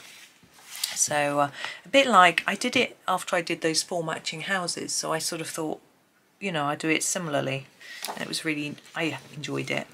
Now this one here is a video for Valentine's that I did for you. It was Staedtler Design Journey. This page though was done in Ergosoft, no video for this one. I just enjoyed myself doing some florals. Once I'd done those two and that one, I thought I'd make that one sort of orangey, so it sort of matched that one. They sort of match-ish, you know. Now this one, a lot of people did as a series, so I decided not to, again, because so many people had already done it. So I did it on my own, and this was done with polychromos, I think. Let me see. Yeah. Now this also polychromos. I wasn't confident enough to do these dogs as a series because I've never coloured dogs before, and I wasn't really sure how to colour them. But actually I was really happy with how they came out, so I could have easily have recorded that, but you know, it's a bit late now. But you can still look at it and pinch my ideas. Go ahead. I mean, it's quite simple really, just a different brown for each dog, and then you know, different colours. This was a 6-part series of rainbow boats. I did get my rainbow round the wrong way. The indigo and violet around the wrong way on this one and this one, which I know, and this one, which bugged a few people, I'm sure, but I'm sorry about that. But it was really good, just doing something really bright and different. I don't normally do things like this, so that was good. And polychromos for that one. Now this one I did with Ergosoft. It was interesting just trying to make the bottle sort of shiny and things like that. Didn't think it was necessary to have a background around the outside of the bottle, although I've got a bit of colour transfer from my boats creating there's a faint rainbow on there, which is quite interesting, which is where doing a background can give you an advantage because it covers over that sort of thing, but then it would go over onto this page, so you can't win really. This one again I did very early on. I'm pretty sure that must be polychromos. Yes, that's polychromos pencils. I went around the edge of the water in a white pen to make it look a bit more watery. So that was that one. And then over here again, matching colours. Partly because I don't know what colour to colour houses. So once I decide, I can just do them all the same. So maybe it's just lazy. I don't know. But that's Chromaflow pencils. Use the raisin for the roofs and then the grey. The grey's quite pale in my set. So is it platinum, I think. But anyway, I was happy with how it all came out in the end. Now these were done with metallic pencils. They don't really shine that much. You know, metallic pencils aren't like pens. They don't have, like the pens that have been used on here, you can see the shine. But I just enjoy using them, so I thought I would have a go. They're the Brute Funa 50 metallic pencil set. Yeah, and I just coloured those. And I thought I would do them one sort of more cold colours and one warmer colour. Now these were done, some of them as my advent calendar, some of them I used colour cube cards. Sarah Renee Clark's, I haven't got them with me, I don't know which ones I used for which. These I copied some colours by Rita Berman and some pictures she'd done. She uses the most beautiful colour mixtures, and then I did a few myself, and then I used a few colour cube cards, and it's all a bit random. And they've all got a metallic pen on the outside, some silver, some gold. There's a pink one as well, and there's the stems on all of them, but this one are coloured over in a sparkle glitter pen. I forgot on that one, obviously. This was a 6-part series as well. I really enjoyed doing this. I hope there's a lot more of these in Johanna's new book. I think she said there'd be a couple of pages, so I hope so. I used metallic pencils. They were the... I've just written metallic. Oh, I think I varied it. So sometimes it was the Brute Funas and sometimes it was the castle. The backgrounds are done in a glitter pen, and then the big background here is done in... I'm not sure whether it's pastel. I think it is. Pastel with a blending, I don't know. It's a bit stripy. Did I try and blend the pastel with a blender? I don't know. Don't know, but they're videos, so you can go and have a look. Now these are done in, this looks like metallic pencil as well. Let me just turn over. Yes, these are the Brute Funa 50 metallic pencils. As well. I mixed them up a bit in some places to get different colours, so that was interesting. I enjoyed that one. Now this one, I used my Giorgione pencils and I didn't like them at all. I didn't like the way they went down on the paper. I didn't like the fact that the range of greens is a bit limited because I've used up quite a few of the greens in the set. And I don't know, I wasn't very happy with it, but it was a page that I was daunted by anyway, so I really should have used a set of pencils that I liked, but I don't know why I didn't. Now this page, I used Black Widow Spider pencils, I think, for that one. And this page, I used Tombows.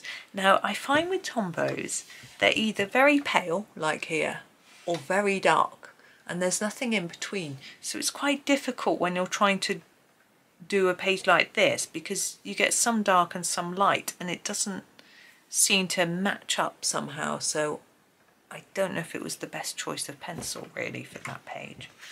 This page I used a bit of a mix. I used polychromos for the flowers, and then the backgrounds are done with a metallic pencil. I used Brute Funa, but they didn't they're quite liney, you know, I can see my pencil strokes on them, so I probably should have done a few more layers of pencil, but I don't know. But it was just an interesting one, and this background's far too dark because you can't really see the flowers, so it wasn't the best choice, but there we go. Now this page is my favourite page in the whole book, and I did a series of videos for each of these. I just love colouring fruit. I don't know why. So so I had a really good time doing those. They're done with polychromos. As I say, there's a video for each one. This one I also did with polychromos, and I wanted to make it look a bit special. So I did these little, my phone's ringing. There was no one there. So I wanted to make this look a little bit special, but I didn't want to do a whole big background, so I just did these little sparkles around it. It was just a bit of, you know, something a bit different, and I think it worked quite well, to be honest. But I enjoy colouring all these little bits and pieces, but I'm not sure I did gooseberries in the bottom. Maybe by then, by the time you've eaten right down there, you're not hungry anymore, so you can leave those. Right, tortoise. This is a video. I'm not sure if it was 1 or 2, can't remember, but he's there's a sort of pastel background with a cloud stencil and things like that going on with that one, and he is coloured in polychromos, a lot of polychromos now. This one also. Now I wanted to do something with similar colours, I thought would look nice, but the background of each of these is done with a different metallic pencil polychromos. So we've got the silver, the gold and the copper. Is it copper or bronze? Can't remember. You can see how the metallic pencils are a bit rubbish, but I just feel like I ought to use them sometimes. So I use them there, and yeah, they're a bit meh. But anyway, I just wanted something purple. Now these seasons wreaths, I've recorded these, so the spring one will be coming up fairly soon. I just did it in one video, and then this is the summer one, which I've also recorded as a video. I'm not sure when I'll put that out because obviously we're not near summer yet, but we'll see. It will go out at some point. Then this autumn one has already come out, as has the Christmas one. These were done in several parts, whereas I just did these in one part each yesterday. I don't know why I did it a bit more quickly than these, or maybe the video was just a lot longer. Now these birds, I really enjoyed these. Unfortunately, I got my paper wet here. I don't know how. I don't know if I spat on it, if I spilled my tea, I'm not sure. Or my hands were wet or something, but the pastel didn't sit there very well, but it doesn't matter. But I didn't use a cloud stencil, I just went splodge, splodge, splodge, which was quite fun. The pencils there are polychromos again, and I just kept the birds really plain. I was going to do them like red cardinals, because that's what I thought they looked like, but we don't get them in this country, and I didn't have any idea how to colour them. I was in a lazy mood, I couldn't be bothered to look up how to do it, and I just decided to do it like that, and actually I'm happy. You know, they might not be bright and cheerful, but I still like them a lot, so yeah. This page, again, isn't video. It sort of has the potential in a way, but I wasn't overly excited by it, so I didn't do a video. I missed that bit there, look. So I just had to go on my own, like the hummingbird, and I did it with, just trying to see, polychromos again. So that's that one. Now again, matching houses. I rather like the fact that they match each other. They were done again with polychromos. I did that. Did I do that yesterday? I think I might have done. These are a video. Love these flowers. Ergosoft I used for this, and there's 6 videos for these. I just think they're so pretty. Like the hand-tied bouquets, just the simplicity really appeals to me, because then you haven't got much to worry about, so you can spend a little bit more time getting in a few details, but you don't have to. So that's that one. This one I did yesterday as well. Not a video, just coloured them in. I know one person did ask me to do them as a video, but I just wanted to do this. I've got so many videos, to be honest, to get out to you. I've got really ahead, massively ahead, with 2 a day. So I just coloured these on my own, had some fun, enjoyed the key particularly, but I liked all of these, they were good. And they were done with polychromos. Now these 2 dragons were done as videos a long time ago. I used, hang on. Those were done with ChromaFlow. I think I said it wrong. ChromaFlow. These 2 dragons done in Castle Arts. There's a bit of a background on them as well. I think because I didn't draw any ground in it, it sort of worked. But I think for these background, I'm not sure. I mean, some people separate them off, do a bit for each, but I didn't really think it was necessary. Now I had a lot of fun with these. These were a sort of Christmassy idea. I tried to do sort of Christmas palettes, maybe not really, but you know. And they were done with Ergosoft pencils. These florals were done with polychromos, just a random mix really. I didn't try and make them match each other or anything. I just did lots of colour. Now these were a video series, 6 videos, 1 for each. I really loved these designs. I had such fun colouring those in. Polychromos. I really loved this one too, our narwhal. He was done in polychromos as well. I did this one this morning. Final picture of the book. I considered doing a bit of pastel around it, but in the end I thought it was quite nice leaving it plain. I didn't want to cover over the words. I used polychromos for that. Then the test page, did this little teeny one. I spent ages on this one. It was such a lot of fun using my polychromos. And then, oops, this one here as well, Polychromos. I coloured that when I did the flip through of the book when it was new. So there is a video of that one. And that is the end. So I haven't done the back cover. It has got a little bit grubby as well. But there we go. So there is the whole book. So I hope that has inspired you a little bit to do a little bit on yours. There's lots of videos from the book that you can go and have a look at, and hopefully yes, hopefully you're enjoying your copy.